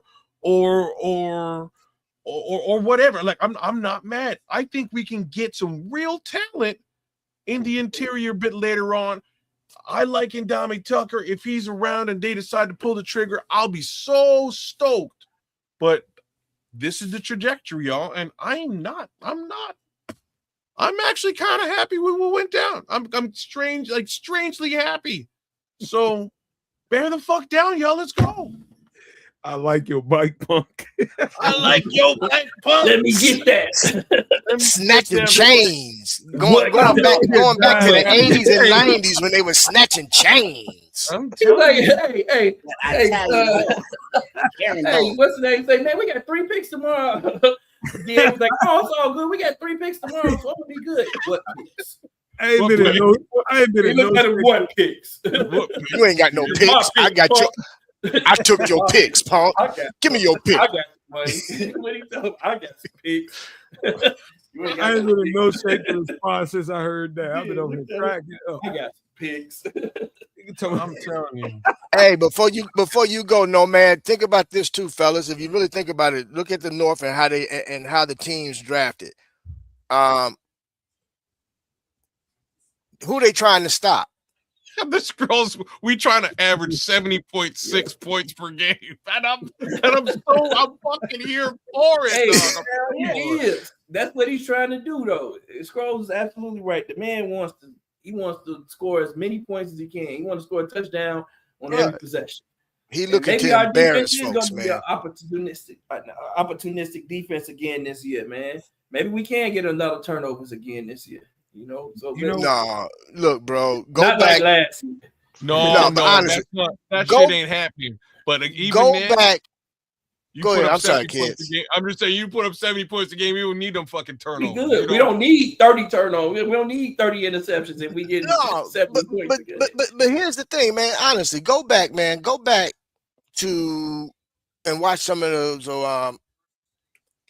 the New Orleans games, man. Honestly, if you look at Dennis Allen, man, and what they're doing, we keep talking edge rusher, bro. His pressure came up the middle. His interior defensive line created havoc for his defense.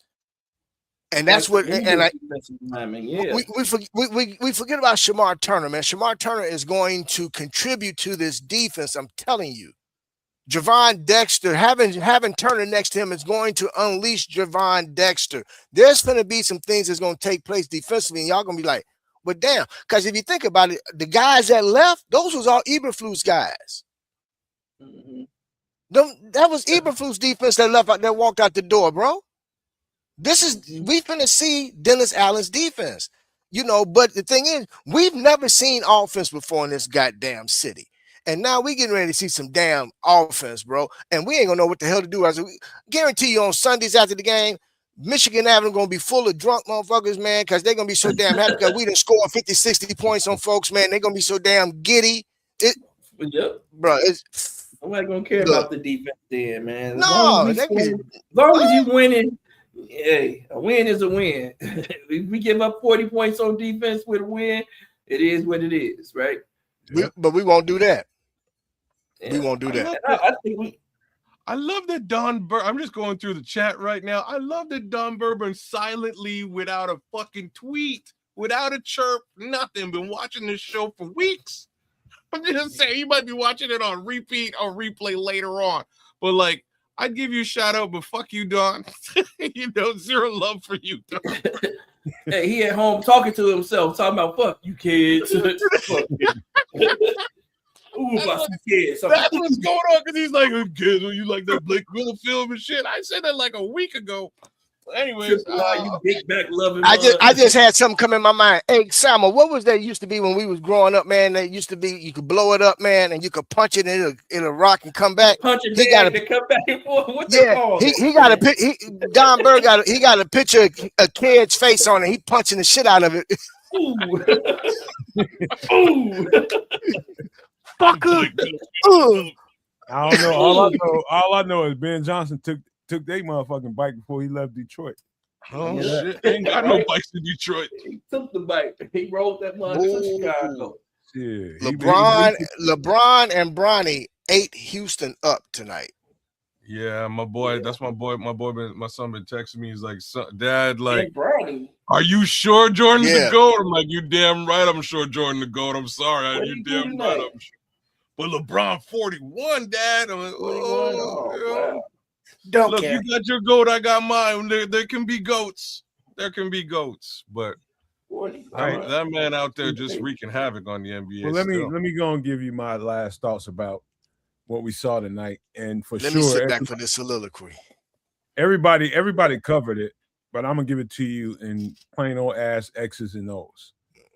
And X's and O's showed up in this section of the draft, Ben Johnson style. X's and O's showed up here. How do you give your team an advantage? How do you give your offense an advantage?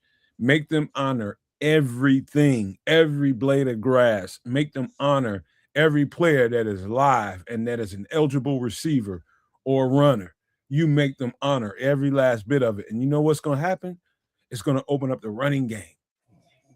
It's going to open up the running game because if Caleb Williams, God bless it, man, he's got a year into the offense, and in this year, I think he's going to excel a little bit. I saw the graduation that happened in the fourth tier of the season. I'm talking about the last 4 games and including the playoffs. I could see him settling down and really accepting what the calls were, how the offense is constructed, and what each play is designed to do in sequence. So if you get a play to run the ball left off of a wide zone in the A gap or B gap, okay, you know why it's going to do that because the next play is this. You get people to bite on stuff. And so this is what I mean by X's and O's. Ben Johnson just made sure that no matter what, he got the pieces that he needs to really open up this offense, and we won't have any excuse as a reason why we can't score points. We will be able to score points in abundance. In abundance. In fact, I think Samuel said it. I don't know that Logan Jones is going to be a starter. I think he's going to be a backup so long as Bradbury is here. I think he's going to probably they're going to probably mess with him at guard or something like that until it's time for him to start. And I think that's going to be next year. That's just my opinion. I could be totally wrong. He could be the starter and Bradbury could be backing him up. We'll see.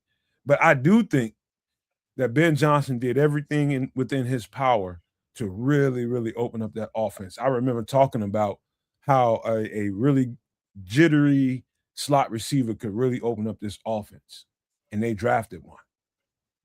And I'm telling you guys, this is going to be an explosive unit, period.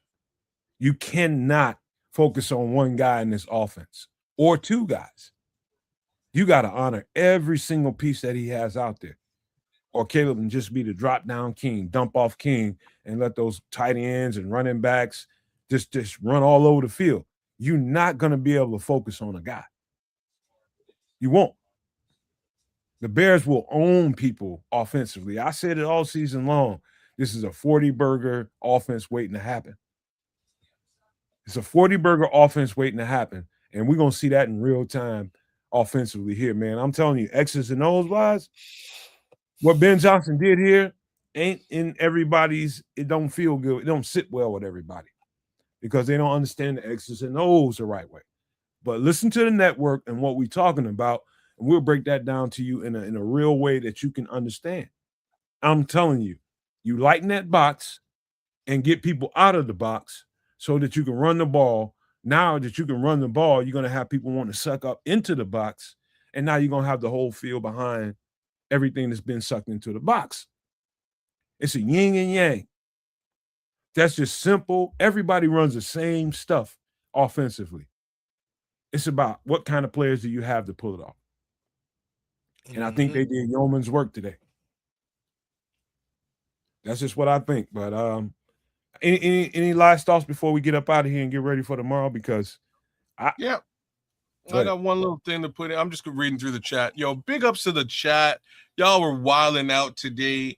I feel terrible because I really didn't get the chance to go and look at all the stuff going on in the chat because I'm trying to keep all these picks and update that list for us as we go, man. But shout out to all y'all. There's some real good fun in the chat. I'm glad y'all had fun. Thank you all for joining us.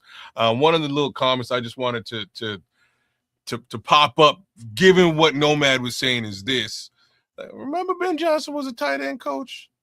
He knows what he's looking for. For sure. And it's a very important little piece of information to just sort of throw in there. But we will still hire Dan Campbell if the Detroit Lions fire him at the tight end coach. I just wanted you know what I mean? I just wanted to put that out there. But Ben Johnson was a tight end coach, and if we're talking about selecting a tight end at the 69 position, not a crazy move. He knows what he needs him for. He's going to put him into that position for success for this team. So, I just wanted to give a little bit of context again for why that selection was made. We'll see how things go, but I think what we learned today is we trying to put up a whole fuck ton of points, and I'm with it because offense in Chicago has been a little bit fleeting during the last, 20 odd years. So let's maybe do things the other way. This has been smash mouth football for 50 years. Kid, maybe we just blow teams out the water. Kids, I got a thought for you. Yeah. And I did this just off a whim. And the average third down in the NFL is a 3rd and 4. I just did that off a whim just to see what an average third down was in the NFL, a 3rd and 4. Sounds about right. How do you defend a 3rd and 4? Number one, and how do you set up an offense for a 3rd and 4? We start talking about the numbers game and some of the I don't like that kind of thing. What kind of offense would you set up for a 3rd and 4? Some kind of run pass option. Play action. What kind of offense? I'm putting those 3 tight ends on the. There you go, Samo. There the fuck you go. I'm gonna see what you do if you bring those extra linebackers up. We gonna pass. And if we can spread you out and pass on you, or we can run it down your throat. Come on, Atmas. All right. You can either run out your trick formation with a whole bunch of receivers, or you can run out your trick tight end formation with a whole bunch of tight ends. There's a question, Atmas here. Is Thomas Avalis 2.0? No. He's a body catcher, but don't even put him in the same. Let's not. We went all day long without having to talk about that motherfucker. I don't really want. We don't want to associate him with Davis at all. Me and Sam are in lockstep on that one, man. Look at it this way. So a 3rd look at and it 4. this way too. With that 3rd and 4 that you're talking about, when you got tight ends who run routes like receivers, if that does not put fear in a defense to where you can put a guy in motion, you can load up one side, whether it's the boundary side or the field side, it just creates so much havoc. And then you don't forget, you still got to account for the running backs and the quarterback. And the quarterback. And the brand new deep threat. Just to throw that on top. Your entire receiver room runs 4-3 or better. You don't have a slow receiver in your receiver room. Your tight ends are running 4-5s. Yep. I mean, and big as hell. If nobody's seen Colston Loveland is yoked now. He didn't went and put on an extra 10, 12 pounds of nothing but damn muscle. He don't even look like the same kid from last season. Nah, so, big. Bro, they received the assignment during the exit interviews at the end of the season. and they knew what they had to go do. Everybody went and worked on what they needed to work on. Caleb said it best. He said, I got to be better over the middle. My short yardage passes have to be on point. I got to be able to anticipate and make sure that the ball is where these guys want the ball to be. He said, I had things to work on. We've been working on those things for the past month and a half in California. These boys is ready. They not playing with it, man. We as fans got to catch up to what the hell the team is doing. We can't be stuck in the past no more as fans. We got to be looking toward the future, just like our damn coach is. So, hey, let's do it, man. Let's get to it. Day 3, let's do it, baby. Let's get to day 3. That's what the NFL is now, man. The NFL is an offensive league now. It's no longer a defensive league, man. If you can't score, you ain't winning. Shit. You can't put up points, your ass ain't winning. But regardless of who you can stop, you can have the best defense in the league. Look at the Texans. Best defense in the league. Defense got even better. They just picked up Caden McDonald. But guess what? Their offense didn't get better. If that offense can't put up points, you're not gonna stop it. You're gonna stop it. You can contain the offense right now. There's no really stopping good offenses anymore. But that's I think what Ben Johnson is setting up, that good offense. You know, like Nomad was saying, you got 3 tight ends out there in a Kmet, Loveland, and Roush. All right, you line up to run the ball. All right, cool. But now you want to flex out. Who's gonna cover all these guys? You know, the tight ends, just the tight ends, because you're gonna have linebackers matched up on them. And if you put a safety on them, they're too big, strong, and fast for them as well.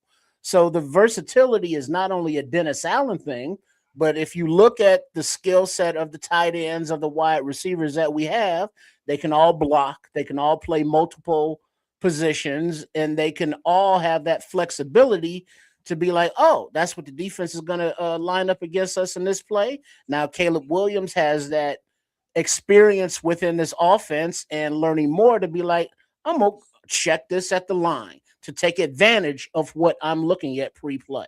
You know what, Trip? I'm glad you mentioned that, because I think as a byproduct of everything that happened today, Caleb Williams is going to be a better quarterback, because it's going to force him to learn exactly what to do at the line of scrimmage when he sees, let's just say that 3rd and 4 happens and they put the 3 tight ends out there and the defense left the linebackers out there.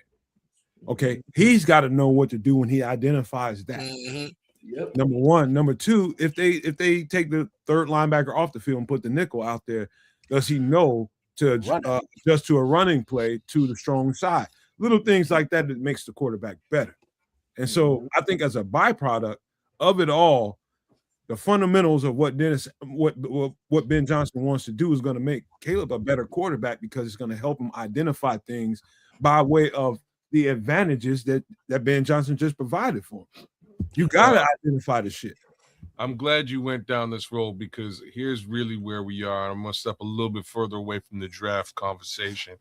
And where we are is I needed us to get to this offseason for our young quarterback to sort of take a step back. What it do, Darius? What it do, D-Nice, man? What's popping? I needed our young quarterback to D-Nice in the house. To do a couple of things. The first one was gain full confidence, not in himself, but in the team and coaching staff around him. And that was built out of the success of this year.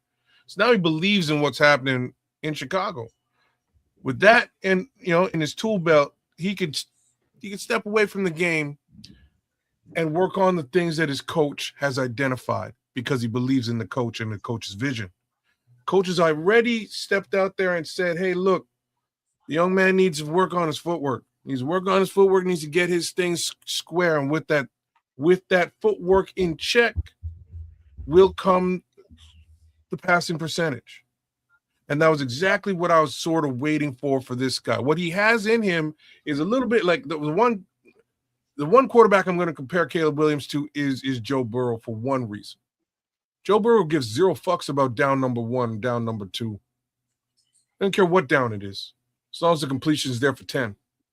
Right? You get the first down. That's the down that Joe Burrow gives a damn about. And Caleb Williams has exactly that same mentality.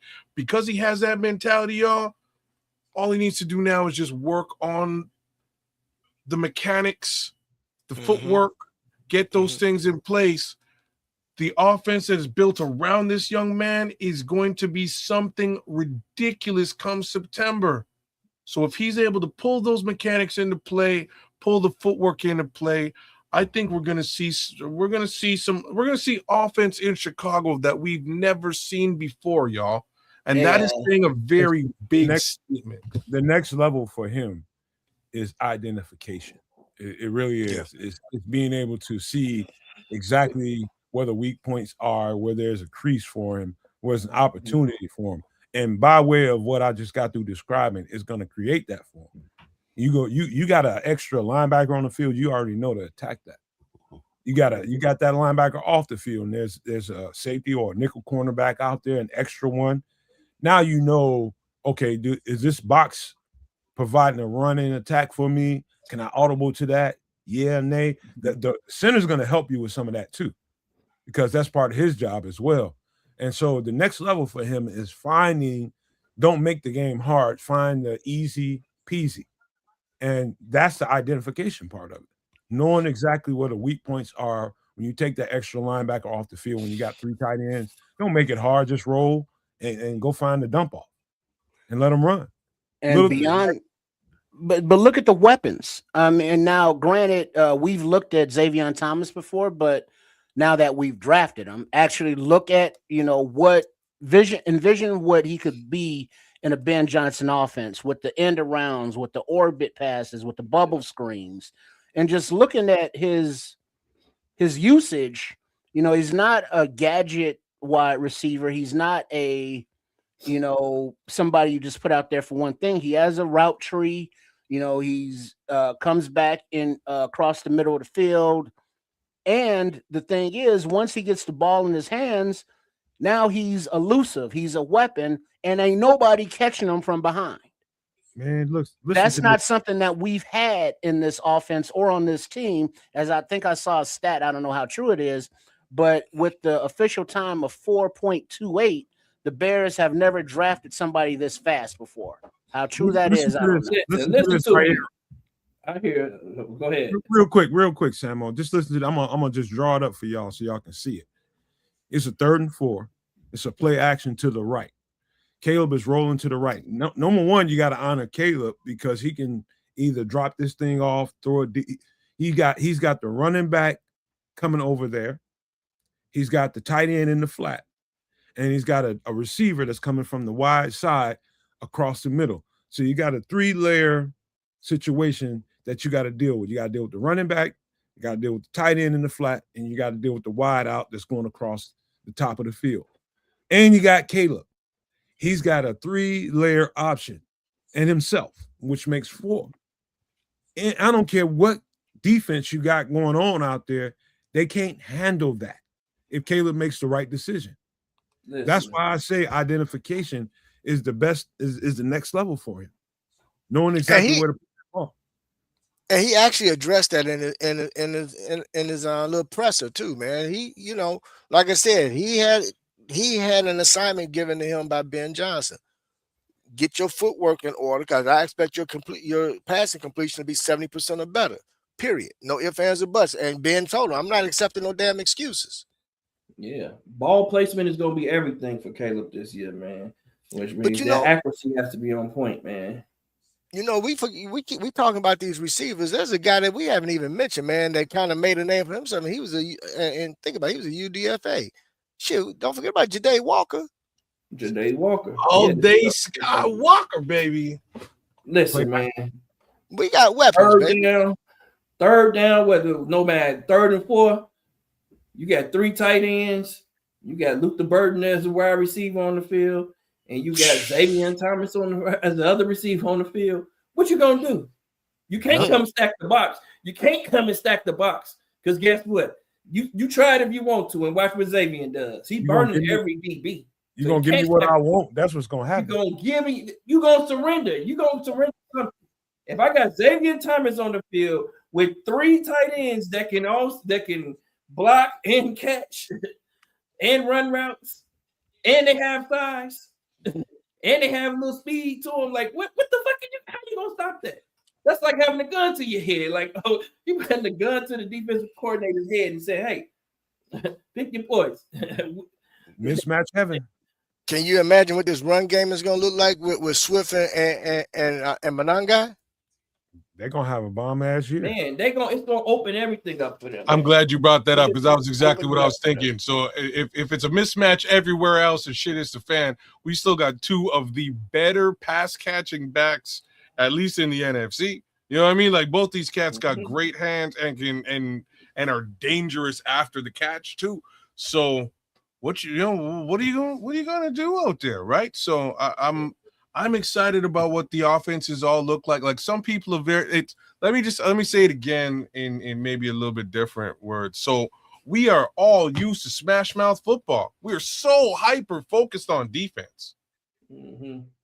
Chicago ain't never had never had just a destructive offense that blew the top off of defenses before. Never. What happens when that occurs in Chicago? Like, what happens when the universe flips over or upside down? Right? Like, it's never been that way before. But what happens when it is?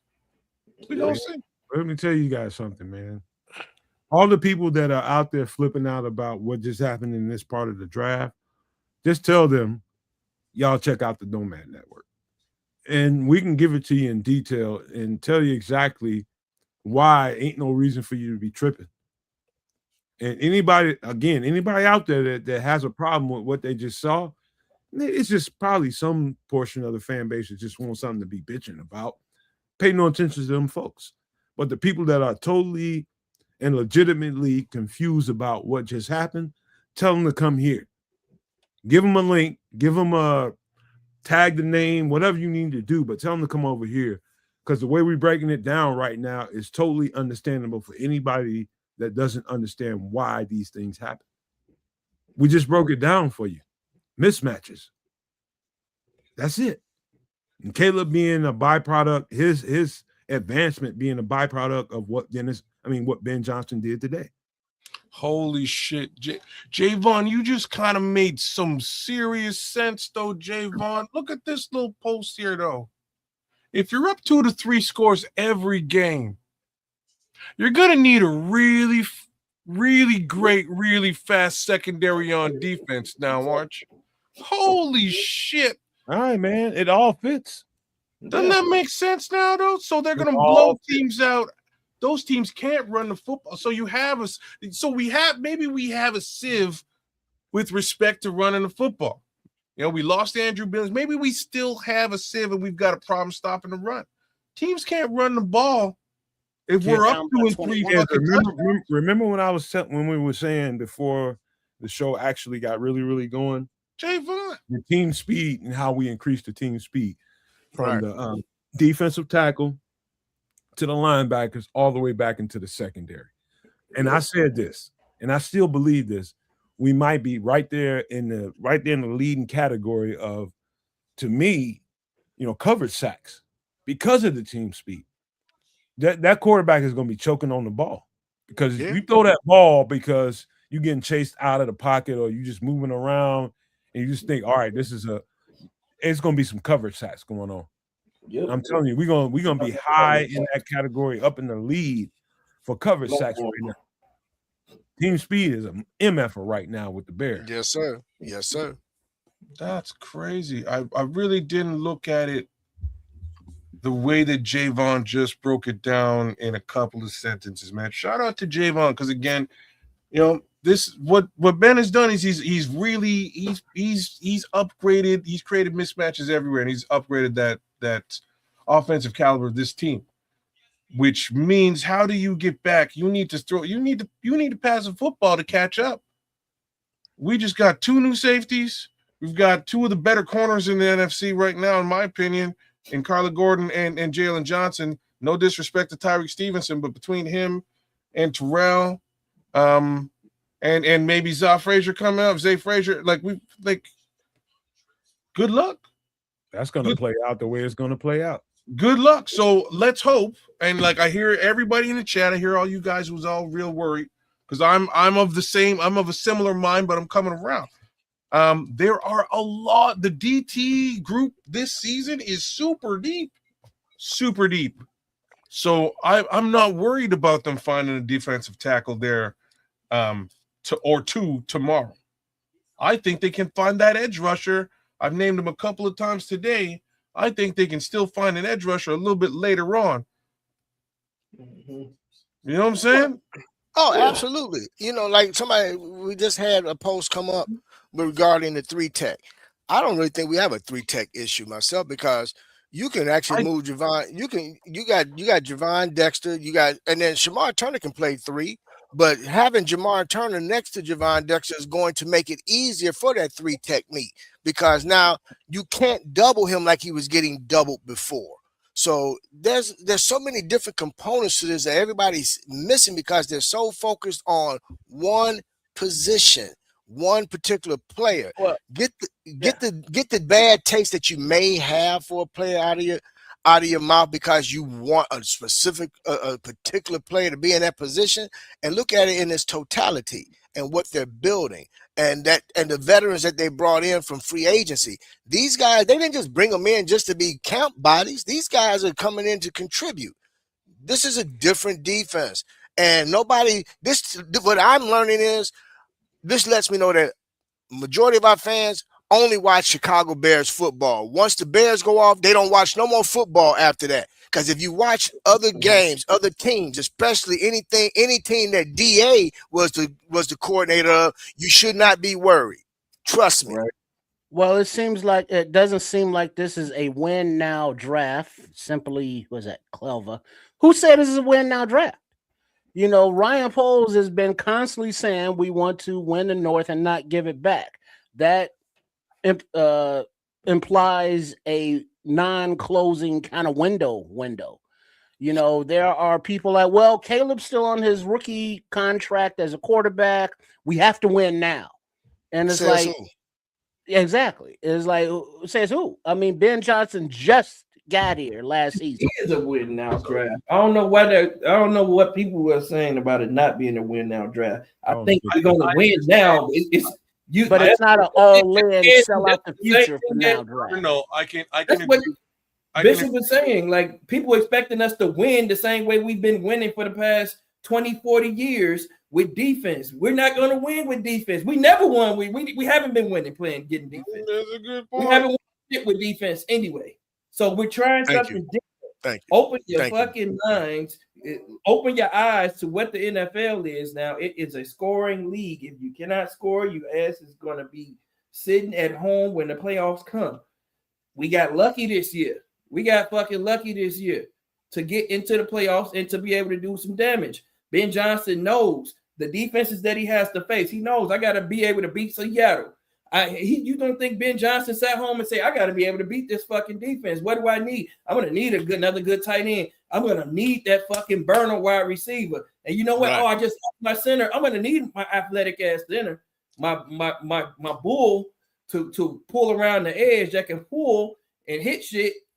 Like, those are the things I need to make this offense go, because I know that I can score 30, 40 points a game. I know I got a defensive coordinator that can scheme the shit out of some defenses, because we were hurt all last year. That's what people don't realize. We were hurt all last year. People saying that our starting defense didn't play together to the last damn game of the season. So our entire defense, our starting defense, not play together to the last. I got this one for you guys, and I'm gonna say this, and some people might bristle by me saying it. To be honest with you, as bad as the defense was all last year, for the most part, the offense and its struggles probably got us into these tight games that we had to go struggle and win. It did, because they couldn't function. Right, and that is clear in the sequence of the games that I watched this year. The offense could not move the ball and continue drives. And they had to get off the field, and they put too much pressure on the defense, which in turn landed us in games we didn't have to struggle with. We probably should have whooped the shit out of some teams. But we could not maintain drives on a regular basis. It's very inconsistent. Well, wasn't it the first half of the season? Right now. The first half of the season, the offense didn't play the first half of the games. Mhm. A lot of it. You know, it's three and out. Yeah, a good portion of every the day. season. Most of Yeah. the, all the way to the end of the season. To the end of the year. We Yeah, you the playoffs. first half. So let me touch on this whole win now draft thing a little bit, because I can understand why somebody would say that, because it's not what, as a whole, and I can't point at the draft all by itself. I have to look at the entire offseason. And I think whoever put that in the chat should look at the entire offseason. This offseason, they moved away from basically the guts of this entire team, right? Like, okay, see you later, Kevin Byard. You're the leader on defense. See you later to the other safety. See you later to everybody who had anything to do with the takeaways this past season. That was not a sustainable way to win football games. Let's just understand that. And it's funny because I asked, is this shit sustainable in the third game of the season? And somehow it became sustainable. But it's not really a sustainable thing, that many takeaways. Things that are sustainable, actual working offense. You can go out there every fucking week and mismatch and win. You can do that. And what Ben Johnson has done is he's actually wound up grabbing the key weapons to position on the field to do exactly that. It's not what we're used to here in Chicago, and it's also even worse for fans. Definitely not what y'all expect. It's not what I expected. Like me personally either, not what I expected. But to be frank with you, I get it. And I'm kind of excited about it because it's the opposite of what we've been watching for 50 years. We've been stuck here watching defensive versions of football, smash mouth run the football and pray to God somebody gets in the end zone. Maybe it's your cornerback on kick returns. You know what I mean? Like this is the type of football we've been running for 50 years. Not sustainable, y'all. What is sustainable, again, is an offensive genius, a guy who knows football inside out from the offensive side, building that piece by piece, building that puzzle into something that you just cannot effing stop. And that's where we are right now. The flip side of all this that we were all a little bit in chagrin of is like, can we stop somebody else from doing that to us? Maybe not, but maybe we just fucking outscore them. And that's where we are. Kids, you have no idea how, getting the lead on a team. Like you go put up quick 14 points, 21 points. At first 3 drives that put up points. That makes that other team's offense adjust to what you just did to them. Now they have to play into your hands. And that gives the defense a little bit of an advantage. That makes them ball up. The game plan goes out the window at that point. You go up on the team. You go up 21 points on the team in the first half. The game plan is done. You ball that shit up and you got to throw it out the window. Over with. Because it's over. So now you got to play catch up. Let's just say you're playing the Baltimore Ravens. Yeah. Basically, we got to bubble wrap and just package King Henry to sit his ass down on the bench for the rest of the game until we get back to even. You're useless. We can't really be running you right now. We got to get to the air, and we have no wide receivers. Shit, we're losing this football game. We might be a high-powered offense, but we're losing this football game. We don't have what it takes to get back after 21.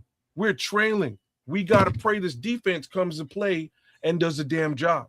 Well, we want to be that team that puts 21 on the Baltimore Ravens. Exactly. What I'm trying to say is if you have the kind of offense that can put a team on its heels in that kind of way, exactly what Samuel just said is going to happen. Script just went right out the window.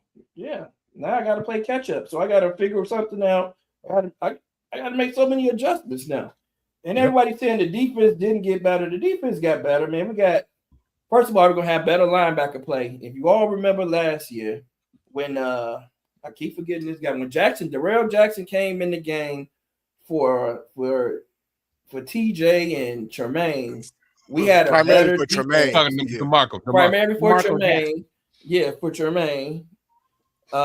We had a better defense. Why? Because he was faster. He was able to move, and the defense was able to stop the run better because he was playing faster, and he's just a faster player. You know, so what did we do this year? We keep him, we get rid of Tremaine, and then we go and bring in another fast reactive linebacker in the Devin Bush. So now we added some speed on defense along with a speed demon in the back of the defense in Thieneman. So now we got a guy named Thieneman who can come up to help support the run in the box. And then when he sees that it's a pass play, he can get back into his zone position as fast as he can get back into position easily. Because as well as Kobe Bryant can too, Samo, because Kobe Bryant. Exactly. I need to think about that, right? And Kobe Bryant can do the same exact thing. And you don't know which guy's going high and which guy's staying low. There so you the go. defense got better from that, and along with the fact that we're expecting to get a better Booker, we're expecting to get Shamar Turner come back and play a little bit of 3-tech. We expect to get a healthy Grady Jarrett. We're expecting to get a healthy Dayo Dangbo, who can also play really good at a 3-tech and is a great defender on the edge against the run. So the defense is going to be better next year just because of all of those things that happened well before the draft came. And we got two defensive tackles that can play, that fit this scheme a little bit better as well. You know, guys who can rush up the field and shoot their gap a little bit to help those defensive ends win their one-on-ones and bend around that edge without the quarterback being able to just step up into the pocket. And these guys can also move well enough to stunt a little bit more. So that alone helped the defense. So now, like I said, Ben Johnson looked at this Super Bowl and he said, if I want to win a Super Bowl next year, I need to beat that defense. What do I need to do to beat that defense? I cannot go into this year without a speed demon. I can't go into this year without a guy that could just take the top off the defense. I have to have that threat. Every offense has to have that threat. Like you have to have that threat. You have to make them respect the speed. So that's what he did. I got that guy. I got the best guy at it in the draft too. You know what? On top of all of that, don't ever think for a second that play that Ben Johnson might have, you know, for a certain part of the wherever they at, he just decides, all right, now I'm gonna really F you up, but I'm gonna send this offensive tackle in here and I'm gonna declare him as a receiver. Yep. That's when he immediately magnetized a linebacker to him. Mm-hmm. And so you can take a linebacker out of that play altogether because of that guy just declared himself eligible. Man, so much he can do, man, with the weapons that we have now in this offense. We need a faster playing surface. That's all I'm gonna say. We need a faster playing. I can't wait till this dome gets here now. When this dome gets here, man, it's gonna be the fastest thing. What do they call it? The fastest show on turf. What were the Rams called? He got all this shit going on, and then he's gonna declare a tackle as eligible. Man, I should beat your ass for that. Man, it's gonna be the offense is gonna be something too. Listen, defenses are gonna have a hard time defending this offense. Period. We have a good offensive line too. Let's not forget that. Our offensive line is solidified. We've been talking about solidifying our offensive line for years. I think we're solid. So Pat, I don't know, Samo. You got a lot of people that don't have no trust in our left tackle, bro. They still don't have any faith in the left tackle. Bishop, let me ask you this question. Pick one of those three tight ends to help that tackle on the edge. But which Bishop, one of them tackles is talking about? Hold on, Bishop. Let me ask you a question. Come on now. Out of the tackles, which one would you send in? Which one would you have be declared as a receiver? I'd say Theo Benedict. No, I'd say easily. No. Braxton Jones out there as a wide receiver? No, the right tackle. Oh, you talking right tackle? I have Theo come in there or Ozzie come in there and push Darnell to the outside. He's showing me that he can play a receiver. We won't have Ozzie at all. I don't think we're gonna see Ozzie at all. Theo, so you look at Theo. Look at Theo. I can see that being a wild card here. Yeah. Man, we in great shape, man. And then on top of all of that, man, look at pull up the list of best availability on ESPN, and look at all these great fucking players that are still available. Great fucking defense. Go ahead and read through them, great Sam. Fucking players on defense. Darius, why do you think that the cornerback position needs a reset, bro? What reset are you talking about on the cornerbacks, Darius? He's talking about. Hey, hold on. Let's Jalen. I wouldn't be mad at Darius. I would think that we need to add. I wouldn't mind adding one either. I'm with Darius, but we got Xavier Thomas. Or is it Xavier Thomas? No, Zay Frazier. That boy, I'm telling y'all, if y'all never saw that boy play, that boy is a ball hawk, man. And he's 6'3". He's long, he lanky, he tough, and he's physical. He good. He's a good man. He played man. He played man press. He preferred to play man press. Yep. I'm telling you, man. Y'all pump your brakes, man. Relax. Just like nobody believed me last year when I set up and said that Monangai was going to be a perfect fit for our offense. Everybody looked at me and was like, "Oh man, Bishop, you tripping?" I don't think I was tripping. Look at the results. I'm gonna say you were tripping. I'm gonna say you were. And why I'm gonna say you were is that no, I'm serious. Why I'm saying you were is that Kamananga was a 7th round pick and nobody scouted him. Nobody really knew what was up with him. I looked at him a little bit. He kind of looked like a poor man's who was my boy from the beginning with the Raiders? No, he looked like the 1st round pick. He looked like he looked like a poor man's Ashton Jetty. Like he really and truly did. But again, a 7th rounder, poor man. So when that is a selection, all bets are off. Nobody knows how this kid's gonna perform. And like I'm telling you, we came out of last year's draft going, what the fuck happened? And these dudes went to the NFC. I did. But these guys went to the NFC. I didn't have no issue with the pick, bro. I told you I didn't have no issue with that pick, kids. I said, trust me. When it shakes out, I said this boy here is gonna end up getting more carries than Swift. I'm gonna tell you guys something. None of that shit would have happened without the addition of Jonah Jackson on the right side to Darnell Wright. I'm telling you right now, I looked at you're right. Probably 80-85% of the backups run, number 25's runs, and a lot of them was right next to either the center guard or the guard tackle on the right side. On the right side, I'm gonna be clear with that. So without Jonah Jackson is probably the unsung hero. Oh yeah. I mean, I ain't hearing nobody give that guy no credit. Well, sure. Yeah. No, they corrected that. Without him, none of that good shit would have happened. They corrected that offensive line, which is a big piece to it. All I was really trying to get to, Bishop, is that after that draft, again, Colston Loveland question mark. There's a bunch of question marks. And they took that draft to the fucking NFC Championship. You know what I mean? They took it deep, not the NFC, but deep into the fucking, you know what I mean? They took it deep into the playoffs, which is not where a 5-win team is generally projected to go. What I took away from that was real simple. I know that this is a coaching staff that I can trust. I know that these motherfuckers are actually out there scouting, looking at players and seeing things the right way in ways that maybe we might not be seeing it. Like, what is it? Who's our center? Logan what? Logan Thomas? Jones? Logan something? Jones. Logan Jones. Mm-hmm. We all scouted Logan Jones. Logan Jones looks like a bad motherfucker as a center. Patrick, I know you're sort of saying maybe he's a 6th round talent.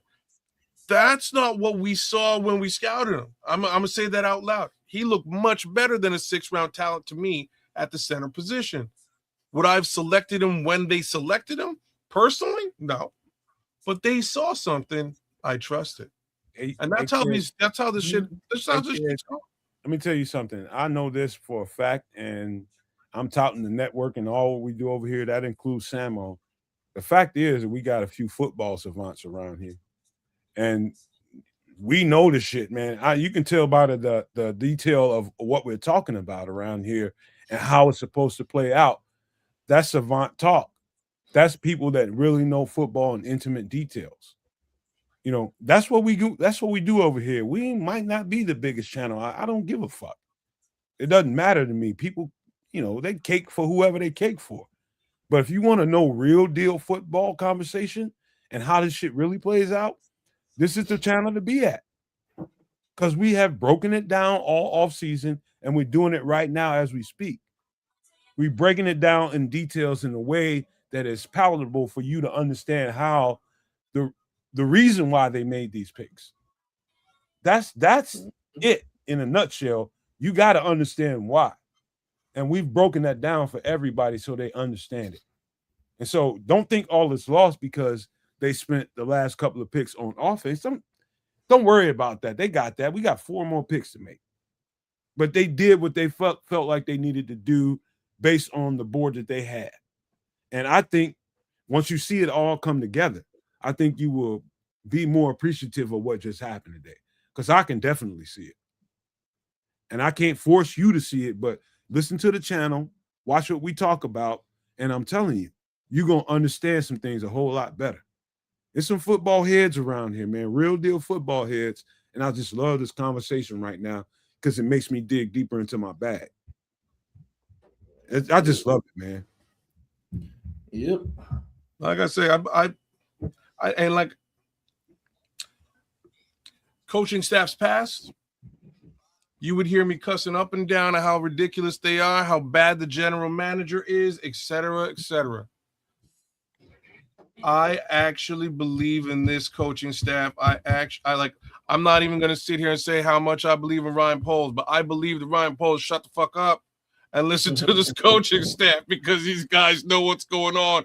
I think Ben Johnson has saved this man's job, and this man is very, very appreciative of the fact. So that's where I am with this whole thing. Hey kids. Yeah, bro.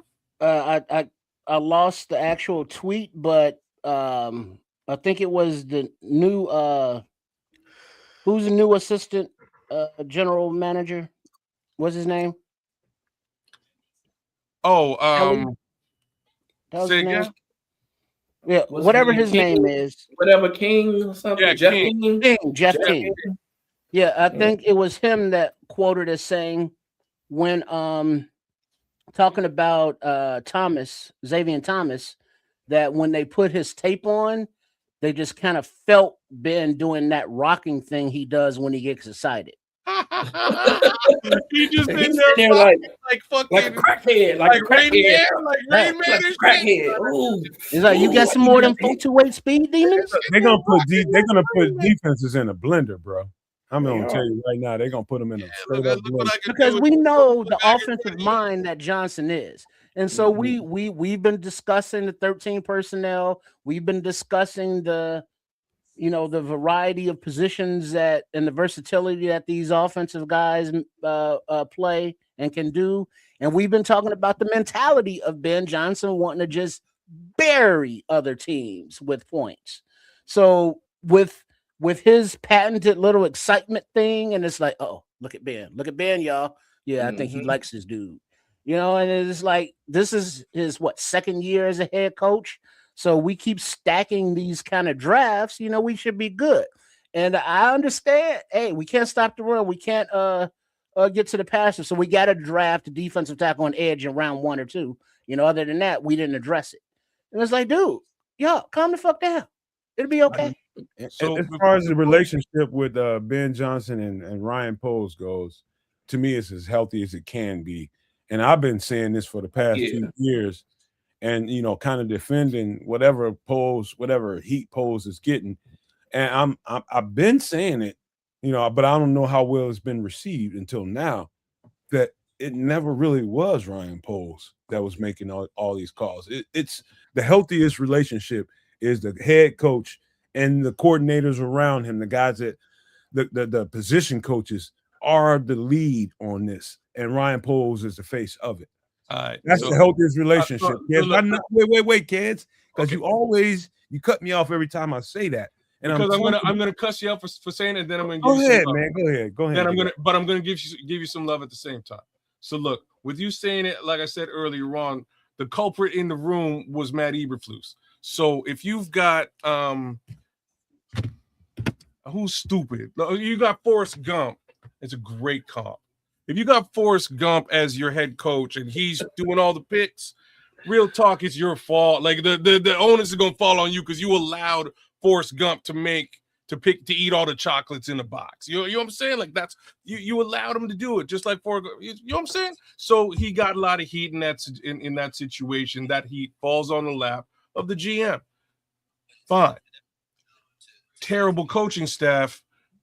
Got to kind of blame the coaching staff in that respect, and they're gone. In this respect, we got a really good coaching staff, and they're helping make Ryan Poles look like a superstar. So if that's the case, and again, you've allowed the coaching staff to really shine, they're going to make you shine that much more. Ben Johnson and those guys are basically saving Ryan Poles' job, and again, allowing him to probably get an extension to make some saying that, and you keep. Well, look at what you're saying. Passive aggressive way, kicking Ryan Poles in. No, I'm not. I'm not. Constantly, man. What I'm saying is, if hey, he's baby, hey, Look at her. hey, what's up? Hey. It's past your bedtime. You don't I care. see you You got got your a milk bottle? though. You about to be- what's her name? What's her She name? got a bottle. She don't care. Samaya, Samaya. Hey, Samaya. say hi. Hey, Hey. Samaya. She like, yeah, whatever. Everybody say Samaya, y'all. She busy. Hi, Samaya. So it Samaya. wasn't Jeff King. My bad. It was director of college scouting Francis St. Paul Oh, Francis St. that Paul. made that yeah, boy. observation. Pretty cute as hell, Samo. So look, I was actually gonna give you some love, man. Even though I had to shit on you first. For the folks in the chat, Nomad has spent the better part of this offseason, and I keep clowning him about it because he's finding talent at the defensive tackle position way later in this draft than I was comfortable with at all.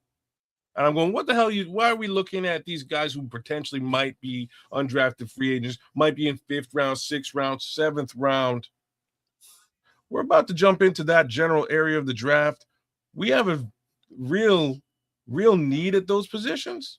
And I think we're going to find some real, like a guy like, again, Skylar Gill, great player.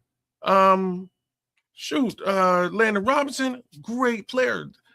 Spent a lot of time with Aaron Donald in the offseason, just learning from Aaron Donald on a one-on-one capacity. We're talking about David Robinson's son. Kid's real good. Looks great. This is the type of talent we could bring onto our squad a bit later on. Samo, get her again, man. She said she opening the door. You want camera, Hey, well, watch out now. baby. Hey, Samaya. Samaya, hey. Yeah, what up, kid? Yeah, it's time for night, ain't it? Because my eyes is heavy Hey, too. Samaya. Mine don't care. She got milk. That's Got what's that up. milk. Somebody said, I got my bottle. I ain't thinking about you cats. Man. Yeah, but Y'all interrupted my cocktail.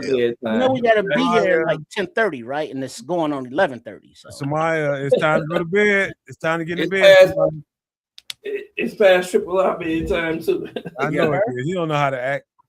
Right? Well, Like, y'all know Triple R, just twist up one, man. Twist up some of that indica, bro. You'll be good to go. I can't mess with the indicas. I'm a sativa kind of guy. Let me I am too. Now. I am too. The indica help you sleep though. I don't You'll need sleep no nice indica. and sound. you're right That's to not an sleep. issue.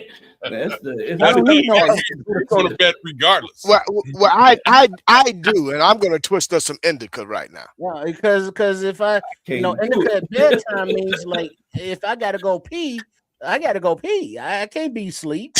Triple R got old man issues and shit. Hey, I think we all got old man issues. You got old man.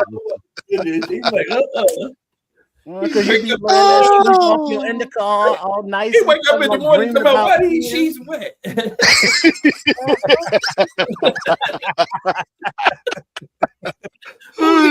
You got the beat on yourself. Yeah. And blame it on the indica. Blame it on the indica. Oh, Man. Triple R, man, you got to get right with the Lord. Boy, you stupid boy. That was a baby, man. But you see, she drinking all that milk at this time of night. She gonna be It's something. No, bro. Look. Man, that's pea milk. Look. It's something in that milk, bro, to help her.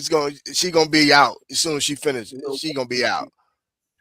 Now she can't get enough. Keep coming back. She's like, oh, there's people there calling my name. What's going on over here? I don't want to go to bed now. Hey, all I know tonight, man, it proved a couple things to me. That this is very strategic for the Bears. Number one, I believe so. And number two, Dennis Allen's gonna get his. I think because a lot of guys got pushed back because of how the draft fell. Again, Samuel, I was wanting you to read off some of what you were seeing about the players available so people can see how rich the draft still is. Yeah. You mean like but you know what, no man. But you know what, no man, you touching on that. I just thought about something. They knew who was declared for the draft, who was coming out before free agency or during free agency.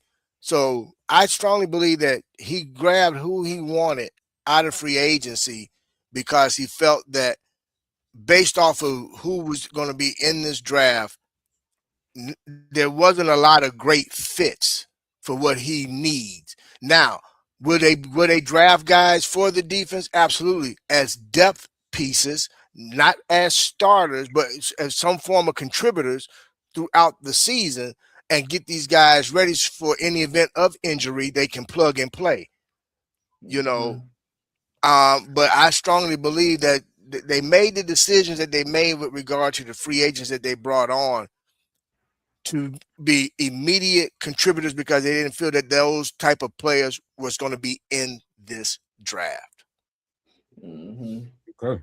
So give me a rundown, Sam, on what you seeing, what we got available. A rundown real quick. The second best cornerback in the draft is still available due to an ACL injury. Tennessee corner Jermod McCoy available. Dog. Press corner too, just the type of corner that DA likes. I can see the Bears getting on the corn and trying to move up because we have the 29th pick in the fourth round, and we have the fourth pick in the fifth round. So we would need to move up to get him. He's not going to last very long. But another cornerback, Keontae Scott, another dog at corner. Ooh, I like him. Yeah. And it's a guy that'll come up and hit you. He's more so of a nickel corner. I think he didn't play well on the boundary when they try to put him out there, but the dude will come up and smack shit. That's what I like about him, man. He can cover. He can cover a little bit too. So I like some of these other corners down the board, but just a rundown of all the different players. We still have Mike Washington Jr. That's a Cavs guy, running back, and I think that's a Bears favorite. I'm personally hoping that we don't draft him because it's going to be high, but anything could happen. Jalen Kilgore, another great safety out of South Carolina. Big body dude coming up, smacking shit, can cover in the back. Skylar Bell, wide receiver, is still available. I'm just going to stick to defense right now, too. I'm going to go position by position real quick for you on defense. Let's go to what everybody wants to know, defensive tackles for one. Best available defensive tackles real quick. Grayson Holden, number one on my board, but also Darrell Jackson Jr. out of Florida State, a big athletic motherfucker. Talking about a guy who can stop the run, I think, nasty. And a guy who has a lot of upside as a pass rusher because of his athleticism. And that's a guy 6'6", 315 pounds. Nasty. Testing at the combine, but another real good nasty dude. DeMonte Capehart out of Clemson, another little project, more of a project run stopper guy. Not that great, but good. Rayshon Benny, that's one of one of the Nomads guys. Zay Durant You know, he tore it up at the combine with a little bit of speed. My guy, Caleb Proctor, is a dude I love. We got Skylar Gill Howard, David Gusta out of Kentucky, another good 3-tech. Dante Corleone, the Godfather. That dude runs stuff. That dude stopping everything. 6'1", 340, a fire hydrant. Got a lot of little athleticism to him too. He got a little wiggle to him. A young Billings. Young Billings, a more athletic Billings. Athletic Billings, yeah. Young athletic Billings, yes. He can move. Yeah, he reminds me of Billings. That's a good comparison. But when Billings was the year before last, moving a little bit better, and he was younger. Yep. He was about five Big Macs down. 5 Big Macs down, right.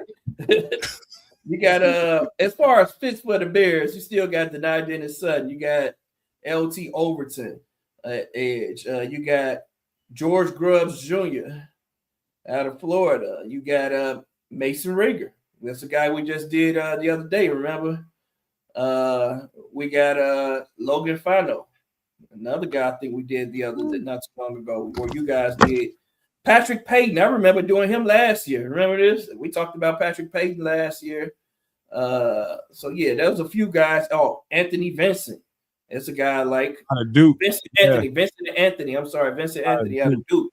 Yeah, I like him. And you got Anthony Lucas. So you got guys that are fits, DA fits. And you got Kansas guy, of course, in Dame Tucker.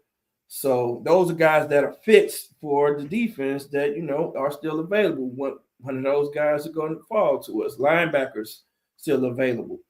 Kyle Lewis is still available. I don't know, many people consider him a tweener at linebacker and safety, but the dude he's a football player, man, and he's a great defender, and he will add instant speed to the defense.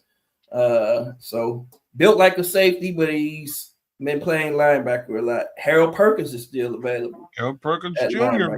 Harold Perkins Jr., man, that dude he's a DA player because of the way he blitzes. You know, when DA likes to blitz those linebackers, he's great at that. He's great at that. I like Carl Arms or a bigger, faster, a bigger linebacker. You know, he'll come up and hit some things. But more than anything, if we went a little bit longer or maybe a UDFA, Kendall Daniels was a guy we did out of Oklahoma, 6'5", 242, can move like a deer. He's ex-safety as well. Kind of puts you in the band of Tremaine Edmonds, but a little bit more physical. What other positions do you think about? At cornerback, I just went through cornerback, but one of these cornerbacks that's a sleeper to me, Damani Jackson out of Alabama. I love that cat. That dude, man, is really good, man. Really He's gonna get drafted. He's gonna get drafted.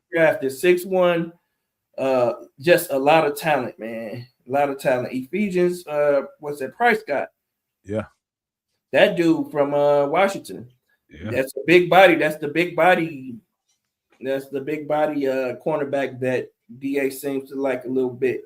Who else? What else? I don't know if we'll draft another safety, but like I said, Kilgore is there. Zaki Wheatley is still there. Genesis Smith is still there. We're going to draft another safety. These are some great safeties, man. Kamari Ramsey. VJ Payne is nice, man. Big dude, kind of puts me in the mind frame of a Nick Warry. Hey, take a look at linebacker for me, Samo. Go back to linebacker for you. I just want to hear the names. You want to go through all of them? We got. Let's go through about like 10, 15 of them. Dante Lawson. You got Bryce. What you say? I was just saying there's a really good list of linebackers here that's going to surprise you. Yeah, we got to really. That's what I said, man. We're good. That's what I mean. We still have an opportunity to fix our offense. And look, if you go back to today and look at the number of offensive players versus the number of defensive players, it'll tell you everything you need to know about the direction of the NFL. You see the run on wide receivers. You see the run on tight ends. It tells you everything you need to know about what the direction the NFL is going in. But and all of these good defensive players still here, Like, look, you got to prioritize that offense. They know if you don't have a good offense, then it don't matter how good your defense is. I think the running back to put up some points. I think the running back is still real thick right now. Yeah, running back still real thick. I think my guy's still there. Nick Singleton is my guy. I don't think he got picked up. Yep, It's only Nick been Singleton. 2 or 3 running backs that's been picked up. If that They shit, picked one today. Did they pick one today? Did any get picked? I don't, think I anyone don't got picked recall. today. I don't they didn't recall. pick- Not one. You're right. Not one got picked today. So now one day two. Emmett Johnson is a wiggly dude out of Nebraska. Nebraska. Yeah, man. The dude, his lateral quickness is sick. He don't have a lot of speed though, but I like him. Man, it's a good running backs. I like Le'Veon Moss. Well, I love that cat. That dude, yeah, I really like him. I think he's gonna be sneaky. The best running back came out of this class besides Jeremiah Love. Because he has size and he got some size on him too. Some good speed. Yeah. So man, Kalen Black did go. He did go today. Real late did? San Francisco, Kalen Black out of Caleb Indiana. Black. Oh yeah, Caleb Black, he did go. Yeah, that's who went. Running back, yeah, he did. Jonah Coleman still available. That's the big bruiser. Oh, Seth McGowan. Came for a visit. Yep, man, it's some really good running backs, man. Some of these running backs, I think a lot of these running backs are going to go a lot of these running backs going to be either 7th round picks or UFDAs. I'll tell y'all a sneaky good video to watch is Rasul Faison. That Rasul dude, Faison, he's still available too. I think we did him last year. we did him probably about 6 weeks, 4 or 5 weeks ago. We did him this year? Yeah, we did him Okay. about 4 or 5 Yeah, weeks. you're right. Like Faison's all right. My guy, like obviously I like Mike Washington there. without a question, but my guy is Damon Claiborne, man. Claiborne jumped out. He would be a nice addition to this team. He brings something a little bit different, and that is out long speed and shoot with vision. Hey, no man, you touched on I'm telling something. y'all, Can we check the visits list and see who was part of that visit list of the Bears that have been got to visit is already gone, except for maybe Seth McGowan. I think he might be the one person who's left over. You know, they keep a lot of these secret, man, because last year we didn't know that Coastal Loveland came until after the draft. And so they kept that at a hush hush. So a lot of players, you know, if they really want them, they'll keep it on the hush hush. Or they'll meet with them just one time. Like yesterday, we got Dylan Thieneman. He said he didn't come for the 30. He said he spoke with him. He had one of those Zooms with him or something. Oh, yeah, okay. Kept it low key.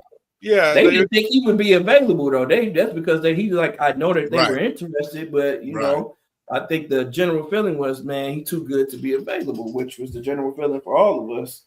Yeah, true, Pilgrim. I'm surprised too, man. But look, I don't, you know, them 30 visitors to me is just a smoke screen. It's just smoke and mirrors, bro. Last season they brought 30 fucking guys in here. I don't think one of them made the football team. Yeah, they did. Yeah, all of them made the team. Everybody who came on the team, everybody who made the team had a 30 visit, except for one guy. Colston Loveland did not have a publicized. He had a 30. He didn't have it public. That's what I'm saying, kid. But that wasn't public, but he had it.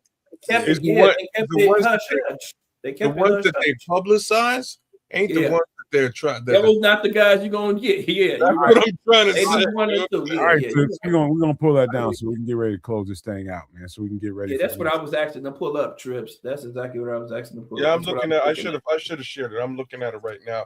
Just like to be frank, there are some very, very interesting talents at just about every position. Feel free out there. This is out on ESPN. What we were just sharing. Feel free to jump on ESPN. Look for NFL Draft best available, and just scroll through. The defensive tackle class is stacked to fuck. These first 5 names. I'm just gonna go through them real quick.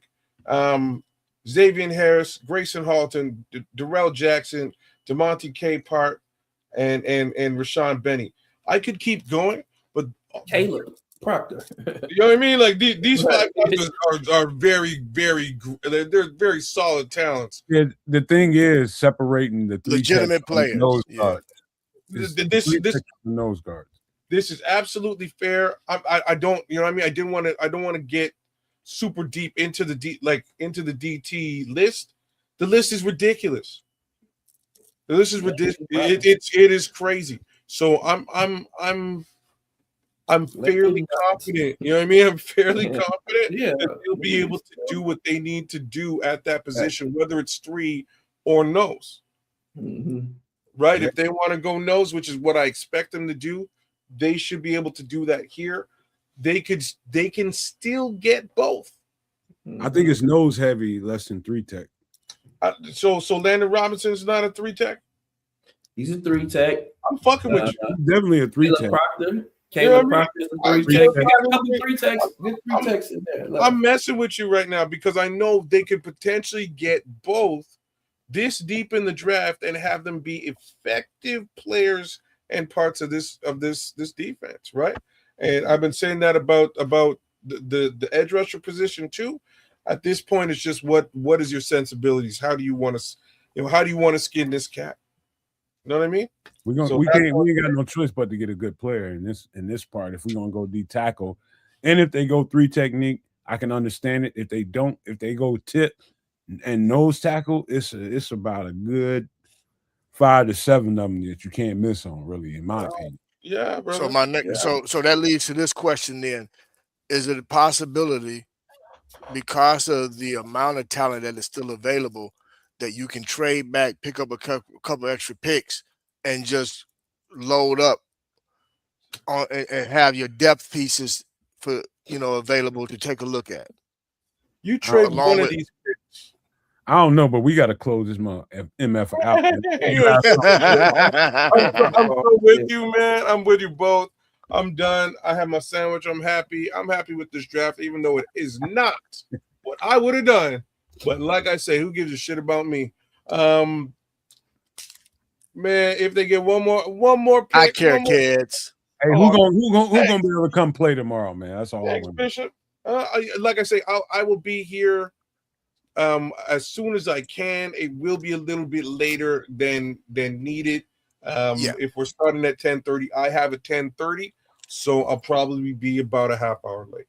Yeah, let me double check what time my meeting is tomorrow too. This is probably gonna be the funnest part of the draft, low key shit. No, well, we probably won't hit our pick for at least a half hour. Quick tomorrow. Tomorrow's gonna be a little quicker because I think the time.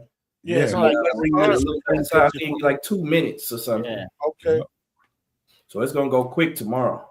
This is gonna be the best time to be here. Shit. So yeah, I think it'll be over by 2 o'clock, 2 o'clock. If it's starting at 11. That might be pushing it. You don't think so? Yeah. I mean, they got to go through rounds 4 through 7. So if they start at 11, they may not be done till like 3, 5. Yeah. Whoever can get here, just if you can get here, but it's gonna be rapid fire, I think.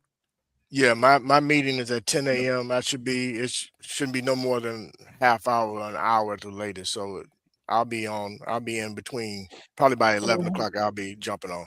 Yeah, and I just set my alarm for 10 in the morning. So yeah. Either way, we're gonna go ahead and hop out there, and whenever y'all can come in here, if you can come in here, that'd be great. We'll be there. This is gonna be the best time to be watching it. I think this is where, to me, it's always gonna be the fat part of the draft to me, because all that shit that Samuel just laid out, all them players, that's some good talent. Real good talent, yeah. Cool. And then you got to know a lot of teams still got to draft some offense. We got some good offensive players still. Sam Hatch still available. They have him as the second best center in the draft. He's gonna go high. Still out. Jude Bowery still available. So man, it's still teams that got to pick that's gonna draft offense. Yeah, man. They these guys still gonna fall. Even if y'all got to pop in and out, just this gonna be the funnest part, man. I'm just telling y'all. I just know it. Yep. Yeah, I'm jump in. No, I'm gonna jump in. I'm not gonna be here at what did you say, 10:30? I know I'm not gonna be able to be here then. That's okay, man. Just My whenever. leg has something to do in the morning, but Just I'm gonna pop jump in. Sure, I'm gonna pop in. Expect me by 11 a.m., brother. I'll be in by 11 a.m. Me too. Okay. Cool. All right. Any last thoughts before we get ready to get out of here? Any last closing thoughts before we close this out? Because this tomorrow is about to be it. I have it a is. last. Don't I have a worry. last thought. I have a last thought. Mhm. Fuck Green Bay. Oh, that's a good one. Exactly. I had a message for Bears fans. Don't worry, be happy. We good. Relax. Don't worry, be happy. That's sound advice right about now. Don't Look, worry, trust the process. Trust in Ben Johnson. be happy. Yeah. What about you, Trey? Keep calm. Worry, Be cool. be happy. All right. My last thought about this is again, man, it's X's and O's, man. Football is not a complicated sport. You just find a way to give yourself an advantage, whether it be on the offensive side or the defensive side.